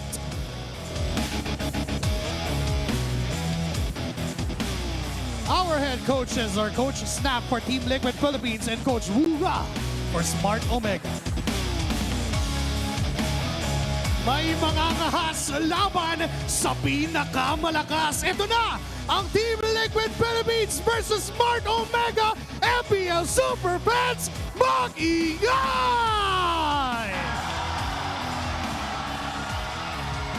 This is Team Liquid's debut in the San Juan Arena. For those who are uninformed, why exactly is he called the Raging Sanford? Yes, mentioned that during a play-by-play because they happened simultaneously with the Raging Sandstorm by JP on the Khalid. But going back, this is Team Liquid Philippines. It was so important for them, as emphasized, to really keep the pressure going in the mid. I think it's about time you remind Perks who the original teacher is after all. That's right. And of course, you're talking about pressure. These guys, they don't seem like they feel it. All they feel right now is, of course, momentum after that 3-1 victory yesterday. It's so easy to say that Smart Omega are just happy to be here, that they're in a David versus Goliath matchup that they're so used to. But I'll tell you now, when they came in after last night's emphatic victory, even against the Aura Farming champions, I say this is the best Barangay has looked all these years. Again, 4 years ago was when they went all the way from the same spot that they're in right now, all the way to the grand finals. I don't even think it affects them in any way negatively to think that they are the David in this matchup, to think that they are the only team who's left alongside all these titans. You know what? This is bound to become a match of biblical proportions. I think crazy things are going to happen that we can only really chalk up to acts of God. Yeah, and you can only guess what's going to happen next. Let's listen to how they prepared for this matchup via the Smart 5G ping test. Keep your eyes and ears open. Masabi ko sa laban namin sa Twisted Minds. Masaya kasi natalo ko yung dati kong team. Masaya ako kasi nakalaban ko yung mga dati kong teammates and yun, nanalo ko din sa kanila. Ayun, message ko sa TLPH, biggest former team ko din. Good luck sa atin guys and namimiss ko na kayo. Sana makisa kami. Gagalingan namin ngayong araw na to. And ngayong season 17 playoffs. Road to Paris. Guys, good luck sa Liquid! Playoffs sa Carlo. Tahanan ba naman ang pinakamalakas? Siya daw, pinakamalakas. Kahit madami nangyari ngayon, di tayo papadista, okay? Pero yun, grabe no. Grabe mo nangyari pa yun. Grabe yung ONIC. And guys, playoffs na. First time ko dito sa sa arena na to. Si Carl, galing na to dito. Home court to ni Carl TZ guys, home court. Sabi sa akin kagabi ni Carl home court mo to eh. Hometown kay Teddy. Ted, ano Ted? Kaya mo ba yan si Nets, Ted? Ted, ibababay ka niyan, Ted.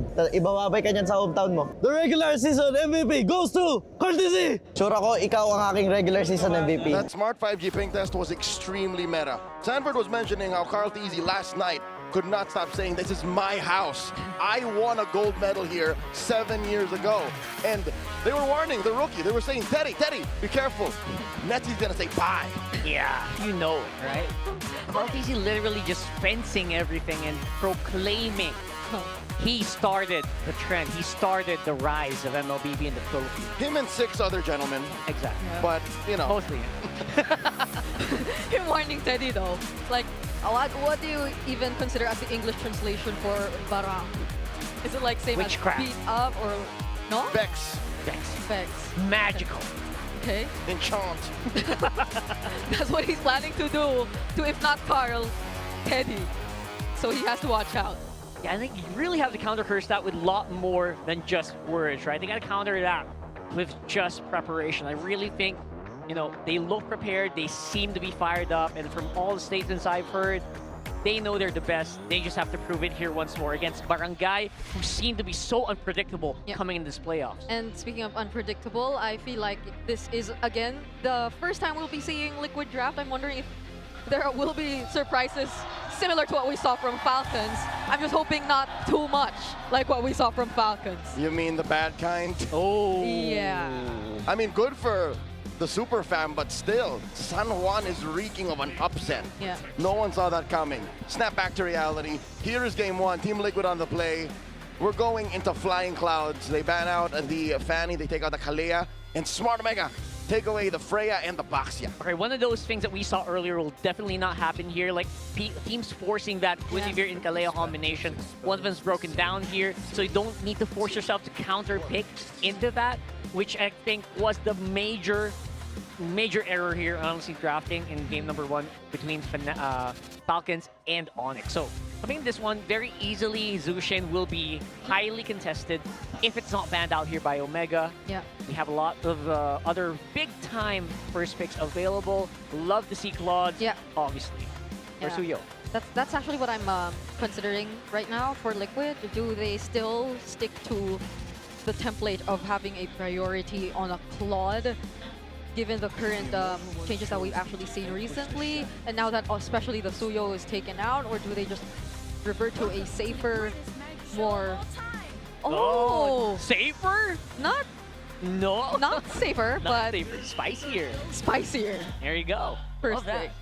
And of course, Claude. You gotta take that comfort away from Teddy. Yes. Teddy, the Claude MMR man. You just gotta take that out. And Zushin as well. Omega looking really good so far in his first trade. Yeah. Honestly, okay, I think it's this is something that Liquid definitely saw coming. Like, they had a priority on the Harriet for a reason, and that makes room for the Phobios to come in. Beautiful. Just probably not the Harriet. So unlikely, right? Like, you have a lot of opening. You have an option to go for Moscow later on as well. Yeah, so they go most of that definitely can be countered or considered earlier or later. Eve early on is very uncharacteristic. It is, but also it's because they've been closing off drafts with it, but it's their #1 hero. Yeah. Picked 14 times, won countless times with it, but the answer from Smart Omega to close out the draft is the Leomord, which again, in hindsight, isn't exactly statistically a good hero for Ryzen. But it's what they need for now. This is the first half of the draft. Real quick thoughts. statistically, Leomord has actually been winning in playoffs no matter who uses it. So there you go. Okay, I might go for a Liquid so far in the first 3 picks here. Let's hear from Wolf and Renmar.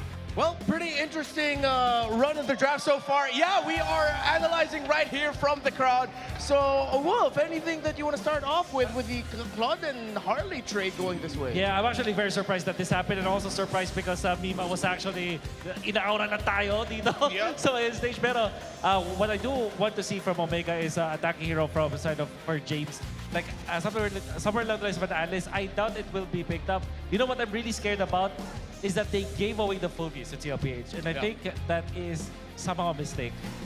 Yeah, if there's one pick that maybe they could put in the room for Perk Ziva that could help handle what the Phobies could do here, considering that you're up against the Eve, I think they'd want to consider picking up the high loss for themselves if it's available, just so that you have a very solid front that helps supplement what your team wants to do, while at the same time stopping any potential aggression or tempering any aggression coming in from Sanford. Yeah, and well, in that scenario, they banned the Khalid as well as the Kaja, which is in a way played by JP in an aggressive manner, in a way that they will always go for the plays. So I like that you pointed that out. At the same time, for Omega, what is your frontliner? I think they're left with the Alice because there is no way to work.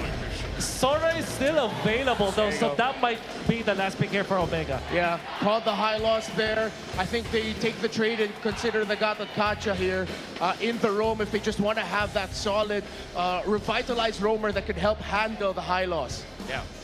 So now what you, okay, I think they picked it. Okay, second on Kacha. As a graph, then I think they will want to go for somewhere along the lines of a Moskov or a Bruno. Yeah. The Khalid can also be picked up here by TLPH. For burst damage, but I think the Moskov is the best because you apply so much pressure in the map with the Harley as well as the Moskov. Yeah, like the Moskov, open it up. If Omega are also going to be looking to play the map, then you have to have that sort of level too. You mentioned the Sora for Omega to close it out. Yeah, I think that's really good, and I think that's why they're taking quite some time here to lock in their Gold Ranger pick, so they can think about it. Oh, how do you feel about this carry? Perfect answer to this Hylos, obviously. Now, the only thing, okay, so I was gonna say that the Sora might struggle against the Phobias, but a Yuzong as the last pick, immediately picked up by Omega, tells me that this is Omega wanting to also win in the early stages of the match. There's a QR code on your screen, scan it and win a chance, or get a chance to win 1,000 MLBB diamonds. I think it's very stable for both in the draft. Not a lot of risks taken. You see the predictions. Honestly, this will boil down to the execution. For sure. Row mid-trade and who gets Turtle 1. I'm still very scared for Omega because of these Phobias, but with this last pick, usual, they kind of dampened it a little bit now. I also don't like their Leomord, so we'll see. TLPH seems like they have the easier recipe to taking this one. All right, Wolf and I will come back later on. It's time to pass it on over to our casters on the desk. Slightly worried as to how fast Smart Omega responded with that Yuzhong pick, putting in the hands of Big Game James. But I think what they're answering here is the carry, which is still looking back a better hero for Teddy than a Moskov. Interestingly enough, I mean, Wolf and Remar going for the Moskov. Feels like it's great for cross map. They maybe want to go for that more of a death ball lineup, right? Yeah, and it's great if they just really want to punish this box for Liquid, which they seem to have built their lineup around in as early as their Eve pick in the first phase. So they pretty much know that this is going to be the idea of Liquid heading into this match. And it's great because they have a lot of ways to just access and disrupt the formations if they make use of their tools. Yeah, and using those tools will definitely go online later on. Again, it's all about pressuring Teddy here for Netsky. Use that aura forming, get that advantage. What? That's a flicker that Teddy committed just to fight Netsky head on, forcing out a flicker from Netsky as well. But he goes back in with the BMI. Nearly an outplay though. These two gold laners are really going at it. It is Netsky who goes home first, but I think that's just veteran wisdom. He knew that there was something fishy afoot. Carl Theasy would have shown up to take the gold crab anyways. That was insane. I've never seen a level 1 marksman versus marksman go like that. Crowd went nuts. I love it. Not in this meta, where they just play that aggressively. But yep, that's still 2 battle spells down for the gold laners. It's a really spicy start. It's a small thing I just have to explain, by the way. when you flicker, you got bonus armor, right? So he knows, especially if you're right on target. Yeah. And that is what makes Teddy such a big threat. He's the one who knew that mechanic is there, and he's the one who's like, I'll flicker forward, fight me. Yeah. Netsky flickered back.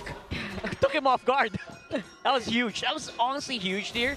And again, forcing the guy to go back TKO, like you always say, right? Whoop.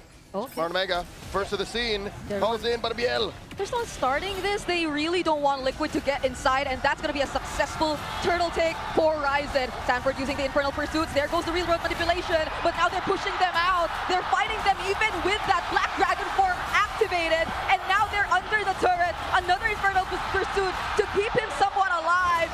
That gets punished, though, by Ryzen. That was a decent trade, but Omega, they're not done yet! Oh, Carl TZ is not. With the help of JP, they still fight another.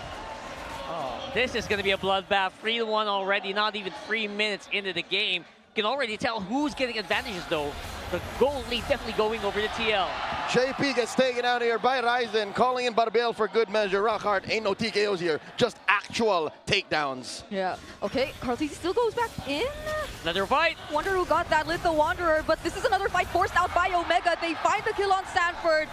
Carl TZ is yet to take his purple buff still because he sees a different target. He sees Mingwin, but it's not enough to take him down. Thank the Lord for Brave Smite.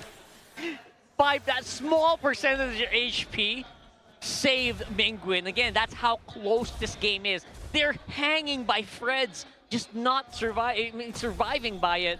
Again, just shows how much micro is also involved in these fights. Last night against Twisted Minds, Smart Omega was uncharacteristically, uncannily finding farm even when they were down on micro engagements. Here, they're going toe-to-toe against Liquid, the defending champions, going for the three-peat, going for the ticket to Paris. ONIC is waiting for them in the upper bracket finals. Omega's keeping it tight. Yeah, wherever you look at, even in as early as the first minute of the game, you see how Netsky decided to play that gold lane, and especially leading to that first turtle. I think our panelists highlighted how important it is to see who will win out in that first turtle fight. And you're kind of torn between deciding if it's Liquid who won the post fight or Omega who got the turtle, and were really the ones to force everything happen before they even took the advantage. Persiva? Yeah, don't forget there's also a pre-turtle fight. Oh my goodness, look at James already below half HP. Carl TZ looking for the angle. There goes the AOG as well. Perfectly timed to ensure the retribution lands. And they get that kill onto Persiva. Ryzen looking at the next target. Misses the dash. But the Crimson Beacon in from Mingwin saves him in exchange of his life. And the taunt on James plus the Petrify won't be enough to find a trade. For years, JP was flamed, bashed online for stealing Carl TZ's buffs, but now it's his AOG that helped secure it. That is so interesting to see the way that these trades are going. Mingwin diving, throwing his body in front of 3 people just to save Ryzen. Putting so much emphasis onto their jungler getting that farm, but I think they made up more they could chew. They lost 2 in that trade. And I kind of understand this is one of like a few instances you really see Omega finally get to activate the Leomord early on. Ryzen is currently 201. They definitely do their best just to protect where he currently stands. Could this just be diversion? Could this be a distraction? Because sure, it's Ryzen that they seemingly are protecting, but Netsky's also getting decent farm. They forced a flicker out of Sanji. Yeah, it's true. Netsky, no one's still trying to pay attention to him. Sanji, no flicker! Will go down in the hands of Ryzen right here. JP will try to help, but he'll have to use the AOG to save himself too. I don't know if I actually counted properly the heads on the map there. JP definitely tried to mitigate it, but was cut off guard there with so many people on the mid. This is starting to feel very tense. It seems as if even with the lead, Liquid are just not 100% sure every single time if they really want to position themselves here or really want to go for the fights themselves. Omega seem like the more decisive team so far. And that's exactly where Omega wants you. They are a team that half the time you don't know what they're going to do. What more now when you don't know where they are? Rockhart, counting heads on a map, I agree with you. Weirdly enough, Omega have better scouting. Sure, Sanji has superior range, the better box, but with Mingwin and how Perceiver are just gung-ho running in the brushes, that makes a difference. That's true. They have better forward vision. That means Omega just can decide when to take it. They're doing exact correct decisions each and every time. Okay, but all ultimates are up for both sides. Ryzen still secures the turtle nonetheless. JP not able to use the AOG, but the Flicker Dark Wave from Sanford! Plus the AOG this time might just buy them enough space and time to deal with Perceiver and James first. And that's exactly what they want as Sanford takes care of Netsky. That's why you don't give him the Phobius. He used the Flicker. He used everything in the kit, and that led to everything, plus a triple. But Omega does walk away with a turtle. That's why you got to be so careful with engaging with TLPH. They got so many layers in their engages. First layer right here up on front, JP up on. All right, we're gonna try to focus him down, but look at the second one and the beautiful Dark Wave. You never expect it coming, and you follow it up with that AOG. There's just no getting out alongside the real world. What's that, 4 or 5 members just knocked up? Teddy though nearly gets to find Ryzen, but he escapes. Now with the knockup of the Lantern Flare, can he really survive? JP with the unbreakable! For a moment, nearly saved Teddy there, but he still goes down. And now it's Perceiver running for his life. Won't make it. Not with Carl providing the damage. Oh, wait. Oh, yeah. He's going down. Only for a while. The horses take down the horse. It seems like Omega, despite having better forward vision, lose out on just hard range. They struggled so much to put a kill on Teddy. Yeah. As in 4 of them were just, Teddy just gotta go down. Perks just finish the job. Even when Teddy seemed like he was close enough to reach. Right. Or actually within reach. Woohoo! And now that's on the target. Definitely within reach. Mingwin could barely do anything there. He couldn't even flicker.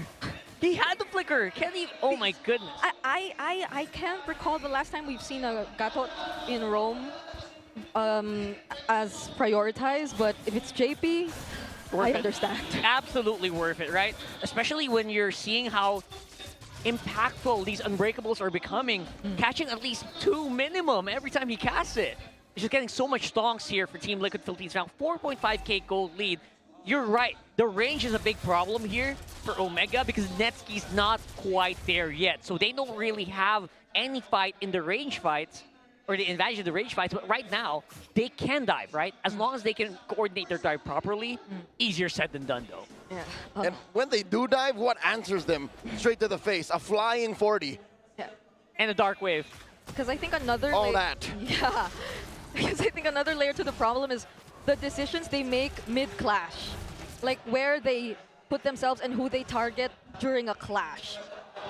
So you're saying it's the target priority is becoming very, very problematic as well.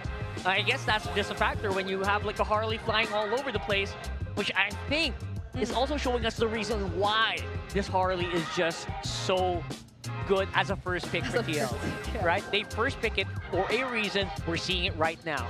Despite Fredrin being Carl TZ's second favorite hero of all time, Lancelot being the first, it's just not as successful a hero pick for Liquid anymore. That's why it's the Harley. The Harley was the perfect choice. It's what exactly they need to be able to get in, get out, steal objectives, get kills. I think we're trying to hype up the crowd. Yeah, okay. I could hear the screams getting louder and louder. It's Jam-Pack Arena, by the way. I cannot overstate how loud everything is. Yeah. Our ears are just blasted consistently. How about the barangay? Okay. Oh, there you go. Barangay is here. Yeah, you know what, the barangay before the game even started, like during the countdown, we're all jumping up and down in their seats. Well, that's why it was like quaking a little bit. Yeah, everyone from the barangay was so hyper. Yeah, and they need that, right? I know they can feel that, especially after that victory yesterday. Oh, we got back up. Yeah, you look familiar. That is, I remember them wearing different colors from regular season. Wait, why is she wearing green on the Liquid side? Oh. Oh, it's Falcon. All right. Oh, maybe. Oh. Oh. All right. I mean, you know, we have 2 green teams. 2 green teams. All right. All right. Yes. And a blue team and a yellow team. And a blue and a yellow team left. I guess that was like people watching from the Falcons game earlier. They didn't have it. Of course, you took a day off. Yeah. That's what I'm trying to say is, it's a Thursday in the Philippines. Yes. It's an office day. It's an office day, It's a work day. It's a school day. And yet, look at how well we've packed the San Juan Arena. Yeah. Imagine if it was a weekend. Tomorrow is considered a weekend or no? Is Friday a weekend? People are more likely to take days off on a Friday, so yes. For a long weekend, right. Oh, people would definitely take off here because how many times do we have a playoffs game on MPL PH? Just twice a year. And approaching the grand finals, I think we have more and more sold out tickets, so there's a chance we do really see the arena fill to the brim. Maybe tomorrow, Saturday onward? We were at 5,500 strong yesterday. Yeah. Oh, I just want to remind people, I know grand finals tickets are sold out, but remember earlier, there is a way that you can get a grand finals ticket. By grabbing an Infinix. Grabbing Infinix stuff? Yeah. Here in the booth. So go head over, join us as we go back in the game though. Okay. It's Liquid now, just really choking out on their... Okay, Ryzen still gets it, I think. But I think he just used straight up momentum. Impressive. How easy was baiting out the retribution. Whoa. Sanji, of course, will have to flicker on out of there. Yeah. So it's Smart Omega who actually gets a battle spell off of Liquid. All right. Instead of Liquid actually getting the retribution. So this could still be an opening for Omega to actually fight if they really wanted to. But how decisive could they be? There goes the Glorious Pathway. Oh, not even the Glorious Pathway. That's the real-world manipulation. And the Infernal Pursuits from Sanford just taking care of the zoning as Carl TZ secures the objective. Now they find Teddy, though. They finally find some reach, even on Sanji. But Sanford and JP find Ryzen on the other side. It's a core trade, 2 for 1. And it seemingly looks like both teams just want a Delta split. But Sanford wants more. Another Flicker Dark Wave. Fortunately, Mingwin still has the Flicker, but JP with another AOG! The knockback and a mega kill for Sanford!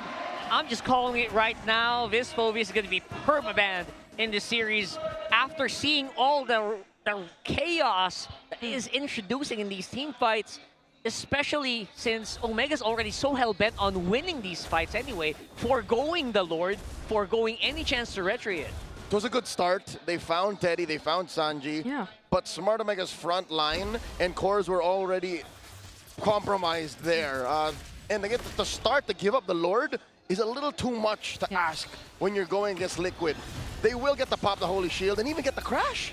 I think that's actually a great way to put how much this Phobius is helping Liquid fight up against Omega, because Omega, we know and can associate the word chaos with them. But this Phobius is actually introducing a different kind of chaos that Omega could barely actually show us their own kind. Because even if they were earlier also trying to start out the fights, it was Liquid prepared to answer back with their own version. This is going to be a big answer. Look at this fight. Okay, that's multiple resources. Just really brought down, but a single unbreakable might just stop them in their tracks. The AOG landing, they once again find Teddy. Perxiba gets traded out though together with Ryzen. Oh, it's a trap. They force back Smart Omega. JP gets taken down, 2 for 2. That might have been one of the most heroic acts in MLBB I've ever seen. Agatot Kacha diving in on the 4 rampaging Smart Omega players. Yeah. They got 5 maybe, right? So, man, oh man. And you know what? That was actually pretty good. Yeah. TLPH got a decent chunk of gold on the Carl TZ because of that. Commendable for Omega that they, every time they commit on Teddy, now they actually find him. But I think they also gotta be careful of the aftermath. That after you do actually find Teddy, there's something that'll definitely come next from the Cavalry. Yep, nothing comes for free. And I'm throwing back to a team that's already waiting in the upper bracket finals. ONIC Philippines, they're playing the same way. They're using their gold laner as bait. Yeah. And maybe that's why, right? That's why they opted to go for carry instead of having the Moskov away from the team. Because you want that carry inside the team. You can use it as bait. It'll have some decent punchback if you kind of mess up your movements. And that's exactly what's happening here. 6,000 goal lead for TLPH. They're really maximizing the presence of this carry, not necessarily using it for damage, but making sure that Omega have red in their eyes. Yeah, because I think that last team fight actually showed you how much they just really wanted to answer back to this carry. Now it's Perxiva down to half HP. Will have to regroup with his teammates and going back, because earlier it was the what, Glorious Pathway, Phantom Steed, even the Black Dragon form committed just to take that kill on Teddy. So now, things could be a bit different for Smart Omega. They might want to spread out these resources a bit more. OMG sends Mingwin to take care of that wave in mid. Almost actually gets a few hits on that turret. They're holding the Y brush. Lord Dance started up. Oh! Netsky's almost bursted down. That's gonna be the Black Dragon form as well. James actually finds the last hit. Now he's going to engage with a fight with this Black Dragon form. The knockups though, there's a shutdown onto Sanford. Omega are running away. Liquid might not actually commit to the chase. Yeah, Omega definitely have to run away here for the next few seconds. They're gonna have the Lord on their side. They might get some gold on their side and maybe equalize that huge disadvantage they have in terms of their item, which looks really, really skewed to TLPH right now. But in the next few seconds, all these outer turrets will probably be gone. Maybe some of these inners as well. Yeah, still have the Lord. And Liquid at least took care of that lane up top, so they'll have less to worry about, especially with all their turrets still up. Oh yeah. So now they're going to at least be able to work on this one by one, but Omega will not give them enough room. They want to start another fight. JP! There goes JP and the real world manipulation once again! Perxiva, you are not allowed to run! Carl TZ goes in, Deadly Magic committed onto Mingwin, and still has the hat-trick just to secure the kill, but Mingwin once again with a slither of HP survives. Ryzen looking for a target, now gets knocked up by the Dark Wave, but again, they're now going to chase after Omega instead. Fortunately has enough mobility and might just survive, but you can't say the same for James. James is going down. It is so weird. They were the ones who were pushing, but they were the ones who got blown out there of the water. TLPH one by one. All these players going down. And again, you called it exactly correct. Why were Omega the ones who were basically running? And to be fair, they fought so long. All the while, that was Teddy taking care of the Lord there on the bottom. So, man, it was so weird to see TLPH splitting up in a full-on clash. Yeah. But they still got the win. And despite that, at least Omega got a lot of outer turrets. They got 2 tier 1s, actually 3 tier 1 turrets. True. And they got 1 tier 2 down bottom. And that's the far lane, so I think that'll be a bit more helpful for them approaching this next objective. And you still see some signs of life. That's one great thing about Smart Omega right now, even despite the 6K gold lead that you're seeing in favor of Team Liquid Philippines. Let's pull it into context, right? All of that happened, all that gold swung into Omega, but the gold lead didn't move. Yeah, it didn't. TLPH were able to really pull it back into their side. So that's saying how good that team fight was for TLPH. Maybe some shutdowns here and there. I'm going to have to rewatch the rewind there. But making sure, you know, TLPH is making sure that Omega, again, nothing comes for free. At best, the map looks a little safer for what Omega might possibly be best known for in Season 17. A little bit of a, how do you say, some barangay magic. Barangay magic. Look at bottom lane. Oh, yeah. Is Ryzen's hero suitable for that kind of magic, though? Mingwin doesn't use the Crimson Beacon nor the Flicker, and JP might just get punished this time around, but he stands strong. He doesn't go down. Man, JP, he took the skill too seriously, man. This guy is unbreakable. Yeah, there is no way. Smart Omega, do they still want to fight? Even after Liquid have secured the Lord, they're gonna go for it. Now they might have put themselves in a very difficult spot, but James finds Teddy, but Teddy right now is equipped to fight back. He goes down alongside Perxiva, and Ryzen gets found out. Mingwin running for his life, but it's Liquid making sure he has nowhere to go. A wipeout awaiting for Smart Omega, but Liquid have their eyes set elsewhere on the map. Who made that call? Who said we fight here and now? Liquid is inside your base. I have tears in my eyes. I wish I had teammates that good. What a call and what a play. TLPH get game number 1. With an 11K gold lead on top of that. It's as if Omega did nothing to nearly diminish that lead which existed between the two. This is a no bottom zone, says Liquid. We already opened up with an upset in day 2. Not us, not here, not today. Not like this. Yeah, there's only so much magic in the world that can actually get you a win over Team Liquid Philippines, current champions of MPL Philippines, the strongest region, showing us exactly how it's done.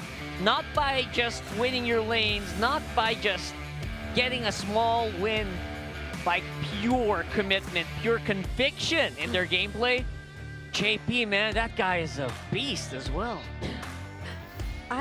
We probably have a compilation of unbreakable sequences that just really saved Liquid by now. He's playing out of his mind today. It's veteran wisdom, mechanical prowess, and just intuition that led to this victory all across the board. Carl Easy making it rain. Our MVP for game number 1. That Harley was everywhere. And even if he was everywhere, Omega can't find him. He didn't die. They had all their eyes on Teddy. They probably forgot there was another little boy running around, and it was always Mingwin who seemed to have found difficulty in terms of dealing with the Harley. And I think that's such a big piece of the puzzle that should have been for Omega's team fight. I think this game really showcased why, you know, despite getting nerfed, Harley is still top pick for a lot of our junglers. You can't really stop stuff like that from happening, all the shenanigans in the mid. I said it the day that the patch came through, and I'll say it again. Nerf did nothing. Nerf did nothing. Absolutely, the core gameplay, how oppressive a Harley is still pretty much in play. Mingwin felt that firsthand. Okay, we have to commend, though, how well Omega executed when their plan was clear. There were 2 or 3 times here, especially in that last Lord fight, where it seemed like there was a plan, but clearly timing wasn't right. Yeah. And I think that's where Liquid really trumped Omega. It's one thing to be prepared, but another to be prepared at the right moment. Yeah, that last one seemed like they were a bit too prepared though. And they said, wait, I already clicked Black Dragon form. We had to do this, right? Yeah. Even if Lord was giving up, we gotta do this. One of the downsides of a Yuzhong, once you go, that's it. If you don't maximize that Black Dragon form, what are you playing Yuzhong for anyway? So I think we saw that here, one of the reasons why we don't also see the Yuzhong as much, maybe. Yeah. And it was very highlighted here, the control that the Kabotkacha is as well. Why it's so good for JP, man. The call here, I want to hear the comms. If you're gonna hear us, man, just replay that one for us. It's just a matter of time, because if ever it does get to that point, a mic check would be if they win, please include that in the mic check. That's a big request from us. Them or Liquid social media? Whoever goes first. Whichever goes first. 18 minutes all it took for Omega to fold and Liquid to start calling the shots here. Drawing first blood in this best of 5. I like that MP the King's legacy remains. Even if he fell last night, Marksman, Leomord, Marksman, Suyo seems to be the norm now. Yeah, and the buff helped so much. I think especially applied to specific heroes, similar like to the Leomord, to the Suyo. And I agree, like despite what we saw, especially in the first few minutes, Omega, they were nearly unstoppable. Like they were making Liquid feel very hesitant to move around the map. It's just that I feel like even it was also on Omega to hand over Liquid that confidence again. Like they too, off their decisions, it was the reason why Liquid regained their confidence. So Liquid did Liquid. Or rather, no, Omega did Omega. Yeah. So they were gonna win, but also it was onto them to give Liquid the win. Yeah. I agree. This is not just Liquid doing Liquid things. They had to adjust to Omega, but just the same, it seems like Omega overshot. Yeah, I mean, despite what looked like a really good draft here for Omega, right? Like, I think they got everything they wanted in that draft. Yeah. I have to agree, like, this is just Team Liquid. Again, maybe what you guys mentioned earlier, where it's like, you know, we just used, there was a clear strategy in mind where they used Teddy and Bait. Maybe that was just one thing that Omega didn't really completely account for coming this game, right? It was very difficult to actually counter that because you can't also ignore a carry. You ignore a carry, you just go down. It's just simple math. Omega got honeypotted. If you know what that means. Perfect then term. You know what that means. But with a lot of honey, you're gonna want a bit of water. So sip. Purified water is filtered through volcanic rocks for crisp, clean taste that quenches like no other. Quench that thirst. Take a sip. I'm gonna do just that. Yes, yes, please do, please do. That was a roller coaster of a game, and I think while you drink that, I will be pointing out something that's helped the players perform this well. You see the Max 5D currently on stage. That's actually clever engineering, keeping these teams locked in. No distractions, just pure performance. Brought to you by TT Racing Philippines. We have your back. They also have ours a little bit. It's just a different model. I heard them talk about it last night. It's the Swift X Pro. Yeah, this is a Swift X Pro. Yeah. What is your TT Racing at home? It's an ergonomic chair. I prefer the comfortable back. Good deal. For now, we are going to take a breather before we jump back into the match. Let's go on to the stage with our host. They have someone to talk to. That was a dominating game for TLPH against Smart Omega, pero game 1 pa lamang yan. Right here in the Champions Arena is the coach of Jedi Esports all the way from Myanmar. Coach RC, welcome back sa Pilipinas! Parang na-miss ka na ating mga super fans. Na-miss mo ba sa Pilipinas? Oo. Na-miss mo talaga? Na-miss ko, tsaka medyo nakaka-excite. Na-exciting kami. Mukhang may sinusuportahan ka ngayon. Sakto lang. Ayan, napakaganda ng jacket mo. Pero Coach RC, kwentuhan ka muna namin. Ano ba ang... Historically, Myanmar is known for being a dark horse or lason sa mga international tournaments. Now, how true is this statement ngayon? Para sa akin kasi, kumpara dati, mas meron na silang sistema eh. Like MSL. So, parang mas ginagana na sila ngayon na mag-grind talaga, tsaka mas gusto na nila or mas mataas na yung kagustuhan nila na may mapatunayan sa international. At nabanggit mo nga na may changes na ngayon sa Myanmar. Pero ano ba yung distinct characteristic na meron sa laruan nila? Parang hirap sabihin eh kasi kada region talaga magkakaiba ng meta eh. Siguro sa kanila nandun pa rin yung yung brawl mode. Oh, okay. So, hindi pa more on macro. Hindi pa. Talagang bakbakan kung bakbakan. At ngayon, meron tayong top 4 teams na para sa MSL Myanmar. Sino ba sa tingin mo ang magka-come out strongest sa dulo? Para sa akin yung top 1 yung YG. Tapos naniniwala pa rin ako sa Falcon Esports na kaya nilang makuha pa rin yung kampyonato lalo bumalik na si Benny. Previous team mo yun, di ba? Okay. And Coach RC, matanong lang namin, sa top 1 and top 2 na binanggit mong teams, meron ka bang maiko-compare or masasabing similar playstyle dito sa MPL Philippines? Para sa akin yung Falcon Esports kasi nandun yung macro tsaka yung technicalities nila in-game eh. Hindi ko naman sinasabi yung iba wala pero mas nakikita or angat yung Falcon Esports pagdating sa ganung bagay. Okay, aabangan din natin yan, no? Coach RC, kung meron ka man mensahe sa mga magiging future representatives ng Pilipinas sa darating na EWC, ano yun? Galingan nyo lang kasi susurpresahin kayo ng Pilipinas tsaka papahirapan kayo ng Pilipinas. Ayun, aabangan natin yung mga kaganapan sa EWC. Pero Coach RC, now that tapos na yung run mo sa MSL Myanmar, kailan ka ba namin aabangan or ano ba ang susunod para kay Coach RC? Basta, abangan nyo na lang ako next season. Oh, okay. Abangan next season. Saan kaya? Manonood pa rin ako dito next season.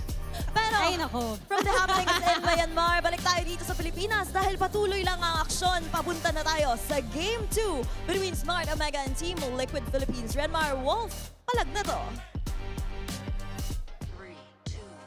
Maraming salamat, Thea and Onin. Of course, we're here with the barangay. You saw us earlier with the cavalry. And high spirits pa naman ang barangay dito kasi may palag naman talaga yung Omega eh. Ben, alam mo, magiging honest ako sa Renmar, hindi kita marinig sa sobrang lupit ng hype dito. But what we do know is that game number 1 went in favor of Team Liquid dahil sa kanila magandang box. And I think yung magandang punish at babalik ko sa Renmar yung sinabi ko kanina, nakakatakot bigyan ng faux views ang Team Liquid Philippines. And I think you know why. They tried to get an answer for the Phobius of Sanford, but you can only do so much to go up against the guy who looks like he was born to play the Phobius, and of course a lot of other great setup EXP laners. Do you have a play for us that you want to break down from the last game? So, ang ipapakita ko nga play dito is yung pinakahuling clash na makita natin. And before we explain it, actually, ang makikita natin dito yung pag-peel ng mga members ng TLPH and si Gatot Kachaman, JP, back at it once again. And most importantly, how they comboed up. Tingnan mo kung paano nila na-punish yung kanilang nakatapat with this particular usage of the ultimate, which is the real-world manipulation that they activated once na nakita nilang nag-commit na yung side ng Omega. And while Omega wanted to go for display, yung merong Yuzong na nakikita natin dito, nag-go dito si Sanji. Unfortunately, handa doon ang TLPH and they knew exactly what to do up against the members of Omega. It started with that Gatot Kacha na may taunt, tapos may Dark Wave na nakita natin landing of most of the members of Omega, followed up eventually by the AOG. It was just TLPH playing their lineup accordingly. Parang maaalala natin to ng maraming beses dahil ang TLPH, masyadong maraming beses nilang din ginawa yung ganitong klaseng peeling with this Gatot Kacha, kaya naman sanay na sila. In fact, this play is more of parang culmination ng lahat ng ginawa ng Team Liquid Philippines. Kasi all throughout the entire game, JP was a problem for Omega because of those taunts. Wolf, thank you so much for that breakdown. We've got to see there that Omega looks like they were just a few team fights away from getting a definitive lead. There were some moments, I feel like, especially for the Black Dragon form of the Yuzhong, it could have came in a little faster, or even at times, could have came in a little later. It's like, just that slight bit of refinement is what Omega needs. I gotta say, Omega risked this Yuzhong last pick by giving the Phobius, that was a third pick coming up from Team Liquid, because they know that it can work. As you've said, there is just a little margin of error that James can play in with this Yuzhong. Once that he misses the ultimate, if it's too early or if it's too late, even if it's just a fraction of a second, you can see that Team Liquid are very quick to punish. Okay, sige, sadali lang. Bigyan na nga natin ng moment yung crowd. Kanina pa eh. Barangay Mag-ingat!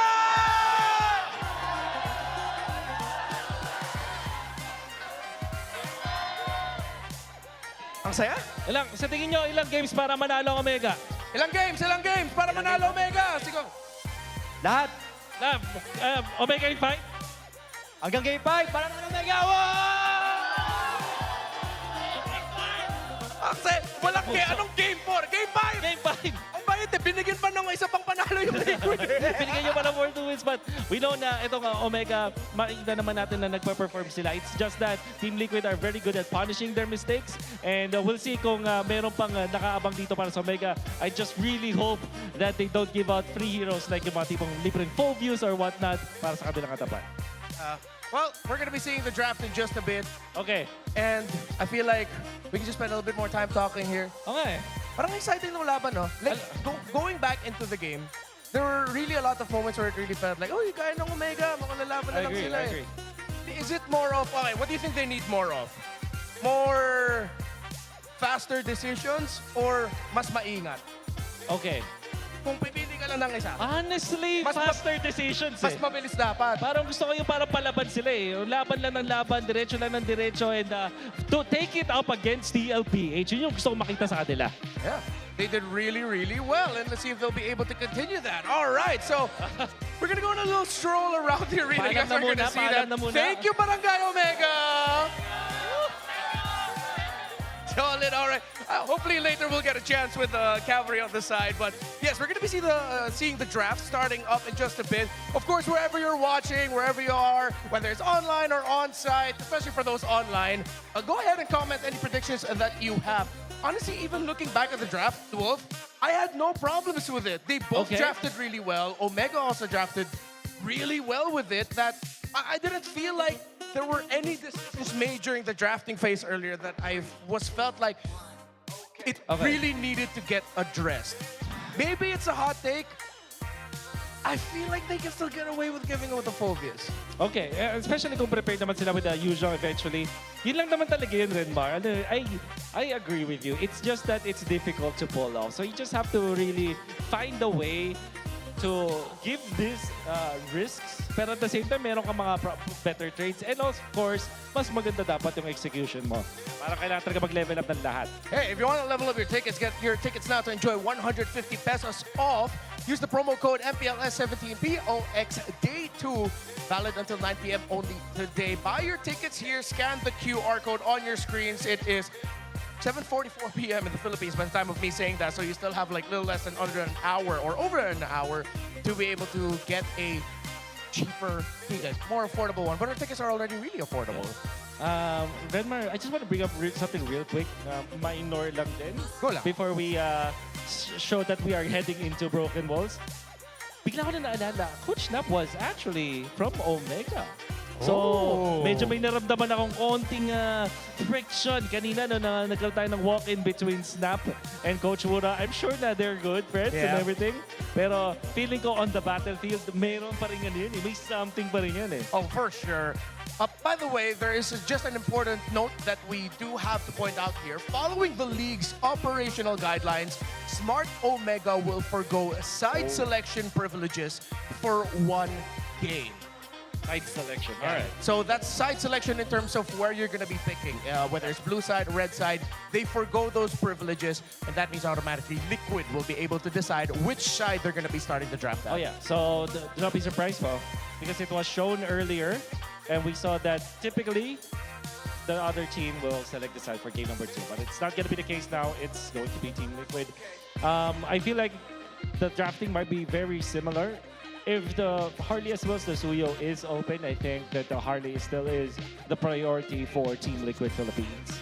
And what's tough too with the draft here is looking at the bans earlier with the Baksha, Freya, and the Suyo, Omega decided that the Harley is what they're up against. Are you going to give a chance for Liquid to show the Suyo, or are you just going to keep banning that out? Because Carl TZ has had some of the best Suyo performances this season, of course, outside of James Pax and King Kong. Before I answer that, I want to say that I think that Omega were risking the fact that maybe the Cloud is going to be the first pick for Team Liquid. That's why they banned the Suyo, thinking that they will get the Hardy for free, but that wasn't the case. So to answer your question now, no, I don't think so. Because of what I said earlier, I believe that this is a big gamble on their side. There's no way. Okay, Claude, there you go. First pick, Claude. Yeah, because now it's the Phobius which was banned instead of that Suyo. Omega realized and accepted the fact that maybe it is a little bit too much. Yeah. For me, I feel like the Yuuzhan was an answer, but you know, if they want something different, at least they end up with this. And the Harley, most likely. Jushin, maybe? There you go. Yeah. So it's going to be either the Leomord or the Suyo at this point. Suyo, yeah. I think you want to go Suyo now for TLPH, such a solid comp. Typically, you also get the high loss early in that scenario so that you have a way to get into the face of the Harley. There's that option of the Hilda for TLPH, but I think that they will most likely go for Suyu plus the high loss. I wonder what JP's going to end up with again. They keep banning out the Kalea. Surprisingly enough, the Kalea is one of the least played heroes by JP this season. More roamers have played it. There's still his typical high loss Gacha. By the way, you're right. He is such a gatot god. His timing with the Unbreakable, yung taunt niya, sobrang on point. I think it might be even called the Unbreakable. JP, the Unbreakable. There's the Suyo and the Eve instead of the high loss para sa TLPH. And Omega will be answering in kind. Do you now pick up the Sora if you're Omega? The Sora is good. You don't have to worry about the Valentina showing up. Omega then can spend the second phase of the draft taking either both JP heroes, or you take one out, pick one for yourself, and then maybe the other band will be committed to a Sanford. Yeah, Sanford hero. Alice maybe, because Alice Eve Gatot is gonna be there. There's the Hilda. And I thought it will be on the side of TLPH, but it will eventually be on Omega's side. This is their preparation in case TLPH will be able to pick up Uranus as well as the Alice. At the same time, it's a flex pick. So I think the fourth pick eventually for Omega will be their marksman. There's that glue banned out by Omega. TLPH can choose to ban Moskov. Oh, yep. If you like, or the Clint. With the potential list of picks that could end up with JP or Sanford, I feel like the Clint isn't as Omega as a pick as I want it to be. Maybe something that allows Neski to just stand and deal basic attacks, not through skills. There's just something about the Clint that going up against TLPH is really vulnerable to me. For sure. Especially because it's TLPH with a lot of time. You can see Suyo, a lot of spells or abilities that can go to the backlines. They still ban the Alice despite them having this Hilda, which kind of tells me that this Hilda might go roam. Fourth pick for Omega is highly likely going to be their marksman. Without the Clint in mind, I think the Moskov is the only other option, unless they are going to show us something like a Bruno in this scenario. Yeah, with the presence of the Eve, you are running out of options here for Omega, unless he wants to take a page out of Severo's book and then gets a YSS, but only if, and I think that means they'll have to save the YSS for the last pick. If the last two picks are a lot of dive, the extra Mountain Shocker might help them out. Jan, if we build on that fact, it means that this Hilda will be very good ban, by the way, sort of for TLPH. So if we build up on that, do you think this is a high loss now for Omega or Gatot Kachas, the way that they will take away those two heroes from TLPH? Because that will be a great combo for them. Yeah, either of those two, I think if I'm putting myself in the shoes of Omega, mas gusto ko na pipiliin ko naman yung Gatot, tapos tignan naman natin kung paano nila i-manage yung high loss at Eve combination together. Kasi nakita mo na, game number 1, alakas ng Gatot ni JP. Yeah. Parang konting tempo break lang muna. Tanggalin lang muna sa option list ng TLPH. Yeah. Ay, combo talaga nun. So this is carry. Marksman nga yung kanila fourth pick. So I can see this, Gatot catch na. And no, there is this pretty bad Laput and Lapu-Lapu and Gatot for TLPH. Tatanggal ka na rin ng pick doon para kay James. Pag kinuha nila dito yung Lapu-Lapu. Kasi Omega, kaya kulang pa din sila ng access talaga doon sa Eve. Kung magro-roam yung Hilda, sobrang awkward in the sense na meron kang roamer na, of course, alam naman natin yung impact ng Hilda, pero sino yung magda-dive? Sino yung magiging parang katawan para makakain ng damage? Yes. Lapu-Lapu and CC na natin para sa TLPH. What if Lapu-Lapu? Pakito! Siyempre! Bakit nga naman natin makakalimutan? Usong-usong ngayon, there's the Kacha. So Hilda XP, Kacha for Omega. You asked me about this no game number 1 na kung gusto ko ba na mas aggressive na movements from Omega, and I think the answer is yes for me, and the answer is also yes para sa Omega with this Kaja carry last 2 picks for them. Alam naman natin yung combo ng burst nila, they can pick off and they can surprise TLPH. But it's still Liquid, man. It's still Liquid. How are they going to be able to pull this off real quick? TL or Omega? I'd go TL, actually, kasi napakalakas ang combo ng Eve plus Hylos. I'm more Omega this time. Thank you, everyone. Make some noise for the two teams as we welcome our casters. It's Smart Omega's tried and true, proven combo, the Kaka, Kaja and Carry, alongside the breakthrough pick in the Pakito, which is now piloted by another world champion in Sanford. Yeah, Pakito has redeemed himself, especially in our previous series where Kirk was using it. So I feel like there are a lot of people excited to see it in the hands of Sanford this time. 2-0 today. 2-0. Let that sink in, especially in the hands of a very mechanical, very highly intelligent player like Sanford. I expect it to do wonders. Are you one of those people who are excited to see in the hands of Sanford, Brigida?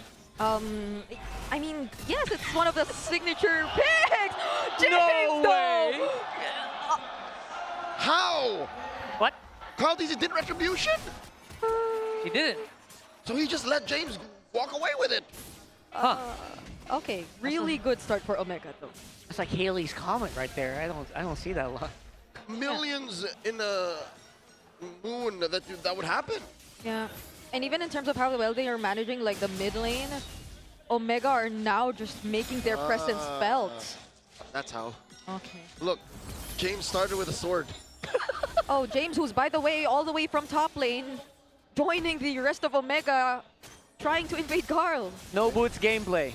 Amazing. I mean, he's running through the jungle, the rivers. Yeah. I'm sure it's in his kit, so. All right. So far. Okay, this is interesting. You're seeing Liquid really trying to provide some help over to Carl just to ensure that he will not get any further behind. So this is Omega successfully forcing out a reaction from Liquid. And they are reacting in a way that actually just slows down Carl TZ a lot. You know, they're just trying to stay safe, making sure that no one gets picked off, because there are a lot of level 4 heroes on the side of Omega this time around. You know, fortunately, at least for Liquid, Carl doesn't need level 4. Yeah. He's a Suyo. He can just do whatever he wants now. And they just flush him out of the White Rush. But Omega also are going for whatever they want, and it's JP together with Carl. Sanford trying to look for a target himself, but Horizon gets to escape right there. He does regroup with Carl and Sanji though, but are they equipped to fight against 4 members of Smart Omega? Now they lay down the real world manipulation. Mingwin still somehow escapes. Perksiva still doesn't have the Divine Judgment, but Sanford takes out James, and from Flicker forced out of both Perksiva and Mingwin. Saved by Teddy! The cavalry arrived just in the nick of time. Gets that kill, gets that turtle, and does not stop giving. And just like that, it's like the buff was never stolen away. Carl TZ played that to a T alongside the Horseman at his side. Ryzen here, that's one of the weaknesses maybe that a Harley has. You have to, I've played a few Harley in my day. You have to just know exactly when you're out. Yeah. And I think he just was, at this moment, not out. Deadly Matches just came off cooldown. That's right. I kind of get it because if you're tempted to always just use it, right? You're always tempted to just join the fight, especially if the rest of your team are consistently fighting. Right now you're seeing some real cooling beast moves from Teddy. He's also got those finger sleeves on, and at least there isn't much attention towards him just yet. And he literally, as you mentioned, was, I think, the guy who saved that team fight for Liquid. That Blazing Duet was the reason Omega scrambled and no longer forced the fight. Yeah. After the fact that Sanford knocked James out. Yeah, that's true. So individual performances all just coalescing into a really good fight for TLPH. Okay, Upside, Sanford's the victim here. No flicker for Perksiva, so they won't be able to force it. On the other side, though, Netsky had nowhere to run. It's not a successful trade for Smart Omega so far. I'm not trapped in here with you. You're trapped in here with me. Me. That's ice cold. Again, just like the real cooling beast moves here. Oh my goodness! Like it's Carl TZ. It's like Carl TZ never actually just lost that buff, right? I mean, he's just cruising right now. If we do not acknowledge that he lost the buff, we're downplaying how well Liquid recovered. Yeah. So this is amazing. Now that they're up 2,000, off the back of a single, well, 2 successful sequences and a turtle, it's up to Omega now. They have to really use it. Okay, a preemptive flicker from Teddy doesn't get to save him from a pickoff that Omega finally finds. That was a risk they were just really willing to take. Rockhart, what's the math on that? A pickoff on Teddy for the turtle. Absolutely, turtle. It's not even a shutdown, but they did burn the flicker on a few members. Okay, that's gonna be James and Mingwin onto Sanford. No longer has the flicker and is trying his best to run away. Does generate some shields still, but it's not gonna be enough. I think he was planning a different thing to happen there, but definitely ran out of time at the nick of it. And again, the gold is definitely kind of reflecting what TLPH we're talking about all along. Oh, Sanji and JP together. Wolf highlighted this duo. It's the real world and that glorious pathway, making sure that Netsky has nowhere to run, with a bit of help from Carl, of course. All right, so there's the pressure. There's the TLPH that we're seeing. Definitely a great recovery, and that's something I want to point out, right? Yeah. With all that happened, being a champion doesn't mean everything goes your way all the time, right? There's bound to be stuff like that happen. People trip, people miss out on their flickers, your buffs get stolen. But what matters is really how well you recover from those really unfortunate times, how often you can do it, and how consistent you can make it. Yeah, so far we haven't really seen, like, apart from that pick-off down bottom, a divine judgment that was used to win out a team fight. It was just been so far for the pick-offs, and that's also probably one of Omega's strengths, so it's understandable why they're keeping it that way. They might just want to capitalize on their pick-off potential a bit more than winning out these head-on team fights, similar to what we're seeing right now! They're bearing hard on Teddy. Okay, very smart use of that Deadly Magics. I think Ryzen set that up very well. Yeah. There were no minions to lifesteal from. Yes. So veteran moves out of the jungler of Smart Omega. They're keeping the lead manageable. Again, under 2,000. Liquid are looking for their next big play. And it seems like JP's calling for this. Yeah, he's holding it. This is pretty scary, especially right now. Perxiva is ready. He knows the information of most TLPH members. Oh no, Liquid still get to burst down the objective though. Omega were not in a position to really fight back just yet. They do have the info, but they weren't really able to make much out of it. Yeah, didn't have the bodies actually back it up. So unfortunately for Omega, it's still going to be TL with the objective. But for now, TLPH, they're cruising. Despite Teddy getting focused over and over again in this game, by the way. I think this is a worse gambit to play than dogpiling on the carry. The carry you can actually kill sometimes. But Claude, save for that one moment up top here wherein, you know, Ryzen caught Teddy dead to rights. Good luck, because he has a flicker too.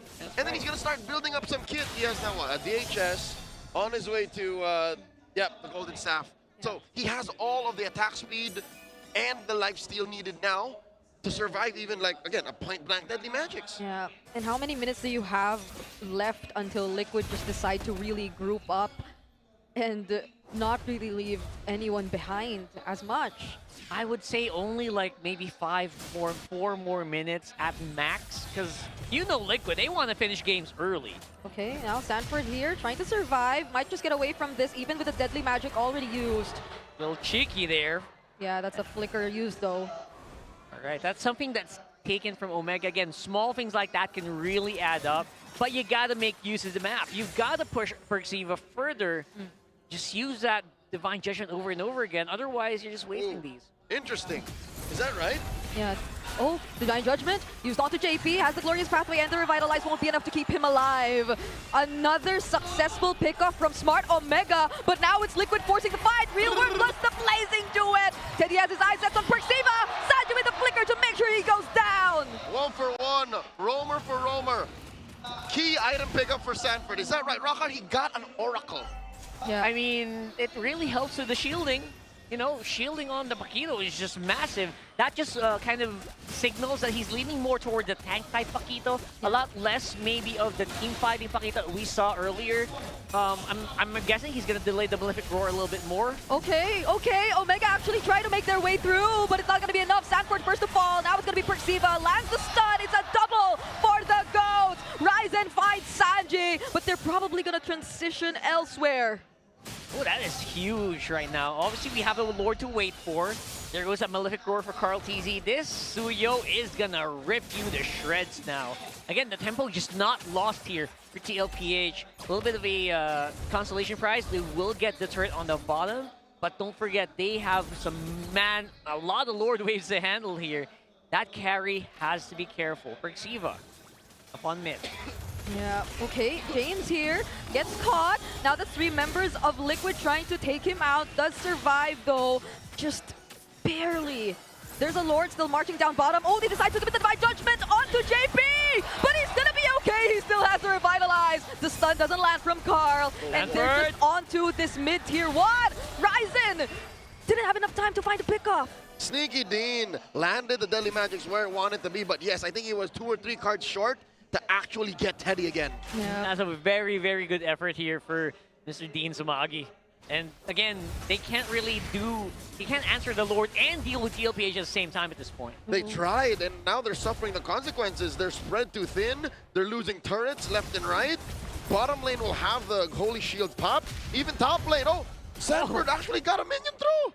Okay, that's one way to use the Paquito ulti. Love it. Yeah. Now it's a no longer. It's a not so manageable lead for Omega because it's already ballooned up to 5k, and indeed you got the Chastis also intact for Sanford here, so he's only got 1 damage item so far. So he's working on his chin. He's less a glass cannon like Kirk. He's more of I'll take some punches back. Okay. Yep. No glass jaws, just basically a full-on tank on that Paquito. Okay. They're still not going to use the Divine Judgment just yet. Probably saving it for a really important moment. Oh, this is going to be spicy here. And you can't really make a pickoff happen. And if you know what, if pickoffs are not happening, I am just really, really worried about this Kaja lineup. Right? I feel for Ryzen. Yes, the whole Kaja's struggling, the whole Kaja carry combo, but even Ryzen will have to start thinking of the map because these two, the Kajakari, they can't take care of the map. Nor can Mingwin.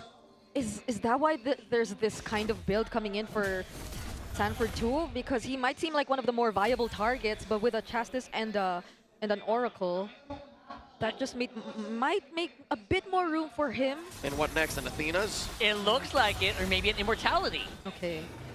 I mean, it feels like he's prime target as well to be pulled back by Divine Judgment. And guess what? If you pull him back, you can't burst him down. He's going to have a shield the moment that grip is removed.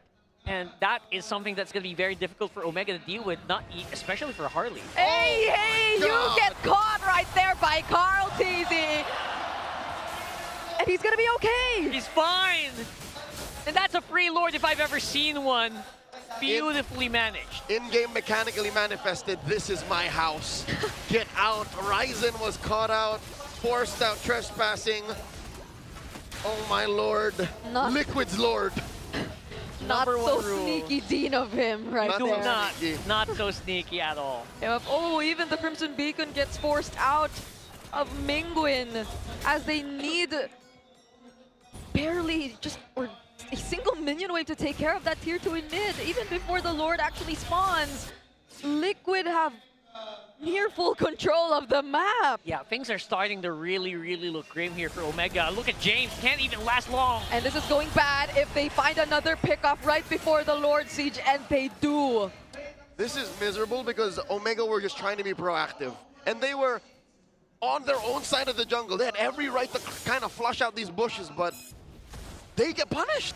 And you know what? They have to be proactive, right? They don't have a choice. They can't play this out like this. Oh, this is a very familiar glorious pathway. Even Perks, he fully knows this is the way to use that glorious pathway as Liquid are looking to clean multiple base turrets off of the barangay side. Oh, mid lane crashes through, Lord still standing. James is back. Oh, Teddy goes in, but it's actually Mingwin who becomes the target first for Carl TZ. Doesn't light the Queller just yet, but the real world manipulation is what has forced Omega to reposition. And that's all it took for Liquid to secure match point.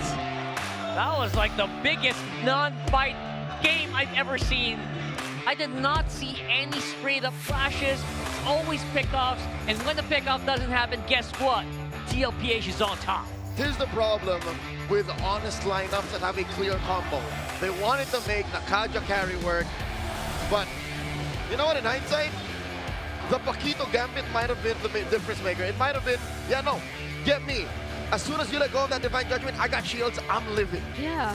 And while that's happening, Teddy is going to tear through your lineup, and you can't do a thing about it. Yeah, it was such a tough task for Perkziva to decide on who to use the Divine Judgment on. This was the one time it was actually worth it. But following that, we barely got to see another Divine Judgment that they really got the full value out of. Really, really big non-fights here. Even in the last moment, right? Like, they were struggling to pick a single target. I don't know what happened to Omega there, but they got bamboozled. Again! Carl Daisy, two-time MVP now in this series. Momentum is behind him, even if he started the game a purple buff short. I gotta say, everything we said on the six-man panel, this guy's just proving every single word. And you know, how else can you explain that? Even despite a very bad start, you get your buff stolen at level 1. Come on. What's next? Is he gonna ignore Karina of Espa? I mean, come on. Besides our brother MOBA, right? Like, where else have you seen a de facto GOAT? And he can do it. He can do that. He wouldn't be mad. Yeah. Like, the way he just recovered from that and did not seem the least bit rattled out of that stolen purple buff. It might have angered him. Actually. And you don't want to see an angry Carl teasing. Hey, James, we shared a banner once. Hey. But not today. Yeah, he seemed so angry he even was able to scout a hiding Ryzen in a bush. 6 cents, man. What the hell? 6 cents. 6 cents. Or he probably saw him walk to that bush, but either way, yeah. I don't know if we'll see it in the highlights, but based on what I recall, I think Ryzen thought he was hidden. Yeah. I think Carl TZ was in that bush already, and Ryzen kind of walked He was by. taking his orange buff, I think. Yeah. So again, all of these just really point towards TLPH is having more control in these team fights. Again, they're not godlike. They didn't like completely, they didn't run over Omega all game long. It's not a perfect game. It's not a perfect game, but again, the championship mentality. How do we get back against a really rough start? There it is. Beautiful. He saw him. Of course. And there's also a revitalize just in case. Yeah, and you could feel that he called it because everyone else was also walking towards that rush. So, what was that? Did Ryzen just try to play possums? Like, maybe they didn't see me. I'm just gonna stay still. Oh, never mind. Yeah, that's called perfectly. And I like the way that they, they just utilize the whole lineup. I think every single guy was just a little bit of a cog. And Sanford, man, I love how he plays the Paquito. You don't always have to play it glass cannon. Yeah, the build was the difference maker, I feel. If it were the usual or maybe the Kirk type of glass cannon build, things could have been different for Omega. They could have constantly just went for the pickoff on Sanford then wherever from that, but it's what they needed. Yeah. They needed an extra layer of peel that was very elusive, that could burst people down if necessary. And could also split push in case they needed to be. Yeah. There's the build. Look at it. Look at it. Beautiful, man. What was that last one supposed to be? Immortality is one. Emo. But check it out. Carl TZ playing a modest Suyo. You know how most Suyos build Sky Piercer now, right? Yeah. Carl TZ Clean swings. They actually had no Sky Piercer hero in their lineup. It was all just it was unnecessary. They ended at 15. Less than. So whether or not they actually got kills in that game would not have mattered compared to some games who rely on it very, very heavily for their late game damage. You need those stacks before you can fight. This team, not really. We can go whenever we want. The only guy who had a Sky Piercer in that game was Mingrin. And yeah, I don't think that got charged at all. And I don't blame him. Again, if you're Omega, you assume that your plan will work, or else you're going half cock. Yeah. Yep. And I also like that you pointed that out, right? They got to make a play. They got to be proactive in that game. And in fairness to them, they were trying. It's not like they were just handing the pie over the TLPH. No, you got to fight for it, sir. Yeah. And they had relatively low clash BPMs too, so I'm wondering it's just probably also them accepting the fact that, yeah, there are limitations to this lineup. It's just unfortunate that it had to be that way. So hopefully, I think even our panelists felt like this would be another type of game which would be down to execution, but in a way there was an influence that the draft kind of limited them, I feel. We'll see how much cheese and execution Omega can puff up the course game 4, but for now, we want to remind you that this season we continue a proud tradition of honoring excellence with the MPL Philippines Alamat Awards. Now make sure the votes are actually the votes are officially locked in, so make sure to tune in this Friday, May 29th, to the grand awarding ceremony to see who's cements their legacy in Alamat history books. Don't miss out, please tune in tomorrow. Yeah, that's tomorrow. So all of your votes, all of our winners, we see that tomorrow. We're calling out all super fans to stay updated on all things MPL PH and connect with the most passionate community in esports. Join the MPL Philippines official Facebook group, the Superfan channel, and the official MLBB Discord. Get your all-access pass to exclusive content, the latest news, and community discussions. Lead the conversation and have a chance to be featured as our super fan of the month. Come on, be part of the MPL PH family. It's very fun here. Scan the QR code on your screen now. Join the conversation. We'll see you there. We read comments a lot on those. We always want to see what you guys think. That's how, proactive we are as well here at MPL PH. Somebody start up a thread on said channels about what's going on now, because the barangay needs all the help. Like, they tried to attack it honest in game 1. Now they tried a clean combo. Yet after both, Carl TZ is still doing this face. This guy just got 2 game MVPs in a row. And you gotta copy his power pose. Yeah, it's somewhere between a grin and a smile. Bring your game face on. Like your smart power pose. Oh, look at Wolf. Wait, can you see him? Wait, where? I didn't see. Oh. Yeah, he was doing the power pose. You need the face. You gotta do the face as well.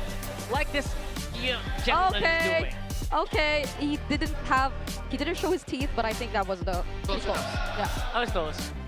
His teeth look pretty good too. There you go. Congratulations. All right. Good job. he has a nice head of hair.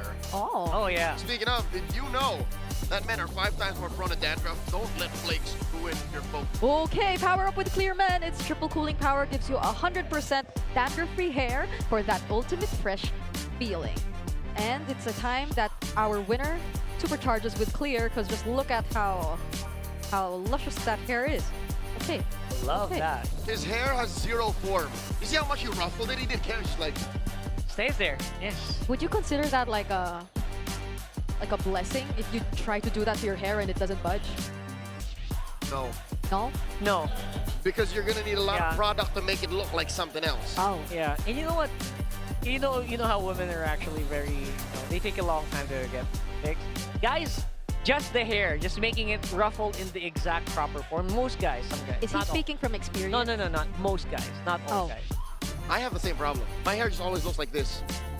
Yeah, some guys you have to like get the right amount of mess. His hair looks different today, though. Not me. Please, you can't This do is that. the rare time you actually see Rockhart looking like 007. Yeah. So enjoy it. It's playoffs anyway, so. It's like an old new look. Old new look. Oh, that's a good one. Yeah. Oh. How you like it?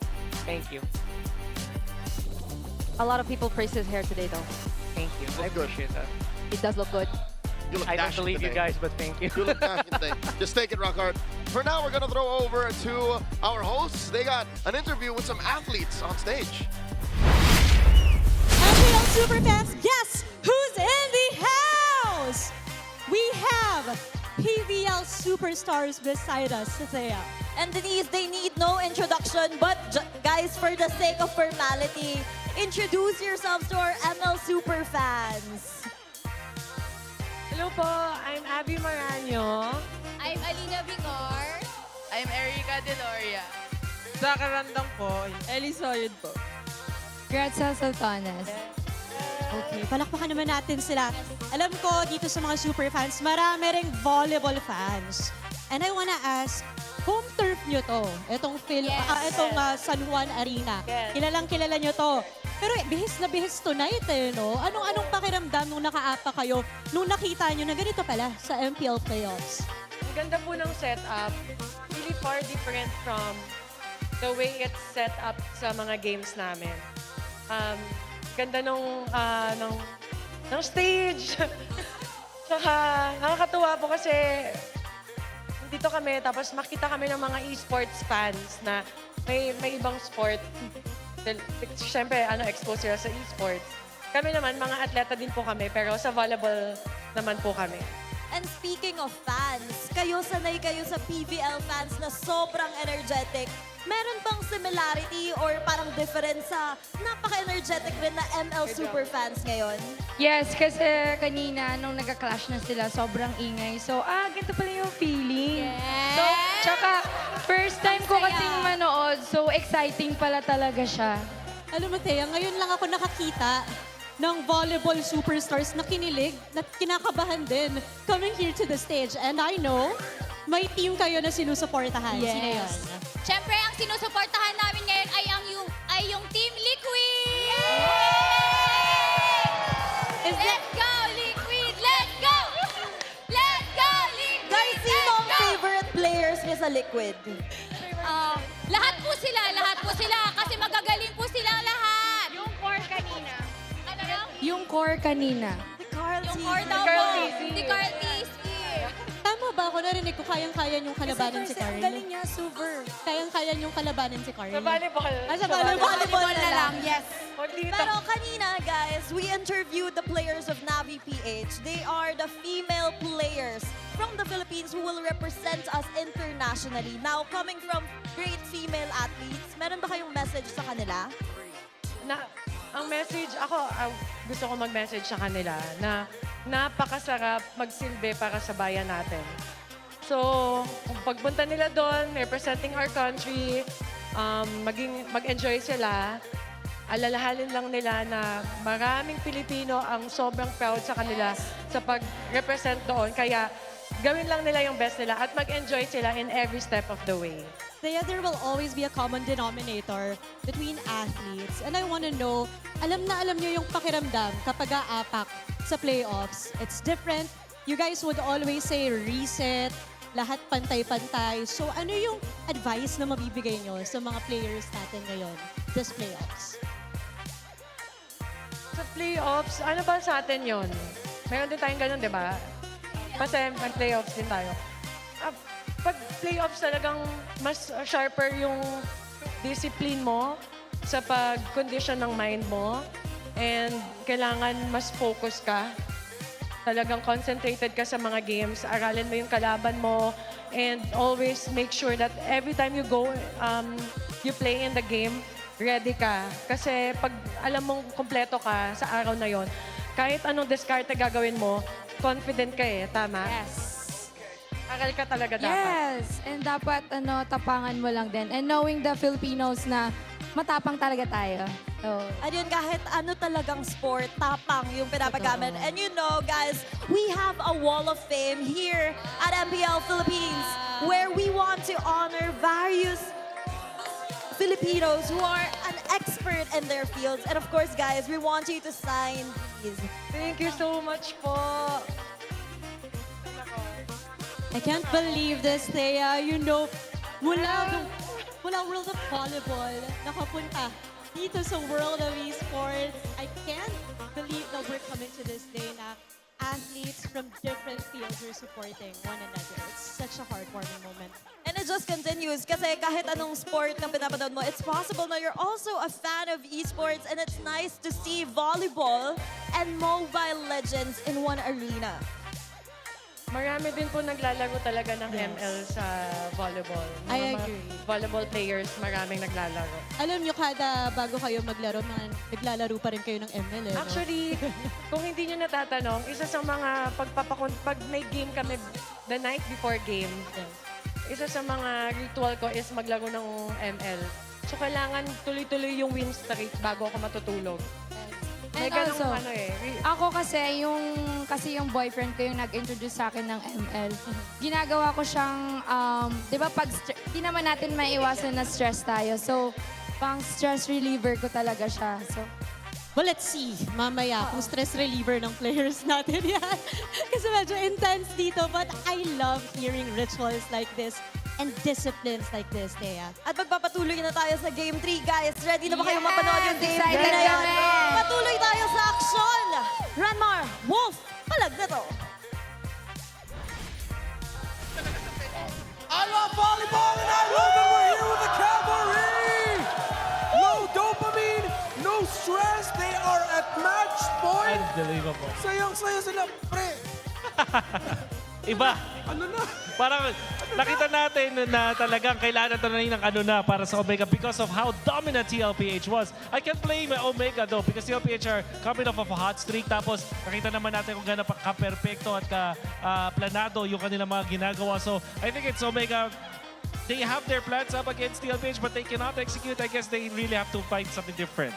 It's insane. It's just clearly Liquid are just, and ilang beses natin ito sinasabi, even in international broadcast, that damn good. They're just good. Parang, kita mo naman talaga yung homework ng Omega, di ba? Yung drafts nila, yung mga hero choices, yung mga strats nila na gusto i-execute in-game. Yep. Pero ibang klase lang talaga yung Liquid. Ang lala. They're so fine, Darren Mar. Okay, At the time sorry, before we go down, since we did this with Omega, I think we have to do it with the Cavalry. Cavalry, thank you so much, Mag-ingat! Yan, para fair. Continue, what was your point? Yeah, yeah. TLPH, nakita natin kung gaano ka ganda yung execution nila kasi parang planado talaga. Ang galing nila mag-punish. Even yung pagpunta ni Teddy dun sa laban, bigla na lang sila nakakahanap. So, really, Netsky and the gang, they really have to find something else. And speaking of Netsky, even he acknowledges like, either Liquid are just damn good because of Carl or may something sa bigas na kinakain ng Liquid sa bootcamp nila. It's either just one of those two for Netsky. And of course, it's always great to hear from Netsky when he shares his quotes. Alam mo yung, I think kakaiba rin ba? Ewan ko ako lang to pero parang binabasa ko siya in Netsky voice eh. Alam mo yung parang pabiro pa rin. Talagang carefree in a way. At the same time, parang napapatanong ka na lang din eh. Meron ba talagang something doon sa bigas nila? 75 pesos nga ba kada kilo yung bigas nila? Ganun ba kailangan kong gawin para lumakas mag-ML? Alam mo, para sa Liquid though, merong sinabi si Sanford and Sanji, or I think it was Sanford who pointed it out during an episode of the HG podcast, or I think it's the interview that you had beforehand, wherein he just said and talked about the influence of Coach Aon. Okay. About how much of a, in his words, like, a freak he is with how hardworking Coach Aon is. So, tama ka daw. So, diba sa na-interview ko at kinredit nila yon. Tapos nung meron akong recent interview with Carl Pizzi, parang binackup din niya yung ganun. Wherein, yung combo ng Aeon plus Snap, talagang sobrang nerd nila about sa game. But also, having that discipline mula dun sa isang foreigner like Coach Aeon, I think he's from Singapore, right? Yes. So parang sanay sila dun sa culture ng discipline na to the point na pag meron kang gustong i-explain, meron kang data to back it up at ang hirap magkamali doon at ang hirap umanap ng palusot sa kanila kasi they're just so organized. Yeah, we rarely get to put a lot of focus onto the coaches, especially for a team like Team Liquid Philippines, as their members have a gravity of their own. But Coach Aeon, Coach Snap, the interesting thing about that anecdote that you pointed out was they said that even before Coach Aeon arrived, he was already watching their old matches from their amateur days. Exactly. Nagulat ka sila na ganun yung pangyari. Now, this is the same batch as game number 2. So, Jushin and Suyo para sa Omega. That's it. And what? This is Eve? Most likely. I think at this point, they don't care anymore about the entry of the juice in because their box is really good. If they're not going to pick up the Harley, they go something like a Leomord, but at that point, just pick up the Harley. It's right there. So, Harley open as well as the Eve. Tingko, yun din yung picks dito. Outlier, Leomord plus Eve. So, Harley. And then Eve for TLPH. That's right. Okay. So, mag-i-hilda ka pa rin ba in this scenario? I think yes. No, they will go for Harith in the face of Claude and Eve. Hindi nila pa ngayon makukuha yung kanilang roamer, but I guess for Omega, they're fine with this. So, I think yung Claude versus Harith skills matchup siya in a way na parang mas magdedepende ka sa sino magaling pumindot. However, ang isang clear advantage ng isang Claude ay yung pagpunta dun sa mga lanes from one lane to another. So, double lane is gonna be something that Omega needs to answer in the future. There's a part of me thinking na baka sinesend ng Omega to try to go pick off. I know they're not playing they don't really have a pick-off combo in mind. Pero minsan kasi nagpipick off combo yung mga teams, or pick-off roamer, excuse me. If they could just use it to force out battle spells. Force out Purify, sipain mo yung isa sa mga frontliner para mag-battle spell sila, or at least you have one target to bring down low a little slowly to force out reactions. With taking out the High Loss and Khalid, I know the Gatot's open, but what are the chances na Perxiva magsha-shop pick siya ng Cho? Meron chance. Cho might not be the choice that we're looking for. Baka Kaja pa rin. Mga tipong ganun. Okay. There is a chance that they go heal the fourth pick. The reason why I say that is because they need someone to be in the front lines up against this Harley. Likely, Sora ban ulit mula sa TLPH in this scenario. Kasi kailangan din ng solid na frontliner dito ng Omega. Pero pag hindi tinanggal ng TLPH dito, yung Sora. Oh, what's Harlan? The thing is, they can still put up a Valentine and the EXP. Correct. So they steal the Gatot Catcha as expected. Dito para sa Omega. Wala nang revitalized roamer dito for TLPH. Okay, so what is the hero for JP though? Hilda? Hilda. Yeah, that could be good. Yeah. Kasi wala ka ng healing roamer eh. It can also... Alam mo yung Atlas ginagamit din ng mga teams na against mga juices. So, with all the time, nakita natin yung mga bans kanina sa Atlas and even in day number 1. That was also in the back of my head too. Yeah. How about, I think hindi na magtetry sila dito TLPH. I think they're fine with Alice. So Pakito pa rin, na kanilang pipiliin.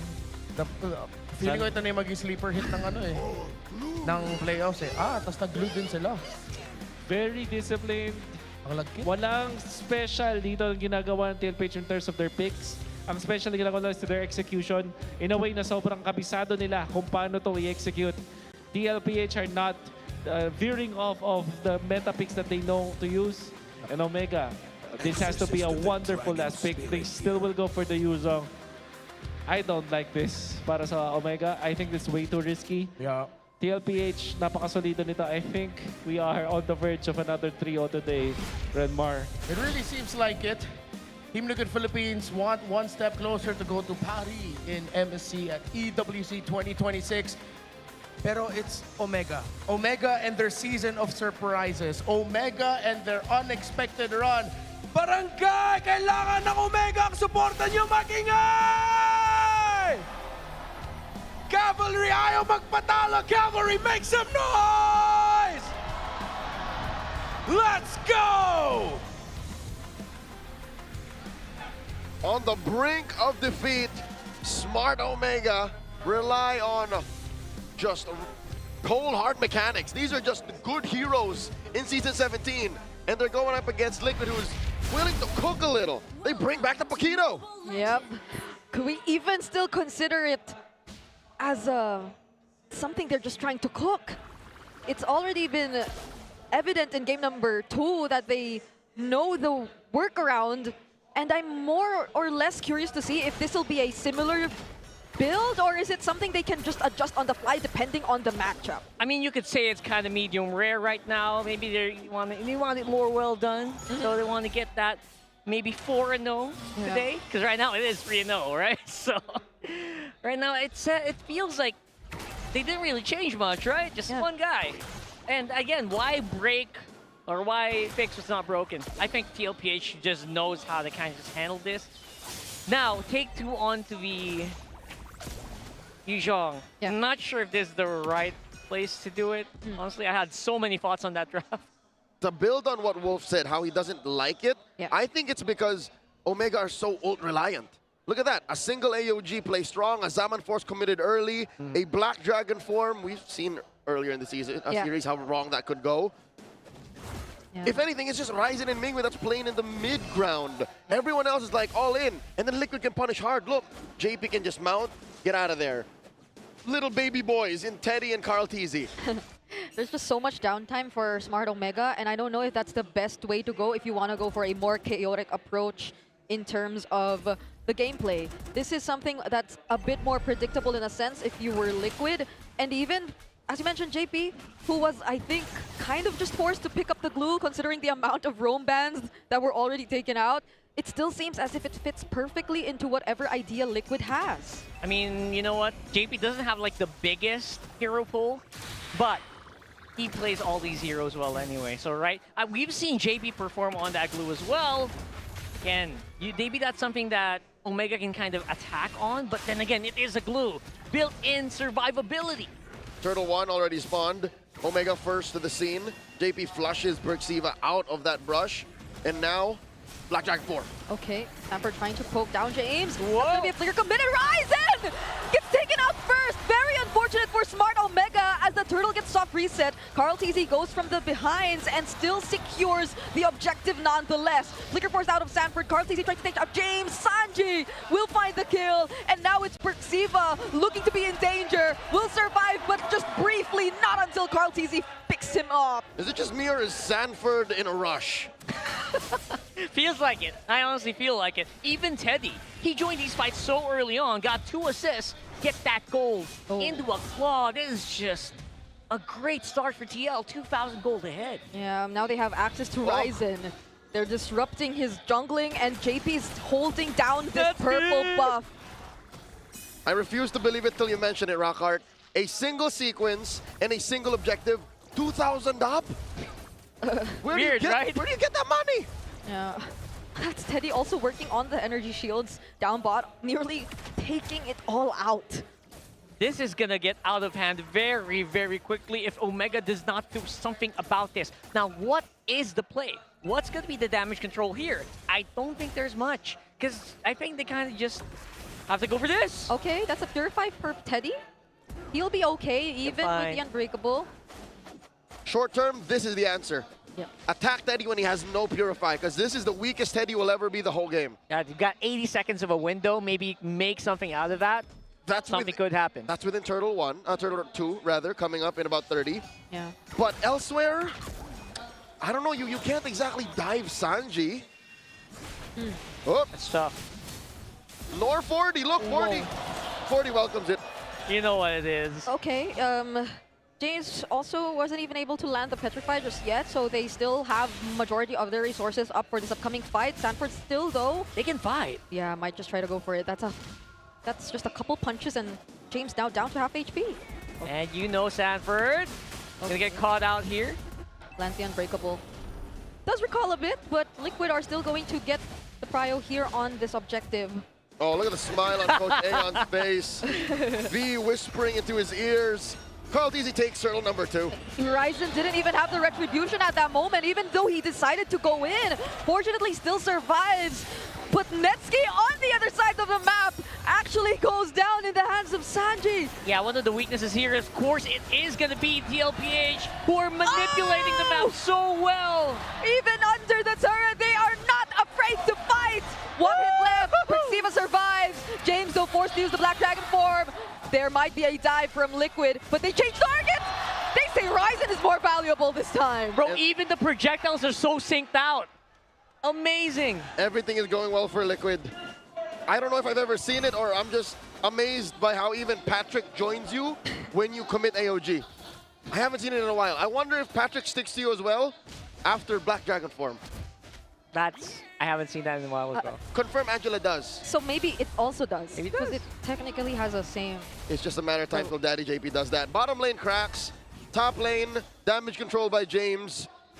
6 minutes in, I'd say this is Omega just trying to clog up these holes. It's a sinking ship, I won't lie to you. That is true. Very aggressive itemization as well from all across the board here. Oh, 40 actually except for 40. builds the Oracle first. Prior, he went Hunter Strike first, but now he's not even shy about it. It's like, yeah, no.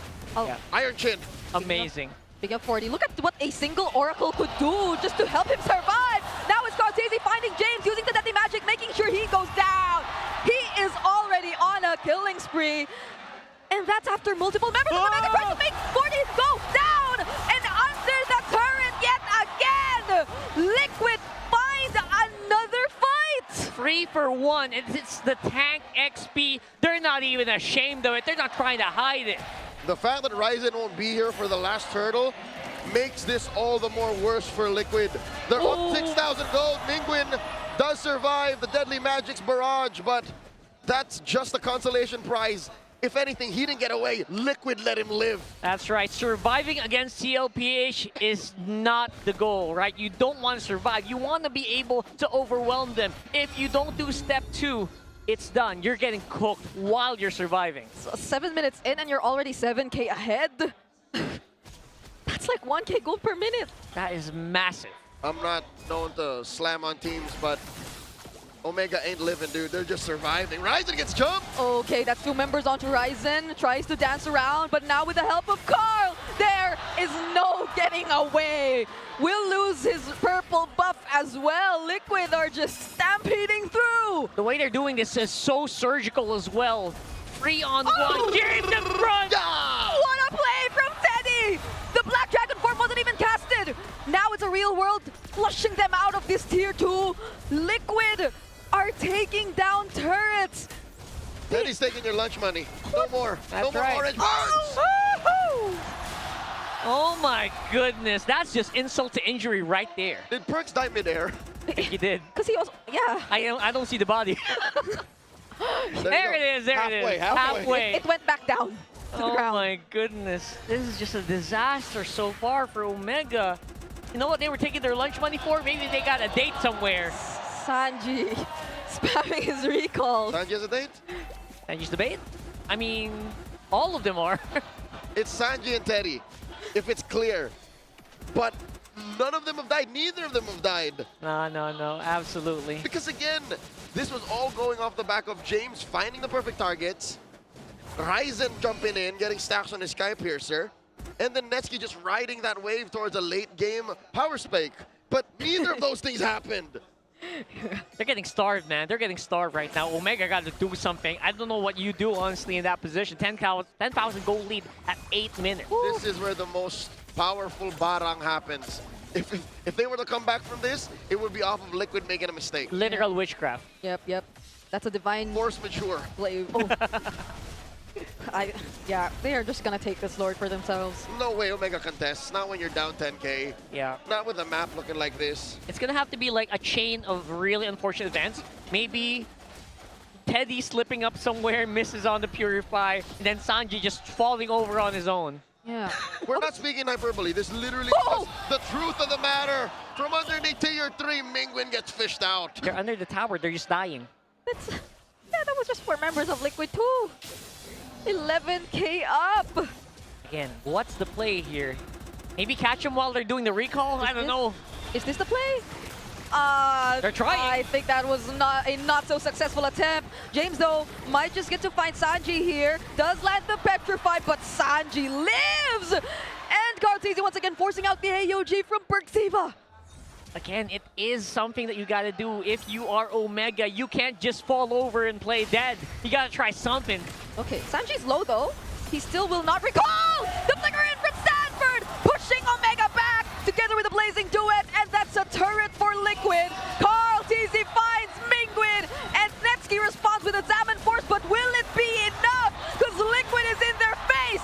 Another Real World makes it just in time for Liquid to sweep the barangay!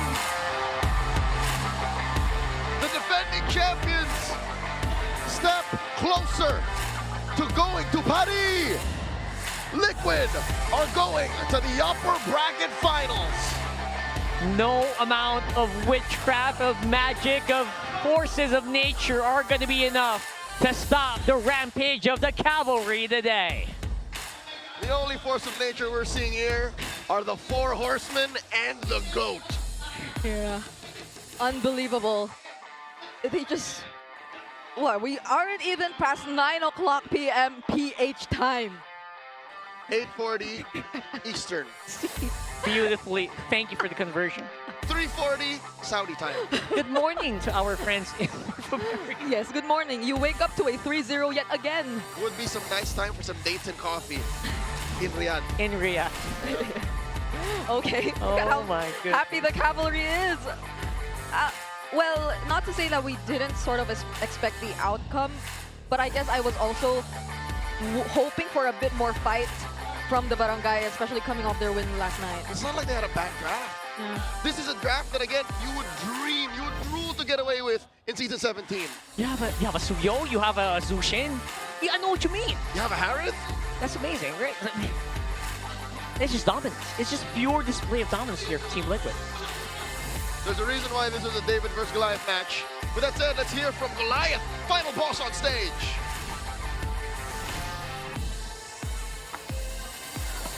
And Team Liquid Philippines continues to dominate. Palakpakan natin sila.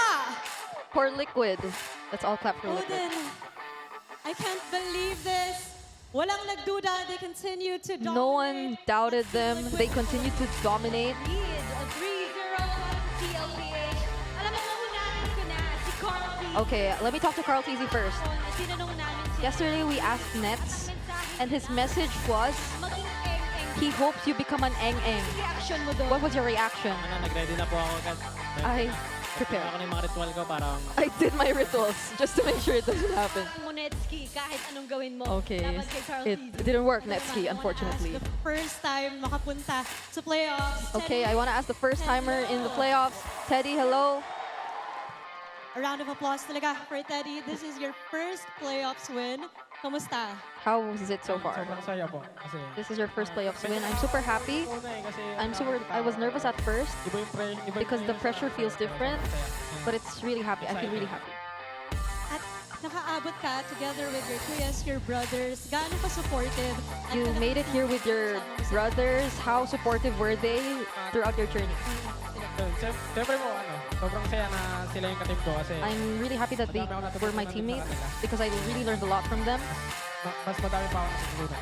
And I feel like I really have much more to learn. That's right. Alam mo, Denise, gusto ko lang din balikan si Carl. I also really want to Bilang, just talk to Carl again hindi because kinatatakutan dapat ng lahat. because everyone seems to be fearing Carl Teasy. Itong match nyo against Barangay. Ano po, ginawa lang po namin yung ginagawa namin sa mga We just did our usual in scrims games na kahapon. and we just really studied their games. Wow, still commended ang And they still commended. For now, gusto ko The barangay. si Sanji. Okay, now I want to talk to Sanji. Alam mo, palaging pinag-uusapan Okay, we always talk about the mid lane matchups. masasabi mo. What can you say Tinaguri ang monster about the Monster Mage? That's Super Prince. Good luck sa amin. Good luck to us. Good luck lang. Wala kang masasabi sa Just good luck. doon. What can you say about his performance? Wala po. Nothing. Tikom ang bibig ni Sanji. He doesn't want to say anything. Just watch out for what happens in their matchup tomorrow. Pwede nito si Sanford. Alam ko hindi tikom ang bibig. Okay, let's talk to Sanford. Kanina lang, nanalo ang Just earlier, ONIC won against Falcons, and you will be going up against them in the upper bracket match tomorrow. chances of ONIC against What are what do you think are the chances of ONIC against you? 50-50 pa rin po. 50-50. dahil Malakas Because din po sila kasi sinip nila yung Falcons. Ayun sa Falcons kami. they're really strong because they beat Falcons. Bigyan ng respeto. And Falcons are top 2, so we really need to respect them. Sanford. And now, syempre, hindi natin iiwan si Daddy JP. And of course, let's not leave out Daddy JP. Nandito para supportahan ang The Cavalry. Ano ba ang mensahe? What is your message to everyone who came here to support the Cavalry? Doon kasi against... Thank you for coming to support, and we hope to see you again tomorrow against ONIC. Once again, give it up for your match winner, Team Liquid Philippines. And you may now take your walk of victory. It's another sweep. Odin for the day. Second day of the playoffs. I can't believe it.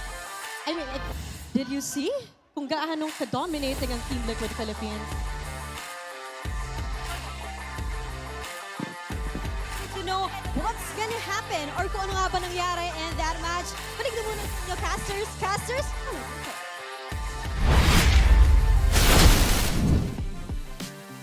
Impressive. Liquid seems to just have prepared and did exactly what they did in the regular season. Like, there's nothing new. Yeah. Weirdly enough, there's, well, say for the Paquito, but there's nothing new.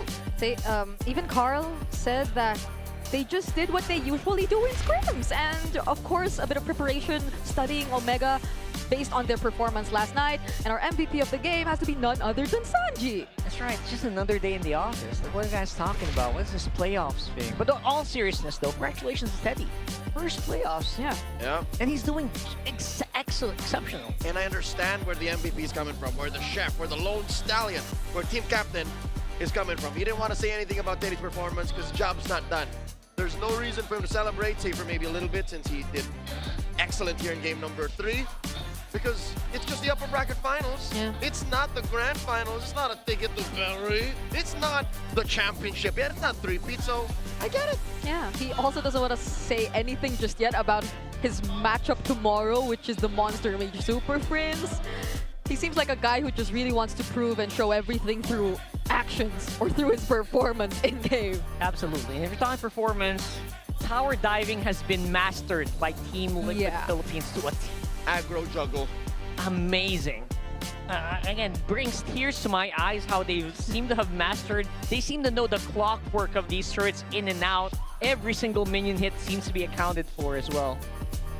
Impressive. Again, nothing new, but still the limits that they push the game just makes you really appreciate the defending champions of MPL PH. Team Liquid ended this in under 11. They'll have plenty of time to prep for tomorrow night. So close to not just punching a ticket to Paris, but even that back-to-back we've never ever seen happen just yet in the history of MPL Philippines if they keep this going. So ONIC has a really huge task tomorrow to just put a stop to everything that Liquid's been showing us.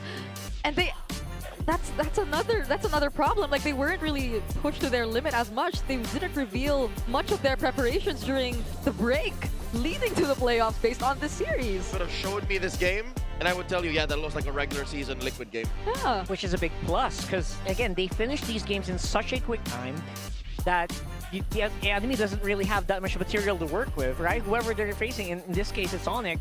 What did we watch? We just watched people die. Study? It's the same team. Yeah. They did the same thing. Except Even one hero. Multiple. it's even a duplicate of the lineups. Yeah. They didn't even play other heroes that much. That's right. Again, maybe JP Glue isn't something we often see, but Sanji Eve, Carl TZ Harith, Claude Teddy. And can I just say now, Teddy didn't even get to build his full kit. That's how fast this game ended. And I have to address all of the fans who shared their sentiments and hot takes, saying Teddy might be feeling some playoffs blues. Again, this being his first big one, right? Yeah. He just spit in the stage like No. he was ready for it. He was born for this. Yeah. He just kept saying how happy he is to be sharing his first playoffs appearance together with this team because they're very supportive. They probably have some jokes here and there and reminders for him since it's his first playoffs and Yeah. just knowing how playful Liquid is as a team, especially Carl, but you don't really see it get to him. It's a more of like a push to just really perform, and you see it from Teddy here in this series. I can see it coming now. And the next trophy is for Teddy. Says Carl. Well, he did say he wanted this one for sure. Yeah. For the coaches and Teddy. That's right. So Just GOAT things. Another GOAT said that. 3 for 3. The 3-peat for the 3 that mattered the most in Season 17 in Liquid. Big one. Impressive work once again. Big boss vibes by Liquid. Let's throw it over to Renmar and Wolf. Thank you so much, casters. We're here joined by JP and Sanji, of course, fresh off of their win. Gusto ko lang umpisan muna with a quick question. JP, since nakalaban or dating teammate mo din naman si Perk Ziva at nakita nyo naman yung growth ng Omega throughout the season, marami bang moments in game na parang naisip mo na parang alam ko na ano gagawin nito. Parang ako nagturo nito. Feel ko may nadagdag siya kasi mas nag-improve sila ngayong playoffs. So, feeling mo may mga moments din na parang na-surpresa kayo siguro sa mga galaw ni Perk Ziva? Oo, tumapang sila ngayon eh.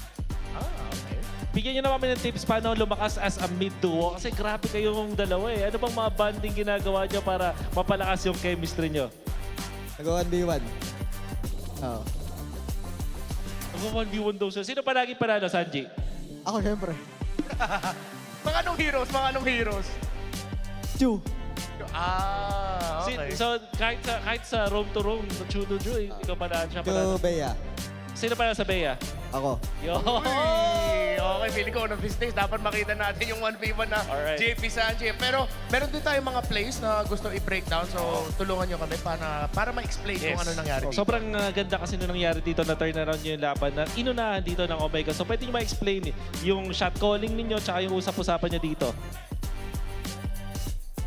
Yung nakita po kasi namin nag-dragon agad yung lusong eh. So parang ang ganda ng pwesto naming lahat. At patras naman talaga dapat kami dyan. Kaso, di ko alam, parang naging eng-eng sila dyan sa clash na yan eh. Nabago! Okay! Paano yung shot calling nyo dyan, Daddy JP? Sino na yung nagli-lead nito ng mga time na to? Parang kilala ko na kaya namin lumaban. Tapos, after ng ton ko, pindutan na lahat. Kanya-kanya ng pindot. Okay. Ano ba ang magandang tip para hindi maging ganito? Yung parang hindi quote-unquote eng-eng sa mga gandong senaryo. Anong pwedeng gawin para hindi Hindi ko po alam. Comms na lang, no? Mga comms na lang. Alright.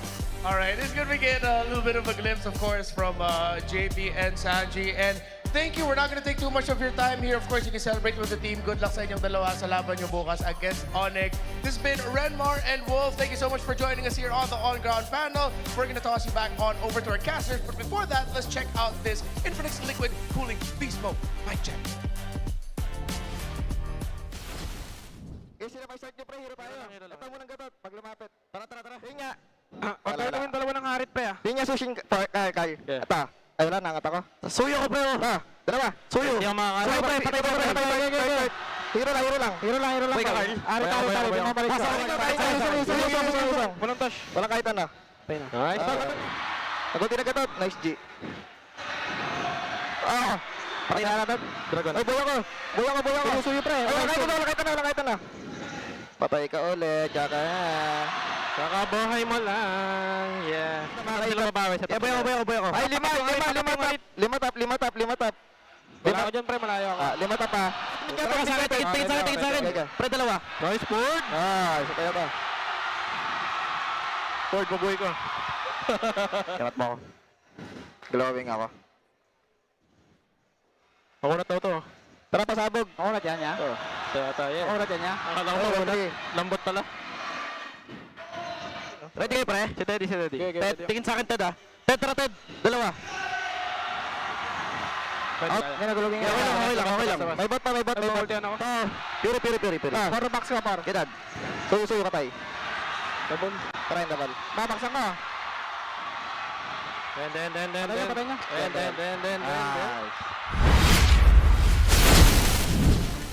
As expected, again, just another day in the office. Yeah.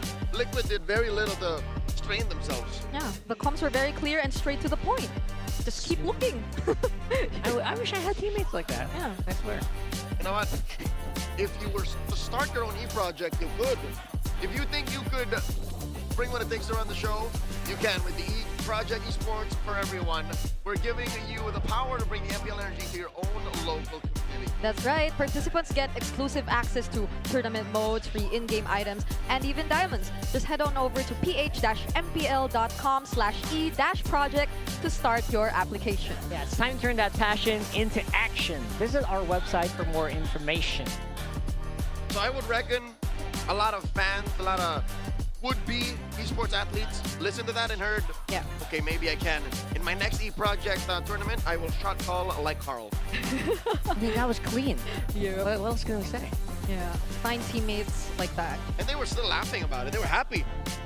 I mean, if you enjoy winning, that helps. Here's a look at the playoffs bracket. Today's matches were both sweeps. In comparison to last night's 9-game slobber knocker, today we ended with an easy 6-0. Yep. And tomorrow we will be seeing another team advance to the grand finals and to EWC. But I think we bring back the emotions again because another team gets eliminated tomorrow and ends their run here in Season 17. That's right. We're going to see a lower bracket matchup between Falcons and Omega. So one of those teams got to go bye-bye. It's going to be a green and a lot of tears. Oh, wow. Yeah, you're right. For this last match tomorrow night, the San Juan Arena turns green. Yep. And then we say goodbye to one of these teams who we've all fallen in love with in Season 17. Damn.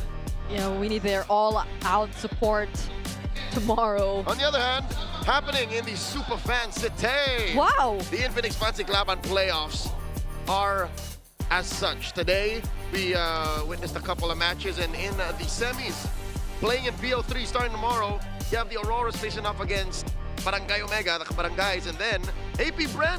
Even if they're not in the playoffs, they bring the heat. They'll be facing off against Sonics. Their quarterfinals were so tight. They were just going through best of ones. You were watching their quarterfinals? No, I mean, the fact that they're having best of ones for their quarterfinals is very, very, very what are you doing? Were you doing two things at the same time? We had time. Yeah, that's true. Time. And the stakes have never been higher for the Infinix Fancy Laban. Teams are fighting not just for glory, but for an absolute haul of epic rewards. You heard that right. Our grand champions in Pansiklaban will walk away not only with trophies and medals, but also 5 Infinix GT Watch 5 Pro smartwatches and 25,000 MLBB diamonds. Meanwhile, runners-up take home 15 and 10,000 diamonds respectively. That's a lot. And the Infinix Fancy Laban playoffs run from May 27th to the 31st, happening on the Super Fan City. So support your fandom and don't miss out, because Palag Na To. And these will all be called by the Talent Academy students. So get familiarized with them. You'll be hearing more from them. Again, hosts, the casters are all aspiring MPL and MDL talents. Yeah. Last thoughts before we close off tonight. I cannot believe it's been a sweep day. So early. What time is it? Not even 9. Let's throw it over to our lovely host on behalf of Rock Hard Brigade. My name is Leo. It's been an honor to be at your service. Good night. The energy just keeps on rising. Super fans, what a second day. Sulit naman talaga ang ticket dito sa San Juan Arena. Pagkatapos tayong pabilibin ang ating opening performance sa Sacred Heart, nabilib din tayo ng ating 2 winners na didiretso sa upper bracket matches tomorrow. But you know what? We are far from over, super fans, dahil ikalawang araw pa lamang ng playoffs. Marami pang kaganapan ang nag-aabang sa ating lahat. At isa na dyan, of course, ang inaabangan natin, the Alamat Awards ceremony that will take center stage tomorrow. And of course, bukod dyan ay ang MPL Festival at Super Fan City, the ultimate fan experience. And the stakes just keep on getting higher as we reach the brutal lower bracket matches tomorrow. No room for errors. You go big, or you win, or go home. Paigting ng paigting ang mga kaganapan. Dito lamang sa Land of Dawn. Kaya naman lahat ng mga aksyon. Kami ang inyong nakasama. This is your very own Odin. And this is your host, Thea. At ako naman si Denise. Magkita-kita tayong muli bukas. Dito lamang sa tahanan ng pinakamalalakas. This is MPL Philippines Season 17, the playoffs. Palag na to!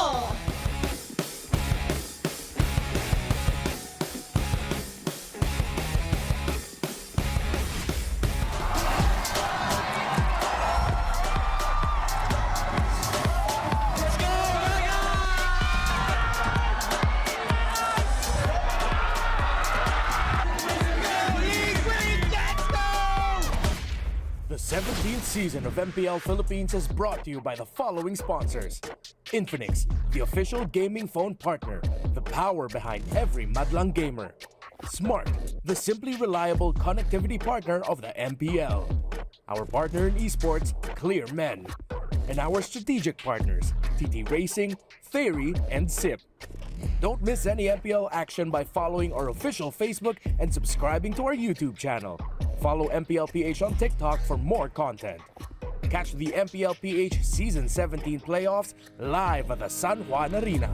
Grab your tickets now via the official MPL PH website, Palag Na To. MPL Philippines is monitored and supervised by the Games and Amusement Board.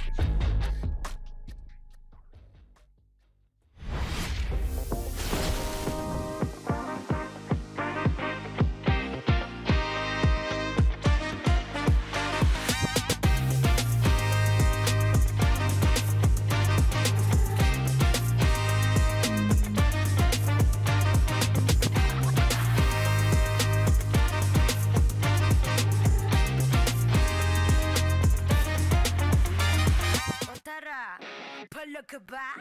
Palag!